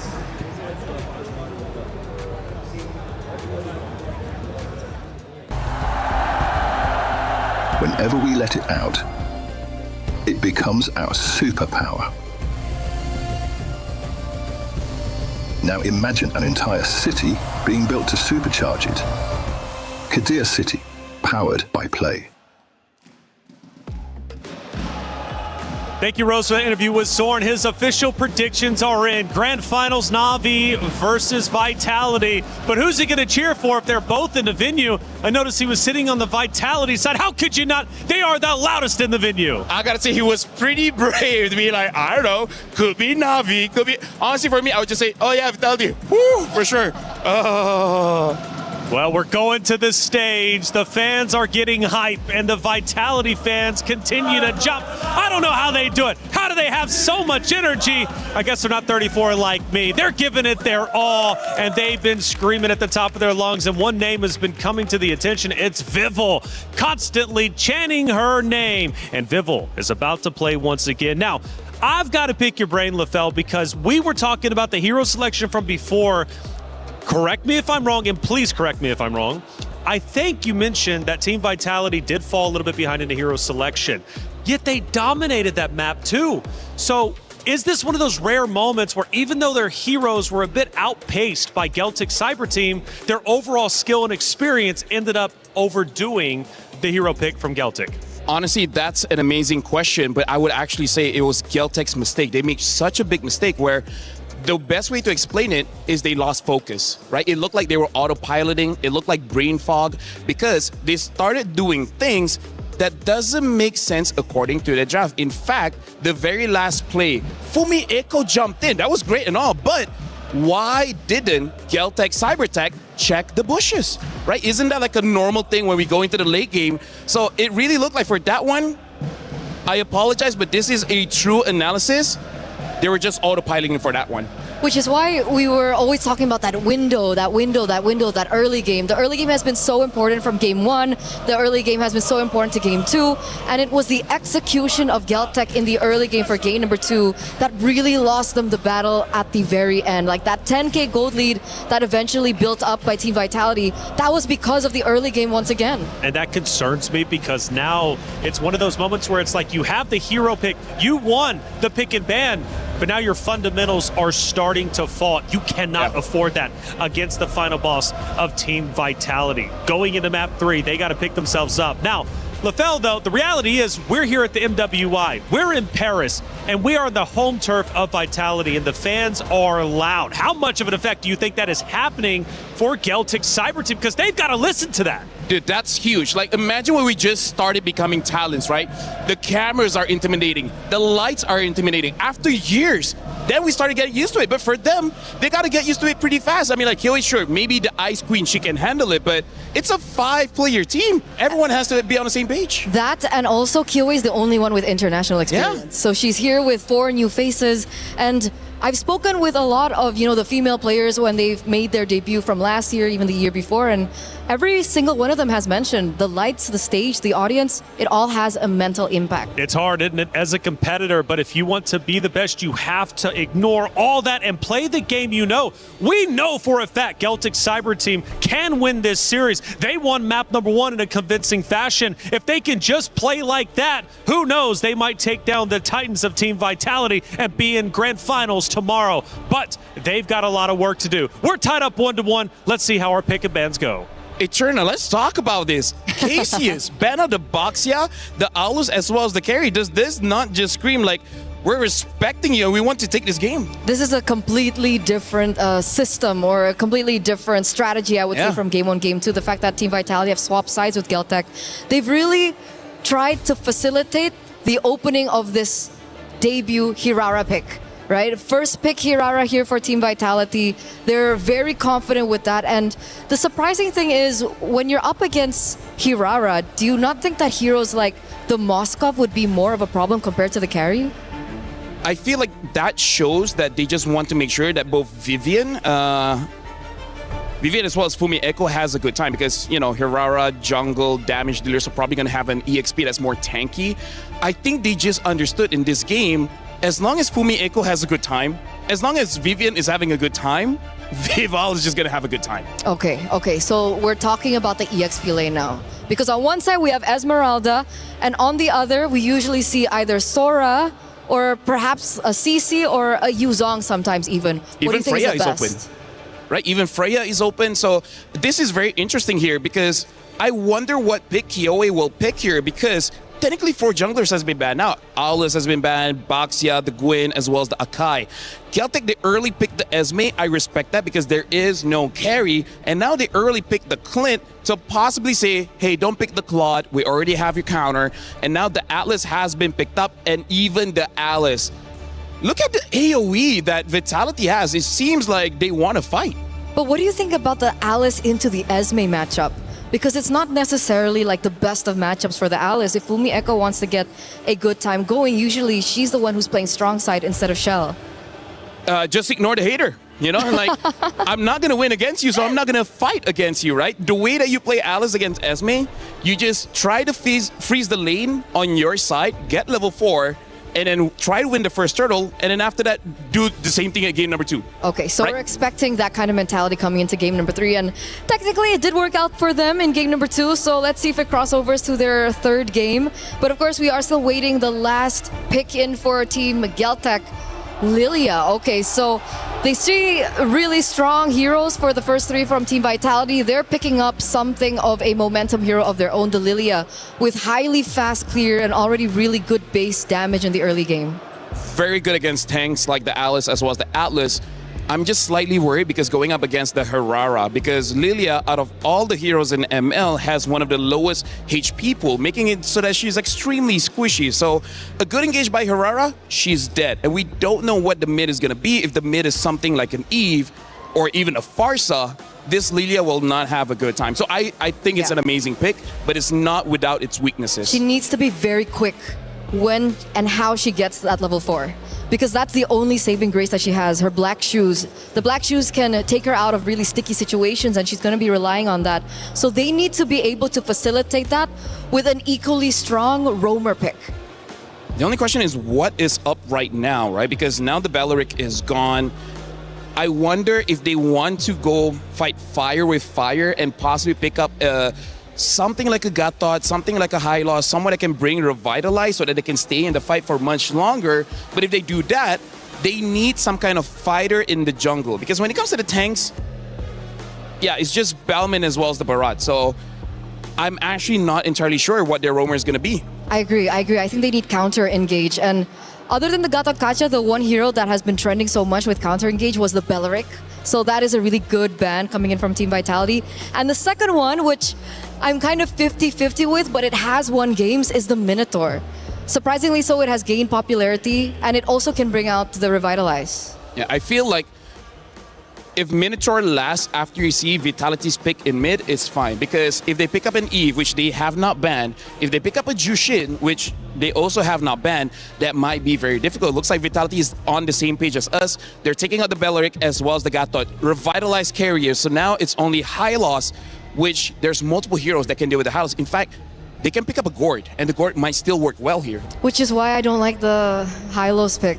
I think they need a little bit more CC to work with, a little bit more tools to work with. I understand the Hylos still has that, point and click stun, which is really great, but it's not AoE. It's not groundbreaking like something like the that Fumi Echo has on the Alice, or the Fatal Links that, of course, Vivian has on her hands right now. It's not great for counter engage. It's like meh. It's like meh. You walk fast a bit, and it's like pop, like, and then you're stunned. Because I would say Cho if they want. So it looks like they're setting up for either a Balman or a Barats. Most probably a Barats here, and I think it's going to be good. But this is high risk, high reward, Eterna, right? Because they have a lot of bursts. They can go in and out, but this is one of those drafts that requires high mechanical prowess and a lot of trust. If you don't trust your team, it's going to look very bad, very fast. And Matilda really has to be on point, I think, when she utilizes like all her resources. So with that in mind, carry was already banned by them. The gold lane is still wide open. They don't have any source of shred or burst just yet. So we're waiting on the next two picks. Without the carry, what would you utilize in the gold lane? Selena was not my first pick, but Claude still makes sense here. It sounds like Vitality is rushing to go back home here. Selena can just make the farm so fast, get Herrera moving, and then Geltec, they don't have a lot of HP. It's just the Esmeralda, even the Matilda, right? If she gets the Flash of the Oasis, sure, she's kind of tanky. But before that, I gotta say, both teams here, they're on the same page. High octane draft, we win fast, we lose fast. So, Barats? I think Barats is the choice. I can see a Balman. Barats if they go has crazy, anti-CC, right? Yes. So that's, I think, maybe one of the key factors that they're thinking about, because if they do go for tank jungle, they really need to work around these neutral objectives. But the choice is Balman, and Balman is highly sensitive to crowd control, which Team Vitality has a lot of. Win fast, lose fast. We'll see how it goes. Vitality also has a lot of wins, Eterna. So will they get another one? They're tied up 1-1, but Celtic Cyber Team refusing to bow the knee. They do not want to give up this match, and they are going to fight back. But the question is, who will be the first one on match point? It's a best of 5, and whoever wins will be up 2-1. It's Team Vitality once again going toe-to-toe with Celtic Cyber Team. Let's get Map 3 started with Brigitte and Gideon. We've seen two sides of the story.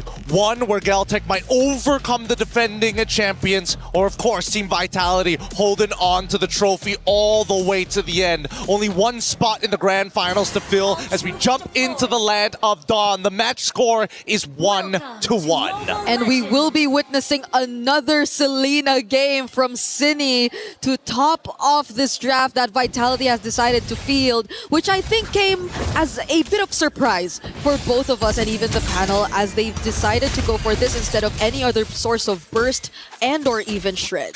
And I love the fact that they decided, you know what, the best way to deal with it from the side of GCT, we're just going to beat you up in lane. We've got a lot of pressure on every single one of these lanes if they play it well. I think EXP is probably the biggest sandbag, but mid lane is a decent amount of control. Yep, as we're seeing right now, where they do try and attempt to at least contest with a little Wanderer, but an Abyssal Arrow landing on Kuejo. The damage from Cine, the Rupture, and Lethal Ignition are starting to pay dividends, at least for now in the early game. Yeah, they got to make sure they time those concussive blasts. And more importantly, if they happen to, snag him with an arrow, catch him with a fatal links, even a simple stun, really, that's when you can follow it out with the Selena. So I'm looking at not just the Atlas, but I'm also looking at Vival and Fumieko, if they could set things up for Cine too. Well, I think Celtic are very careful of those potential setups. I see multiple Purifies being picked up again. You're probably forced to, considering the amount of crowd control, which was also highlighted previously, that could be detrimental for even the Balmond of KOA. And how they are actually going to create an opening for this is something we're yet to see, because it's mostly been skirmishes in the mid lane just for now. Yep, 10 seconds left on the clock before we do see the very first turtle of this game, and immediately what's blaring alarms is, where's the level 4s? Again, the waves are about to crash, but this is the most important side for important level gap for either side. They want to hit level 4 and immediately start taking first positions. Yeah, for the Selena, maybe you could argue that even if she doesn't, but at the same time, you do feel that it does slow down a bit when you have a Selena with the amount of wave clear that she can only provide. Chell, though, will get to clear this out before eventually resetting, but the turtle goes over to Vitality and a setup from Fumieko. City landing another arrow as well. Kyoe has to get away, but she could not. Not even the lethal counter could save her. Guejo being chased even under the turret, and that's a win for Vitality. Now, despite having some really good winning lanes here, should technically be okay, but a double kill already achieved is not looking great. Vitality taking a 1.1k lead. We now look down towards that top side, and they're immediately taking away the gold. Vivon will try her absolute best to try and stop the bleeding, but now you see it very clearly that, hey, this Alice, it's going to be a really big problem. They have no way to actually stop the engagement. They just have to dodge it. Because they also have so many ways to start it. Like, anyone from Vitality at this point, I feel, could just be confident enough to go in and catch GCT by surprise, which helps a lot in how the arrows eventually land, because the things get just so messy, similar to what you're seeing right now down bottom, but Tokyo at least will be safe from that. They're probably going to re-gank it at some point, right? Go for the recall for Vivian and then look to make it happen once again. Try to steal this camp away, but now really punishing Kyoe. Seriously, Fumieko all alone. Might just go for the solo kill. A bit of help there from Vival, but majority of the work was done there by Fumieko all alone. Now it's a potential punish that GCT are looking for, and Guejo will get the job done. Oh, a little frustrating, of course, but it's still worth taking out the enemy jungler. Kyoe is currently still level 4 to Vival's level 7. 3-level difference, and stealing away camps in front of their face. He's been doing this since game 2. Game 2, a lot of resources denied from Kyoe, and that still holds true for game number 3. Only difference is probably you get a bit more help from Fumieko as well. She's been always in the face of Kyoe on this Balmond. She's not afraid even if Kyoe is on this hero. Yeah, I'm a little shocked as well, but at this point in time, we're just going to have to wait and see, right? Mid-game is when we're expecting GCT to really start picking up the pace, especially since Tokyo has yet to get that first item down. And once that first item is down, it's only ramping upwards. Purify out early. Yeah, that was even before the first objective. Cine 2, the way that she's been landing these arrows have, I think, influenced so much of how this is not the usual aggressive Lilia early game that you're seeing from GCT. Ooh, little counter dodge right there. Cine, another arrow connecting onto Kyoe. The guiding wind might help, but Vivian will actually go for the setup. Will the follow-up be enough, though? It's going to be Kyoe targeted first, and they will actually find the kill from behind. Vival goes into, and that's enough to complete this wipeout for GCT. That was so clean. That was like so unironically clean. Initially, it was just, okay, we got this big clip coming in from Vivian, but really, was there enough space and time for the rest of the team to actually collapse? And they said, you know what? Yes, we'll just do it underneath the turret. Doesn't matter. Vivian's got all the big battle spells out, and because they have no Purify, there is no escape. Everything, all the skills that they threw, the sequence was just too perfect for Vitality in that gang. You mentioned it, they might go for another try, and that was the perfect time to do it up against Tokyo, who is clearly struggling in the gold lane matchup right now. Another arrow, the burst! The burst is just a bit too much. Guejo steps on another trap as well. Now we're starting to feel the lack of sustained heroes in the hands of GCT. Yeah, but they need the Flask of Oasis. Another arrow connects into a Fatal Links, but still manages to pull out with the help of a buffered Guiding Winds. These are the little mechanics here, right? You're just buffering abilities upon abilities, praying that the Chain CC has a broken link. No, they see Vival. Vival trying to go after Sonjke. That's a lot of members of GCT you spot out there, but she's still not afraid to just make her presence felt. And they can't even sit deep in enemy territory, or at least move up into no man's land to pick up the minions. At this point, it's pretty impossible for Kyoe to try to go for a steal. She needs to close that level gap to make sure that her retribution is bigger. I'm going to assume probably close to level 10 would be most ideal. Oh, Tokyo! Purify already used! Still gonna be okay. Sonjke and Kyoe too show up from the sides, but the damage on Kyoe is no joke. Fumieko gets to get away from that turret, but there goes the Circling Eagle. They might not want to commit this though. No, this is a no contest. An easy no contest for Vitality.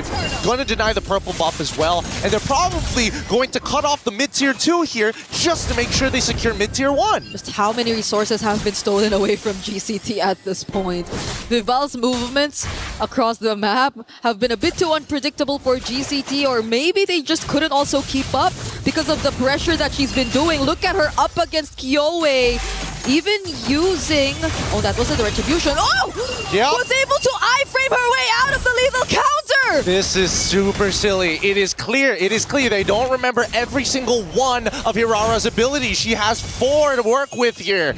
Gotta make sure that you remember all of them. There is a snare, there is an iframe, and most importantly, she has multiple dashes. Vitality taking full control. They've pretty much shown us how the matchup goes. Hirara being able to play around this matchup against the Balmond, but it's also just not the Hirara making all of this possible. It's everyone being able to just accomplish their laning phases successfully and not allowing GCT to do the rotations they want. And Vitality, at this point, they've got squatters' rights. They're basically camping in their home, sitting in their jungle, waiting for somebody to come, and just to be an absolute nuisance, they're not going to leave.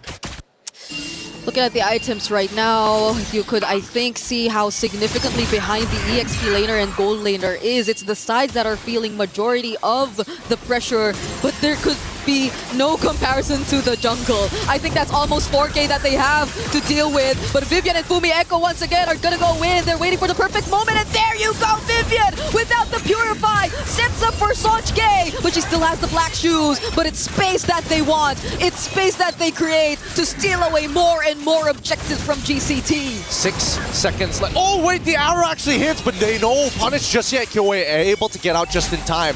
I don't know. This is starting to look a little risky here. A lot of the big resources have been thrown out from the side of Vitality. They're trying to back this off. The only person who can hold on is Fumi, and now they punish with Versailles. Fumi Echo on a purple buff, by the way. Whoa, whoa. Oh, Yubon jumping in, falling star move, but Chell also dealing a decent amount of damage. Vivian too, another perfect pair. Could she go for another setup? She doesn't have the flicker, and GCT are just gonna scramble away. This scramble is actually not really great for GCT, right? But at the same time, they kind of don't have the choice. They want to keep Vitality in check, and the only way to keep them in check is to be right up in their faces. Another falling star moon, Yubon and Kuejo trying to work hand in hand just to be able to get in, but Vitality let go of the Lord just as they do so. They have other things to accomplish before they commit to that. Yep, they're going back to the fundamentals, reset up those waves. Look at that top and bottom side, both in neutral territory, and GCT are the first ones on it. However, with top wave pushing in, Vitality, are they going to get away with this? They're letting it go. They don't mind that top wave pushing in. They just really want to secure this objective for themselves. GCT will settle with at least a tier 2 up top, but maybe not even, because another Abyssal Arrow from Cine will connect. That's going to be Liubon, though, a very tanky XP lane. But this time, it's not just Cine. Vival shows up. Vivian's here, too. Cine tries to run away. That goes the Fatal Links just to make sure they get out alive and pick up a kill, even before the Lord. Oh, it's so good. And Fumi, she doesn't mind. Look at her. The unkillable EXP laner on this Alice. Absolute monster. Underneath the turret as well. Vival getting really disrespectful from all sides. I don't know if we're going to be able to beat the fastest game just yet, but I feel like Vitality are ramping it up to make sure that it's somewhat close. If so, they'll have records of longest games and shortest games, both in their hands alone. But Vitality, that seems to be the case. They're keeping things fast. Vivian going in once again.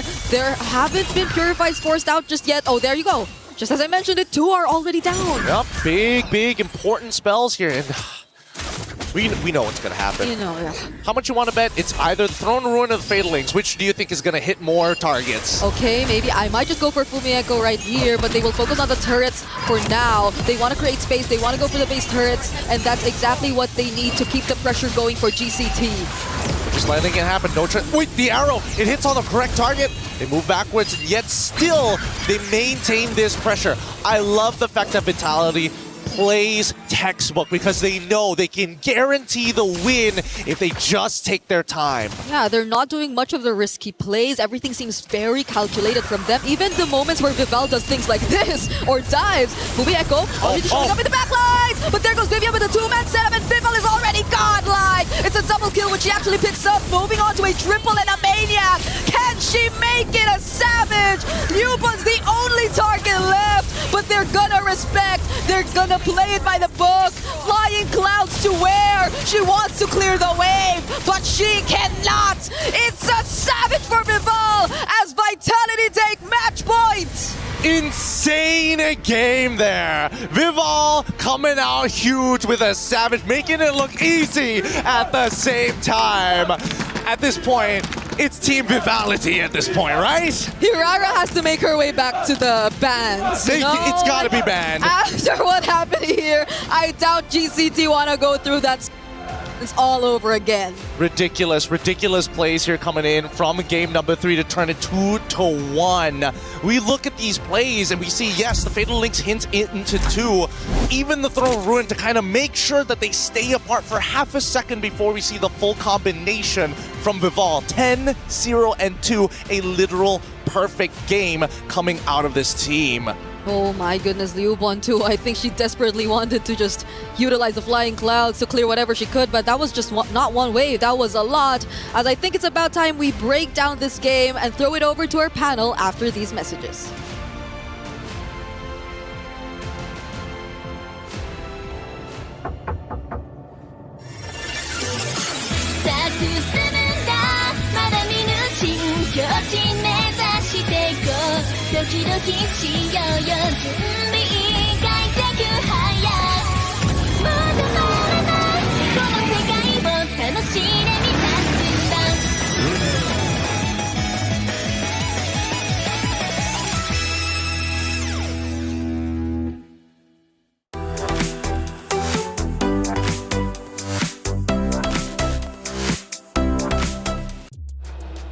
Two fast games put Vitality on match point, one map away from moving forward to Grand Finals. Celtic Cyber Team are going to have to dig deep, win the next two if they want also their spot into the Grand Finals. That map was another quick one, and it ends in a savage.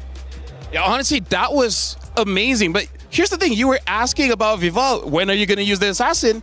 And now we got to go back to Kyoe. Why does she keep using tanks? That's a question because game 2, game 3, it was so clean, so fast by Team Vitality, and the main difference maker was Vival being able to pick up the assassin. So well, that's who will we everybody be keeps seeing screaming. an assassin v assassin next time? We need that, don't we? I think we need more assassins in our life. Spice things up for sure. Vival is getting all the attention out here in the crowd for sure. Let's take a look at our first action. It's towards the tail end. This is where things really start to fall apart for Celtic Cyber Team. And man, it is tough to watch at times. Or excuse me, we go back to the beginning, and this is going to be one of those fights now where Vitality truly starts to gain a foothold in the match. Allow me to rant just a little bit, right? Because here's the thing, Kyoe, she is moving away from her character. But here's the thing, what is character? Well, philosophers have said that character is defined by habits. What's habits is the thoughts and the activities that you do daily. And here's the thing, when you start to break character, when you move away from your natural routine, you will start to act without passion as well as perform or behave outside of your rational mind. So going from a damage dealer to a tank, we can definitely see Kyoe is not moving as she is supposed to do.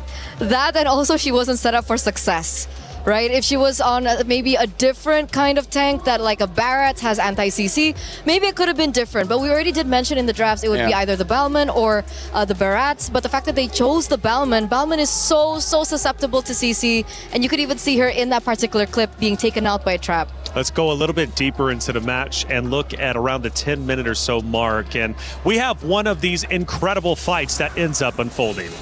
Yeah, this was the make it or break it moment, and at this stage in time, man, if you don't expect a big play from Fumi Echo, make sure that you expect it from Vivian, because she's sure to get that Fatal Links in, even under turret, and then the collapse after that was insane. This was the moment when the Maniac hit, and then she only had one more left.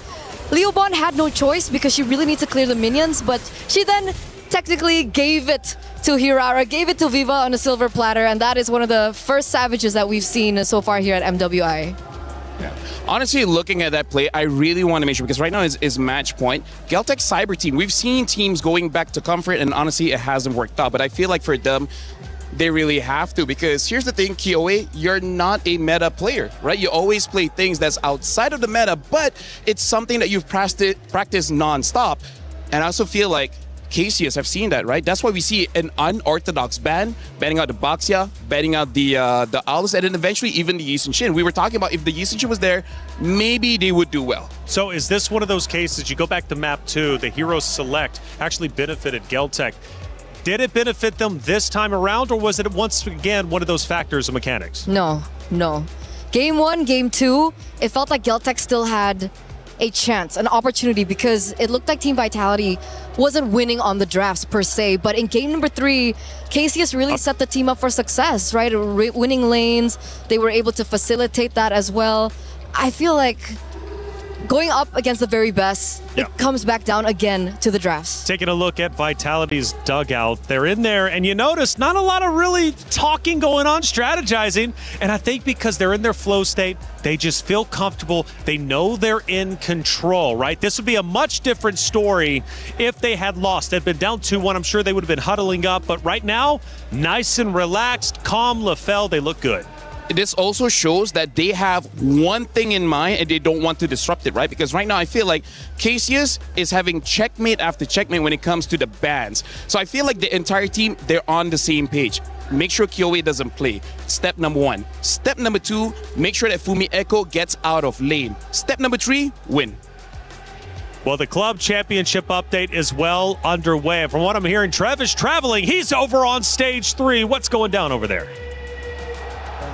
With the semi-final action well underway in MWI over at the Allianz Vault, I've managed to slip away, meet up with Chris at the Lenovo Legion Gauntlet, and he's going to update us on everything Dota at the moment. Yeah, and you come at the right time, actually. When we're talking Club Championship, this is a big moment for week number 2. Falcons Key being crushed right this second. I literally, Slacks is right behind us getting this done.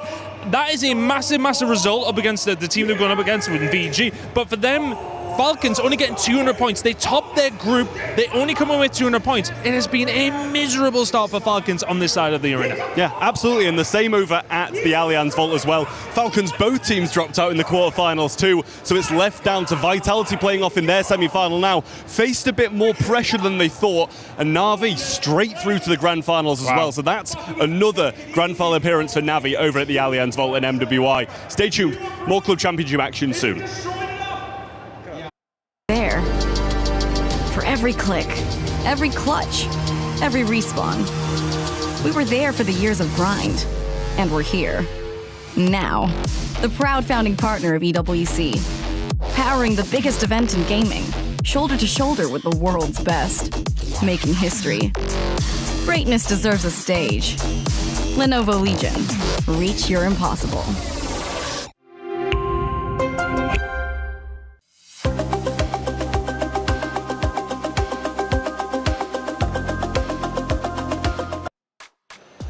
Thank you, Ton and Trev, for that club championship update. Vitality circled up. Let's get back on that stage. They're ready to go. Again, they're feeling confident. They're feeling comfortable. Just a touch, by the way, on that little interview that we had over on stage 3 with Trev and Ton. Falcons also getting eliminated early. Obviously, making it here for MWI was a big deal to the knockout stage, but they only get, like, I think a collective total of 200, 400 points. So eliminated early on stage 3. They're having a tough run. The club championship race is looking tough for them, at least for the first 2 weeks. But for Na'Vi, it is all guns ablaze. They're already in first place, and on top of that, in the club championship race, and on top of that, they just secured a spot into the grand final. So Na'Vi looking like one of the strongest orgs out there early on in just week 2 for the club championship. Now, back to reality, where we currently are. Team Vitality versus Geltec Cyber Team. It is 2-1. Vitality is currently up, and Geltec needs to come back. The pressure is at a boiling point for the Geltec Cyber Team ladies. What's the game plan here? I'm going to go for Occam's Razor again. Do what's obvious, and I feel like in the first 3 pick, get KOA's hero. If not, it's just going to get banned out, and then you're going to be scratching your heads again, and then afterwards, you're just like, well, I guess we lose. Because game number 1, Vival got the Fredrin, not a great jungler, lost. And then game number 2 as well as 3, KOA got the Boxia as well as the Bellman, not really that great, and then lost. There seems to be a pattern, break that pattern. So what's the hero select for KOA? What is the win condition for Geltic Cyber Team? I feel like there's plenty. When we're talking about KOA, she has so many unique picks under her belt, but obviously we're thinking about the assassins. She's picked up the Benedetta in the past, that's out meta. Fanny is something that should still find some success, but we haven't seen either. Lancelot, the Lings of the world. KOA is a highly mechanical player. That's the reason she was given the term Ice Queen yeah. in the first place, right? Everyone was really stunned with her exceptional gameplay. I would say top 3 in the league right now when it comes down to junglers. So give her a draft that allows her to perform at that level. I gotta say, even in 2024, one of the times she got a title Ice Queen, when she was willing to pick up a Julian when Julian was really not in the meta, and she still did well with it. Right now, we are jumping into the draft here. Geltic Cyber Team is gonna be first pick blue side, Vitality, second pick red side. We're playing Expanding Rivers, so this is gonna be a great opportunity for the teams to have very strong side laners. And now, banning out the Gwyn, banning out the Atlas for Geltic Cyber Team, for Vitality, banning out the Harara, banning out the Marcel, and now an Esmeralda gets banned up as well. So Geltic, based on what's happening in MWI, good early picks are that Belleric, that Carry. Harara has been banned out now. In terms of the junglers, I don't know. Actually, now I've noticed it, we also didn't see much Freya, which I feel a bit weird for, but hey, c'est la vie. It really depends on the team, I feel. Like some teams favor the Freya a little bit more than others. And in this particular matchup, we don't really see too much of Freya, but obviously still keep your eyes out for that. Geltic here, if they do want to set up for a assassin in the jungle, maybe pick up something that usually counters it. Like the Moskov is still open. That's something that they can go for in the early phase of the drafts. With the Paquito also banned out, it's opening up that possibility even more. Yeah, honestly, when you're playing Expanding Rivers, I feel like this is one of those maps, if you want to play double fighters, it's actually quite viable. But that does mean you have to pick up an early either Kimi, Yusin Shin, or a Freya. Because I feel like Freya also enables quite a few double fighter matchups. You want to go Freya Aulus for Geltic? You know, fall back to the Aulus. I know it's not an assassin, but it is one of her priority heroes. If they want to go for an Aulus, they're going to pick up something like a carry, because Aulus can deal with the front line-ish, but not really. He's kind of there more of a distraction rather than a true finisher. So I respect the carry pick and still opening up the possibility of, honestly, any picks on the jungle. Okay. I think they're going to leave the gold lane matchup for later. They can do it on red 3. What is a hero that is left open? Do they want to prioritize their mid lane here first? Do they want to go for something like the Yve that has found them success if they want to control a river? I'm with Leo, honestly, where Leo said Yve is probably the strongest mid laner right now, and I do agree. Very tanky, a lot of damage, a lot of range. They pick up the Belleric first, as well as the Claude here. So this is very interesting. Not saying it's bad, but it is a losing matchup against the carry. So why do they pick up the Claude early? What are they hiding? That's why I thought it would be red 3, because when it comes down to matchups, in the, well, I would say, yeah, early game, like 1 to 3, carry definitely dominates the lane, but Claude, in the longer scheme of things, especially when he already has his ult, it can still favor the Claude in moments like that. So are they waiting for the mid matchup first in order for them to choose? Like, are they choosing between the Lilia and the Yve? Or maybe they found success on the Selena earlier on. It turns out the Selena is one of Cini's power picks. Maybe they want to see if there's an opportunity to pick that up again. Well, Geltic has an opportunity to pick up a jungler right now, and they do. They pick up the Aulus as well as the Lapu Lapu. Good news, bad news. Good news, they get strong picks. Bad news, they're showing their hand. There's no deception in this kind of draft. So now, Cassius should not fumble the ball here. They know the matchups. They don't know mid, but who cares? Cini's pretty good. What's the counter to the Aulus? Do they want to go for something like assassin heavy? But I feel like the window becomes very limited because the Aulus gets strong very quickly in the mid game. Honestly, Boxia wouldn't be a bad pick here. You want to go Baxia? because you already have the Belleric. The Belleric can change CC a little bit for the Aulus, especially if you wait for Aulus to use the first kill. And then the Baxia is there just to reduce the healing from Aulus as well as Lapu. Because so far, Vitality has won early just because they keep winning those trades. Baxia is a trade winner, but for now, they do pick up the Eve. So I feel like Vitality, they're keeping their options open because Baxia is one answer. The other answer is if you want to be fast, you can pick up something like a Suyo. Hasn't done well here. And honestly, going up against Carry, Lapu, and Aulus, I'm actually quite okay to pick up a Ling.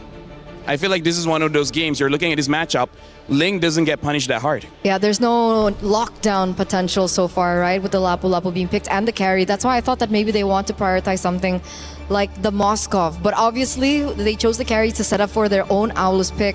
I want something a little crazier though, you know? I want something like maybe an Expo jungle.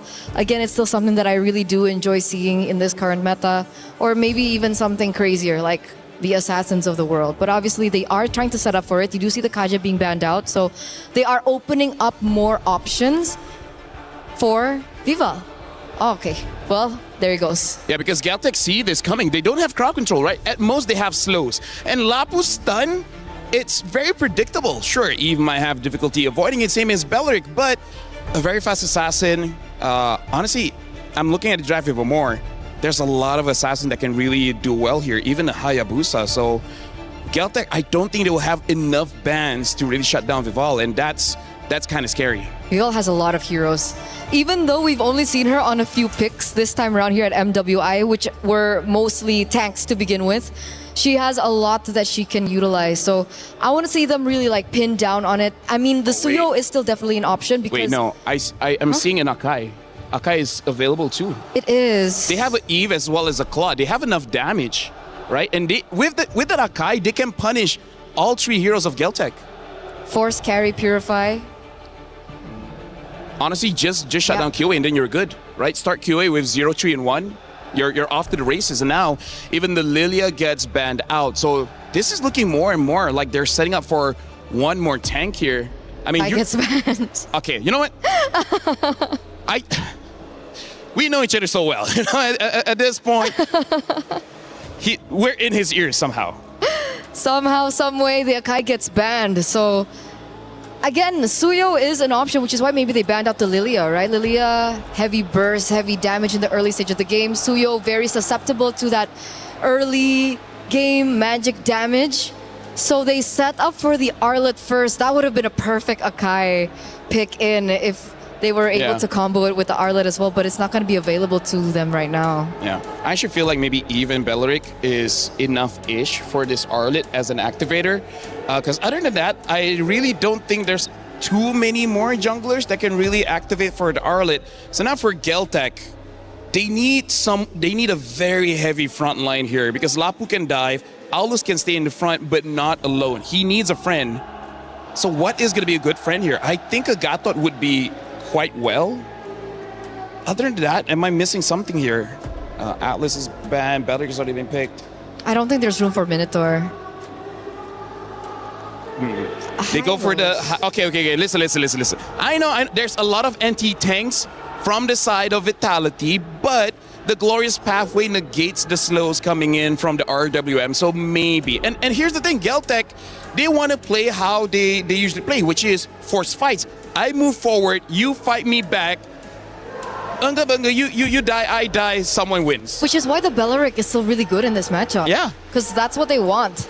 They want people to dive onto him. So I'm surprised with the next picks as well. I'm surprised with the Valentina pick. Obviously, you can pick up the real-world manipulation. It could definitely put things in your direction, and you can also copy the ultimate from Arlet. So there is creativity and playability for this Valentina to work. Yeah, and now the Nolan gets picked up. So again, the story of the entire series here, win fast, lose fast. Although I do have to say, this time, both teams have pretty solid scaling, so we might actually go to the late game, maybe 70 minutes. Will the lights finally go out on the dark horse roster run of Celtic Cyber Team? Or will the sun shine on them one more time to force a Game 5? Or is this when Team Vitality shuts the door on their competitor, moves forward to Grand Finals, and once again secures a championship? All that and more to figure out as we head in to Map 4. It's Team Vitality versus Celtic Cyber Team. Brigitte, Gideon, let's see what Map 4 is to bring. And we're excited to bring you all the action here from the land of Dawn right to your screens here at MWI. The defending champions, as already put, with a composition that's looking pretty good, but I gotta give it to Celtic. That second half really caught me off guard. I wasn't expecting the Valentina and the Hylos to really pull this comp together. It completely changed our impression of how the game could potentially go, simply because I think it was also able to, if not balance out what we thought were lacking, but also complement the idea that we were expecting from them. It's looking like a really rundown type of composition that you could just expect to fastly move around the team fights. Yep, speaking of fastly move, we're already seeing right here, right now, they want the Lethal Wanderer bad, but Nolan is nowhere to be seen. And with that, that's going to give you plenty of information as we see Nolan going vertically into enemy territory. Oh, they're gonna not meet here in the purple buff. They were completely aware of the movements, and Kuejo's probably gonna catch it a bit too late. That's okay, it's still at least Retribution away, and then you're gonna run. And there's nothing you can do. Nolan's particularly hard to catch in the early stages of the game, and now that he has purple buff, even more so. But now we start looking towards Fumiko's lane. A really nice freeze and a good call by Liu Blanc to say, hey, you know what? Get your boy, get everybody here. We're expecting another engagement. Help me get this wave out, and then we can go back to neutral states. Yeah, they're playing it both aggressively on the sides, but they are not overstaying for too long enough to get punished, because GCT, seemingly with the rotations that we've been discussing or with the lineup that they have, could be quick to do just that in order to provide some respo. We're seeing once again another attempt potentially up top, but Vival has different plans in mind. Vivian and Vival are just trying to scout out Kyoe. Yep, I mean, for the longest time, Kyoe was already revealed on the map, and Vival right now has some decent damage, but needs to catch Kyoe without her cooldowns. It's the only way they're going to be able to make this work. That's what I'm thinking. Does Vival actually burst down Kyoe, especially if they catch them off guard as the Nolan? Because I feel like that could be one of the go-to plans for Vitality if they want to make things a bit more simpler on their end. They absolutely can, but they need Vival to have a lead first. Damage reduction is a really powerful stat, and only very few heroes actually have access to them. Luckily, we got two of them already in the Lapu Lapu and the Aulas, making it a really big difference in how long these fights are gonna go. Man, that Concussive Blast is doing a lot of damage. Yeah, they poked down Cindy to half HP, forcing her to recall even before this objective. I think at least Chell has been able to double lane to a certain extent, so Vitality are just really focusing on the farm, at least for now. But oh, wait, Vival might find Tokyo here, but at least Tokyo does get to find a way out with a flicker. Oh, luckily, denied that second wave, and this will mean that the grab does go over into Claude's hands. Now the next fight begins. Liu Blanc, bravest fighter. Vival's actually very low. Vitality have very little ways to contest this, but do they actually find a way around it? It's a no. Kyoe still secures it with the Retribution. Vivian has to flicker out, but Liu Blanc and Kyoe are actually going for the chase. That's gonna be first blood for GCT. Okay, not bad. At least they get one into Vivian. Not exactly ideal to lose one of your team members, but at least Vivian hit 4 before she went down. Timers are still very low. 4 seconds, she's already back up, and now attacking on the bottom side. Guess what? Claude ain't that easy, especially with fighter emblems. So much sustain. But I think that was a huge advantage, really, that GCT got to make out of that simple poke they got to do onto Cine, and even the reaction from Vival. So now they've somewhat gotten a bit more control across the map, but Kyoe looking very low.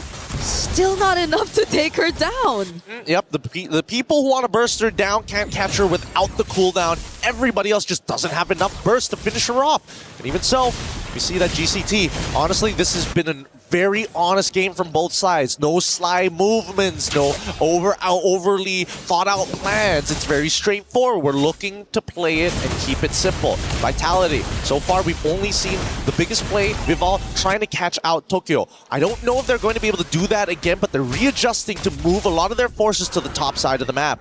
Yep, we might see a bit more of that come, especially here towards the purple buff. Vitality are not letting go of this push. Quejo already has to deal with a bit of damage, but now they're going to respond back with the Glorious Pathway. Vival, though, just goes right in. There's a cleaving axe as a response from Kyoei, and I think they deny the purple buff, and the real world manipulation too falling into place. The stuns from Liuban are actually going to connect. They find the trade onto Vival, and now City and Vivian just have to escape, but do they have the tools? This is Liuban going for the chase. The stun lands, and that's another kill over to GCT. Beautifully played by both sides, but most impressively, Liuban was able to respond in time to catch all three of the members into the Raging Slash after the Bravest Fighter, and now they look for turrets. Oh, Fumieko does use the final slash, will get away safely, but is very low on HP. Might not be able to set up for this turtle, and even Vival doesn't seem to be ready for this just yet. Vivian will be showing up, however, and City is back too. Oh, they're trying to zone them out here, and they successfully do so. They get, oh no, not a full reset. And unfortunately, Vitality will take the turtle off of that. GCT, a little unlucky there, but so far, this is why Yves is one of the best mages that we have in the meta. Are they going to be able to catch this? Oh, they give up that tier 1 down bottom in exchange of the turtle, since Chell had to participate in that too. Warak's pickup already there for Fumieko. Could Vitality potentially be a bit more aggressive now in terms of the team fights? Because so far, based on what we've been seeing, it's more of like a back and forth between GCT, but it's always GCT being the first to actually position themselves. Yeah, and better yet, they've been taking the initiative as well, right? They're not just going to take it lying down anymore. They're continuously trying to find opportunities. Vival looking to intercept Tokyo. Oh. Rest of them zoning them out. Vivian has Flicker, so she's going to be fine, but that's a pretty big battle spell to lose. His top side, they find it. Great patience from Vival. Vivian did burn the flicker there, but I think her passing through that route eventually allowed Vitality to get away safely too, but that was a much more favorable trade for them. They definitely got a kill and turret up top, which probably could hand back the lead towards Vitality this time, but Wrath of Dryad already forced out of Vivian! Fracture coming in from Vival, and now they just focus on Kyoei! The strength of the real-world manipulation is something you're really seeing when Vitality decides to punish. Yeah, but GCT, they gotta make sure that they do their due diligence, right? They gotta remember, if Vitality's making like a, oh, if we think this person is solo, would a solo player be walking up this far up? Never at this level of play, never in high level, unless they're trying to get into your head. Then there's another layer to add. This is currently a lead that's already back in Vitality's hands. It's just continuously going to grow from this point onwards as we look at Chell already prioritizing the DHS on the Claude. So you could really expect that they might be prioritizing a bit more of the fights early on rather than just scaling in a bit more of the macro. Oh, but the Glorious Pathway is already used by Quejo here. They just want to make sure they get out of this safely, right? They don't, it looks like they're not going to go for the contest because they don't have the first position. Neither do they have enough information about whether or not they can walk through Tribe Rush or maybe through mid lane. It's just not worth the risk, especially after what Tokyo had to go through. Down by bot side is going to be a upward spiral for Kyoei, right? Just gonna have to farm as much as she can. Unfortunately for a hero like Aulus, the jungle just isn't enough. Similarly like Nolan, you gotta go into the wave every once in a while. But this Nolan also picked up the Malefic gun just now. So you could expect a lot more damage. It's currently being surrounded though, but there will be help. Vivian too, coming from behind! That's Wrath of Dryad! The final slash did not connect, but I think it's gonna be enough to at least take down Quejo.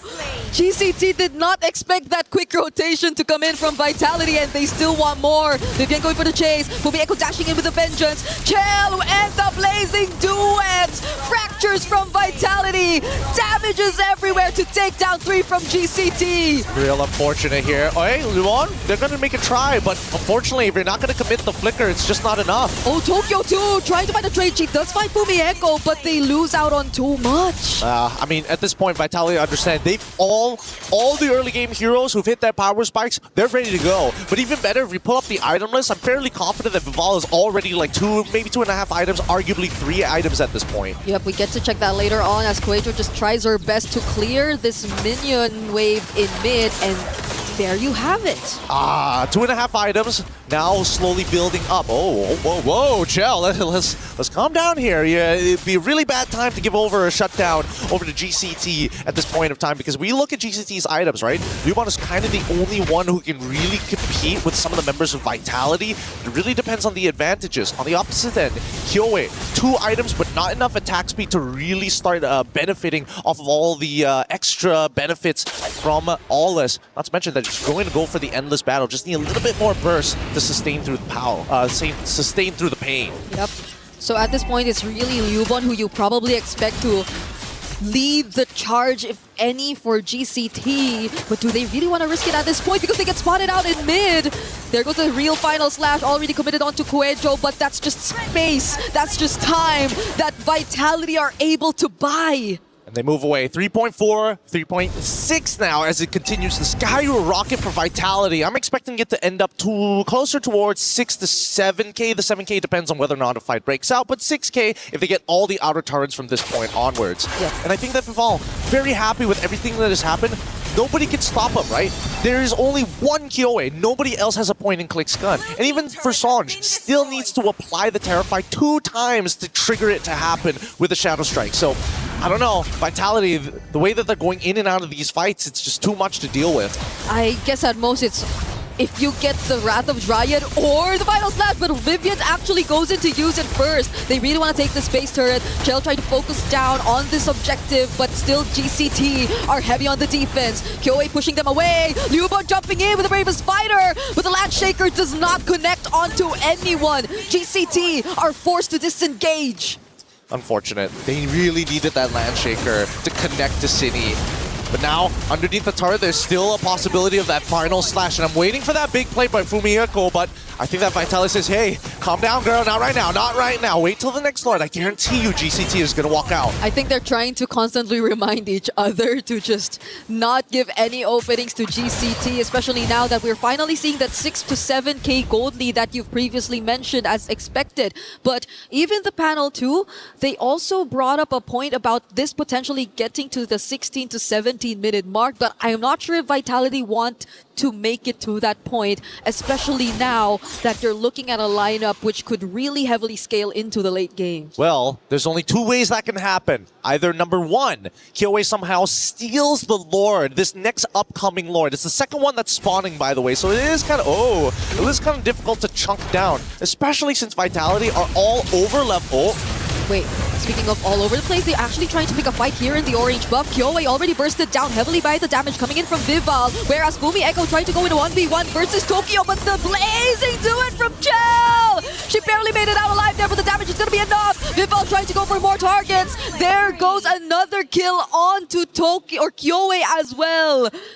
Did GCT really want to fight them there? Honestly, looking at everything, GCT came out on top. Yeah. They were 6.6k down, got an even 50-50 trade against their opponents, used the same amount of battle spells, the same amount of ultimates, and yet came out despite the huge economic lead coming in from Vitality. We'll have to look at the spread of where the gold actually is. I'm guessing most of it is actually on Vival, but a really good attempt because now, by the time the Lord actually spawns, it's a full reset. Come to think of it, it's actually surprising that Vitality seem to have used, if not all, most of their resources just to get those kills against GCT. Even the entries from Chell with the Blazing Duet felt like it took a bit too long before we could actually feel majority of the damage to come through. But at least Vitality still get the advantage in terms of the Allure. The Lord was inevitable. I would have liked to see GCT actually do the exact same move, but just maintaining that distance constantly, playing the footsies against Vitality just to make sure, hey, you may get first position, but at least we know all of your first positions. Okay. I think somehow the damage is a bit more expected to come through. That the Lightning Trenchant already locked in for Sonj. And Tokyo's already completed the Trinity as well for this carry. But I think the question remains, what does Sonj actually pick up for the IMU to really make sure that they get at least an advantage against Vitality in terms of the counter engage? Is it really the Wrath of Dryad that they could really make the most out of, or could it be the final slash? I don't know. I'm thinking... RWM? I think it has to be the RWM. There's just nothing else like it, especially when you have a glorious pathway on your side. At least you can slow them down, but here comes the next upcoming fight. I don't know if Vitality want to commit to this right now, because they still have that second wave, but now, look at Vival, literally playing with her food. Keep in mind that a majority of that 9k lead is because of Vival. Oh, that's spicy. Liubon trying to take on this 1v1, but there's also a separate team fight happening in mid. Kuejo right under the real world manipulation as Liubon goes down in the hands of Vival. And that's exactly what we were asking. This is such a brave decision to come in from Liubon, but at least they get to defend the base. This is disgusting. Disgusting stuff coming out from Vival right now. And the rest of the team is working like a well-oiled machine, denying space, making sure that nothing feels safe. It feels like GCT, every time they open up a bush, it's a minefield out there. Yeah, who do you actually send to do that? It's mostly supposed to be Kuejo, right? Already having to pick up the immortality as well, but even then the burst damage might be a bit too much to handle. The final slash gets touched somehow here by Kyoei, but even as she just tried to clear, you could see how difficult she had to how the difficulty she had to deal with in terms of surviving the damage from Vitality. Yeah, but now Vitality, they crack their knuckles, they sit back. We got the 9k lead, guys. The next Lord is where we must end it. First, we need to make sure that GCT doesn't get to the 42k mark comfortably, right? They're going to eventually hit it. There's no going around that, but we can make their life a living hell. No one's aware that Vival's there in that bush too.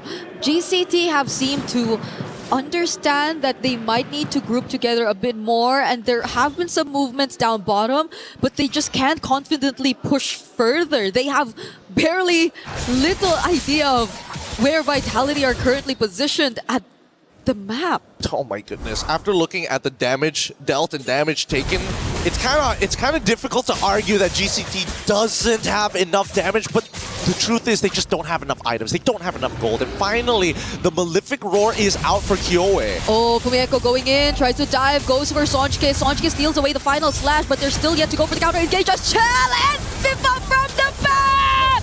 They make sure that this is gonna be a clean wipeout! Immortality pop for Kuejo. She's the only one left alongside Liubon, but it's a maniac and it's a potential savage once again!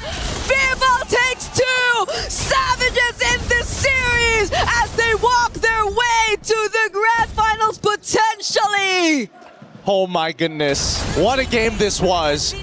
From not only outplays, we finally come to the outclass. The title defenders are here and are wanting to stay. Welcome to the Grand Finals. We missed you here.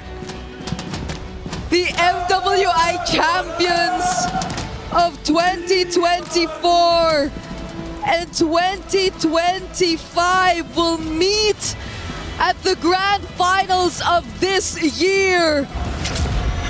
It wasn't as clean as their previous run. They've been dropping games, they've been having long games, but eventually Vitality still make it back to the top. And of course, true sportsmen, despite being defending top champs, they're still going to have their fist bumps down.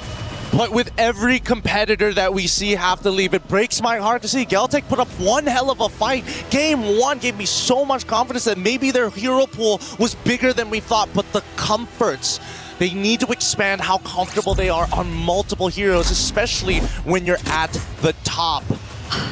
And I cannot get over these 2 savages brought to us by Vival in just a single series, 2 games straight up against GCT.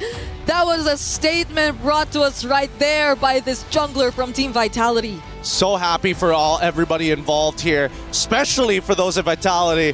We're going to be throwing it over to have an even review with them right now. First and foremost, congratulations on yet another Grand Finals appearance. Absolutely phenomenal performance. Of course, coming into this event, everyone expects you guys to perform at this level. Now you're in Grand Finals. How do you deal with the pressure of living up to such high expectations? It has always been our place to be in the grand final, so I guess this is where we belong. It's a right. It's a right for them to be here. They were invited. They were invited to be here. Vitality. Absolutely phenomenal, and with good reason. And of course, the home ground heroes right here, Team Vitality. The crowd goes wild for you guys. And you guys have definitely earned the place in Grand Finals. Now we would like to invite Geltec to please hand over your keys to Cindy from Vitality. Thank you, Geltec. You guys did EECA really, really proud. You fought well and valiantly. Now, Cindy, how does it feel like holding the key of your opponent? I know you guys have been looking forward to meeting Geltec, but how does it feel really, knowing that you defeated them? It feels I'm really grateful to be holding their key, I guess. Very grateful. Now, the next one, it's going to be a grudge match. 2024 MWI winners going up against you guys, the MWI 2025 winners. They were the ones that took the win from you. Tainting your golden road. Is there anything you would like to say to them? Maybe we want to get revenge on them because of the 2024 grand final. Maybe. We definitely want to get revenge. Yeah, they definitely want to take revenge. So yes, that's right. This is Team Vitality heading to the grand finals. Take your walk of victory!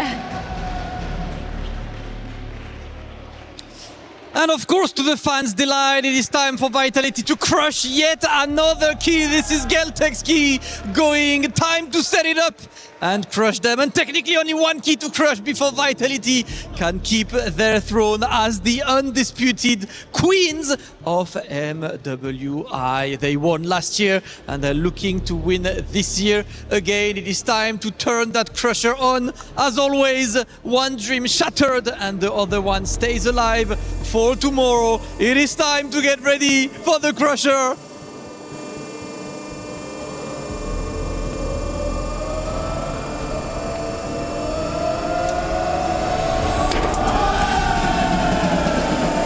Vitality making it to grand finals. Obviously the fans will be there and back. These guys are ridiculous. The vibes are looking incredible. The vibes are immaculate at the MWI, and you know Vitality will be celebrating because these guys, they will be back tomorrow for grand finals in style. So make sure you're there tuning in for this. That's gonna be ridiculous. Looking for the grand finals. Without further ado, let's enjoy the vibe and take a look at the highlights.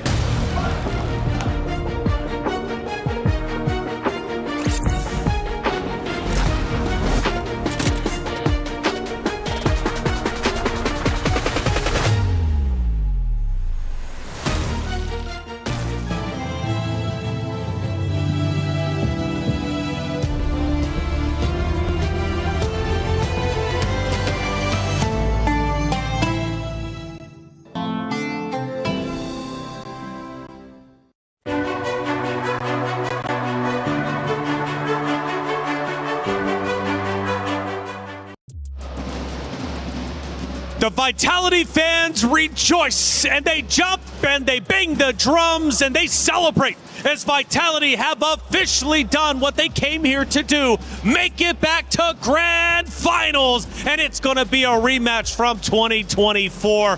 What a story we have to tell. But first, for Geltec Cyber Team, EECA region, they came to at least accomplish history. They were the underdogs, and what a historic moment to make it to semifinals. And let's face it, they still have a chance for third place. So in celebration of them, I think it's well said. They did what they came to do. They made history. Oh yeah, for sure. I gotta say, based on today, I'm really looking forward to see how they bounce back for tomorrow, because it looks like today they had a strategy, it didn't work out. I'm pretty sure it will hurt their spirits just a little bit because they were quite close getting to the grand finals, and that really hurts. But some people just generate that hurt into more skill for tomorrow. Sure. Well, there were two losers today, so they're both going to have that good mentality coming in to the matchup. Let's take a look at one of our actions from that last match, and we'll break it down for you, of course. Here we're at the 16-minute mark. Yeah, at this point in time, very similar to the one before, you can see that there should have been a possibility of a great opening coming in from Sonjika. But I don't know, the final slash just really didn't hit or land the way that it did. And because they were already so far behind, it was very easily for the rest of the members for Team Vitality to find their moment, find their place. And we get the second Savage from the previous game. Woo! And then here, and it just really highlights that when you take a look at Team Vitality, it's not just about Vivian. It's also about Vival. Can I just say it feels very validating to call the draft one thing, calling the time that it's going to end. I mean, sure, 4 seconds, but come on, that's basically 17 minutes. I would give it to you. No, right? That's not accurate. You know what? 2-1, you're outnumbered. I'm giving it to him. Hey, it turned out the philosopher has spoken. Game number 2, game number 3, I told you early end, 70 minutes. Hey, come on. Round up. If it was a 4, okay, I could see you rounding down. Let's round up to 17. LaFell can do better. Do you feel like 4 seconds is a long time? Yes. Oh, see? And you know what? Honestly, for some it is. 15 or 60 minutes, 56 seconds to round ends. Vitality takes the win. Might have been a rocky start. Let's face it. They looked a bit choppy, but they snapped back, winning 3 in a row. And again, a historic grand final setup before us between two incredible organizations, both doing incredibly well so far in week 2 for the club championship race. It's Na'Vi and Vitality. We take a look at some of the emotions on the stage, and even the coaches were feeling the pressure. You know what? I'm just going to start just a little bit early on the story because I just want to make sure one thing does not happen, which has been happening year after year after year after year. Grand Finals is a sweep, right? Somehow, some way in the MLBB scene, doesn't matter if the women's division or the men's division, it happens in a sweep. I hope because this is a revenge story, it goes all the way. Which is why I think momentum is so important, especially when we get to the Grand Finals, because of how high pressure everything is. Just losing one game can really affect your mentality. Now, I'm hoping that since Na'Vi PH and BTR Vitality have been in the same position before, they have the mentality to bounce back even after a loss in the first game. I'm hoping so. Vitality, look at the smile on their faces as they're just playing and having a good time. And you could really tell they were super comfortable when we headed into their locker room, obviously. They were just going in there instead of meeting up, talking strategy. They all just got on their phone, got on social media, made their celebration post early. Feeling comfortable, and of course even their CIO going out there, which big news to him. He actually did a championship update earlier with Trev, and he commented on how much Vitality is committing to the club championship race this year. So having these ladies do as well as they are is a big boon for Team Vitality. I mean, honestly, looking at how Vitality performed just now, talk about momentum. Talk about having a statement, having 2 Savages back-to-back in both games. I kind of feel like if Na'Vi was watching that, they're like, oh boy. Not Ayanami can do it. She's my GOAT. She is the GOAT. She is her, as we've been saying. It is, in fact, set up to be an incredible final day of MWI, but we're going to have to wait at least one more day until we get to that point. But even though we're waiting for the grand finals for tomorrow, you can get involved now when it comes to MLBB because it's Rhino Day. Yay! Brand new interactive effect for Rhino Day is available now. Check it out and join the celebration. Plenty of things to get involved in, and look who's excited, Eterna. You're feeling good about Rhino Day. I love rhinos. Yes. I love rhinos. I'm just a few games away from becoming a dragon. Ooh, dragon. Which is mythic. Ah, okay. You've hit that once. Rhinos. 50 stars. Congrats. Well, thank you. Unfortunately, it's not Dragon Day. It is Rhino Day. Rhino Day. Rhino Day. Hey, check it out. Trev, he's got the club championship updates, and we need one because we're nearing the final day of the MWI. We've just wrapped up day number 4 of MWI here at the Esports World Cup in 2026, where Team Vitality have just taken down Geltec Cyber Team to get themselves into the Grand Finals. They're looking to try and earn the first 1,000 points for Team Vitality in the Club Championship. Over the other side of the bracket, though, Na'Vi clean sweep their opponents to earn their spot in the final. And with Dark Angel earning them 1,000 points last week, they're looking to go back-to-back in the Allianz Vault to top off the Club Championship table at the end of week 2. Stay tuned, because there's still so much more to come in the Club Championship.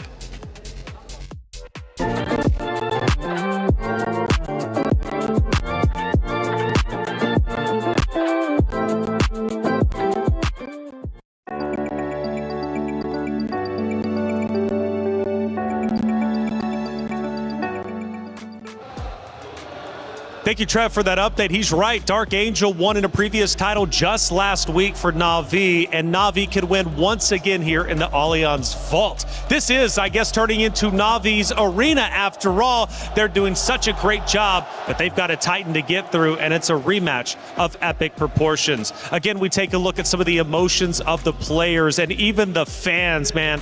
Vitality superfans show up and show out. And Vitality were feeling so comfortable and feeling good throughout that final matchup to the point where, honestly, they could have been in their own bedrooms, chilling out on the couch, playing against the team they were going against. Not because Celtic is a bad team by any means, but just because Vitality is so comfortable being under the bright lights. For sure, for sure. They've been in this position time and time again. I think that's something what we have highlighted. But of course, even through their amazing performance today, there are still some loopholes that I think they need to, prepare for. Sure. Because obviously Na'Vi have been watching, they've been reading out the games, they saw the drafts, and they're going to be expecting and also bringing out their own flavor tomorrow in the Grand Finals. That's it. And Grand Finals will be coming up very quickly. But not only is it Rhino Day, we also have a chance for My Champions Pick. 2 champions, 1 game. My Champions Pick event is now live. From July 27th, submit your predictions for the MSC and MWI champions for a chance to win 50,000 in-game diamonds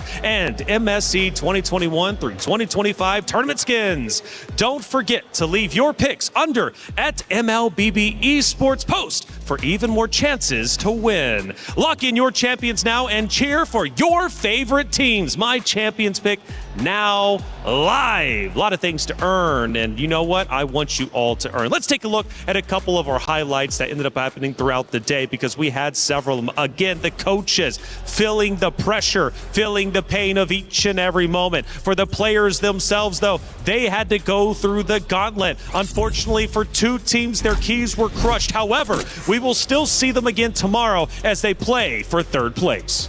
I gotta say, I feel like in terms of emotions today for the winners, I think this is also showing their veterancy as being champions from before. They don't get overly excited. It's like, yes, we win, but the job's not over just yet. If we just, go through the adrenaline, we might go through a mistake. But for the team that lost today, this is a new learning experience where they have to accept the defeat, but also know that it's not over just yet. They still have to do more tomorrow. And we don't get to see them emote, like the ones that lose. Because we're hearing a lot of them backstage from Rose that, it really just reflects how much they put up with and how much they've been through. How much they sacrifice. The sacrifice, the journey that they went through, and not just the physical journey of flying all the way to Paris, but the emotional one as well that doesn't really get highlighted a lot. So hopefully in the coming days we get to see a little bit more of that side, maybe more interviews with Rose as well to kind of highlight that, because tomorrow we do have amazing, crazy, high pressure matches, and I bet the emotions are going to be at a maximum. At an all-time high. Today was an incredible day, as you would expect. It's been 4 completed days of MWI, but we're about to come up to our most important day number 5. It's championship day, and we've got 2 Titan orgs, 2 Titan teams for a rematch from 2024. It's Na'Vi versus Vitality, but we're going to have to wait until tomorrow to see who will end up the champion. Make sure you hit that sub button, follow button wherever you're watching, because tomorrow is championship day. You do not want to miss out.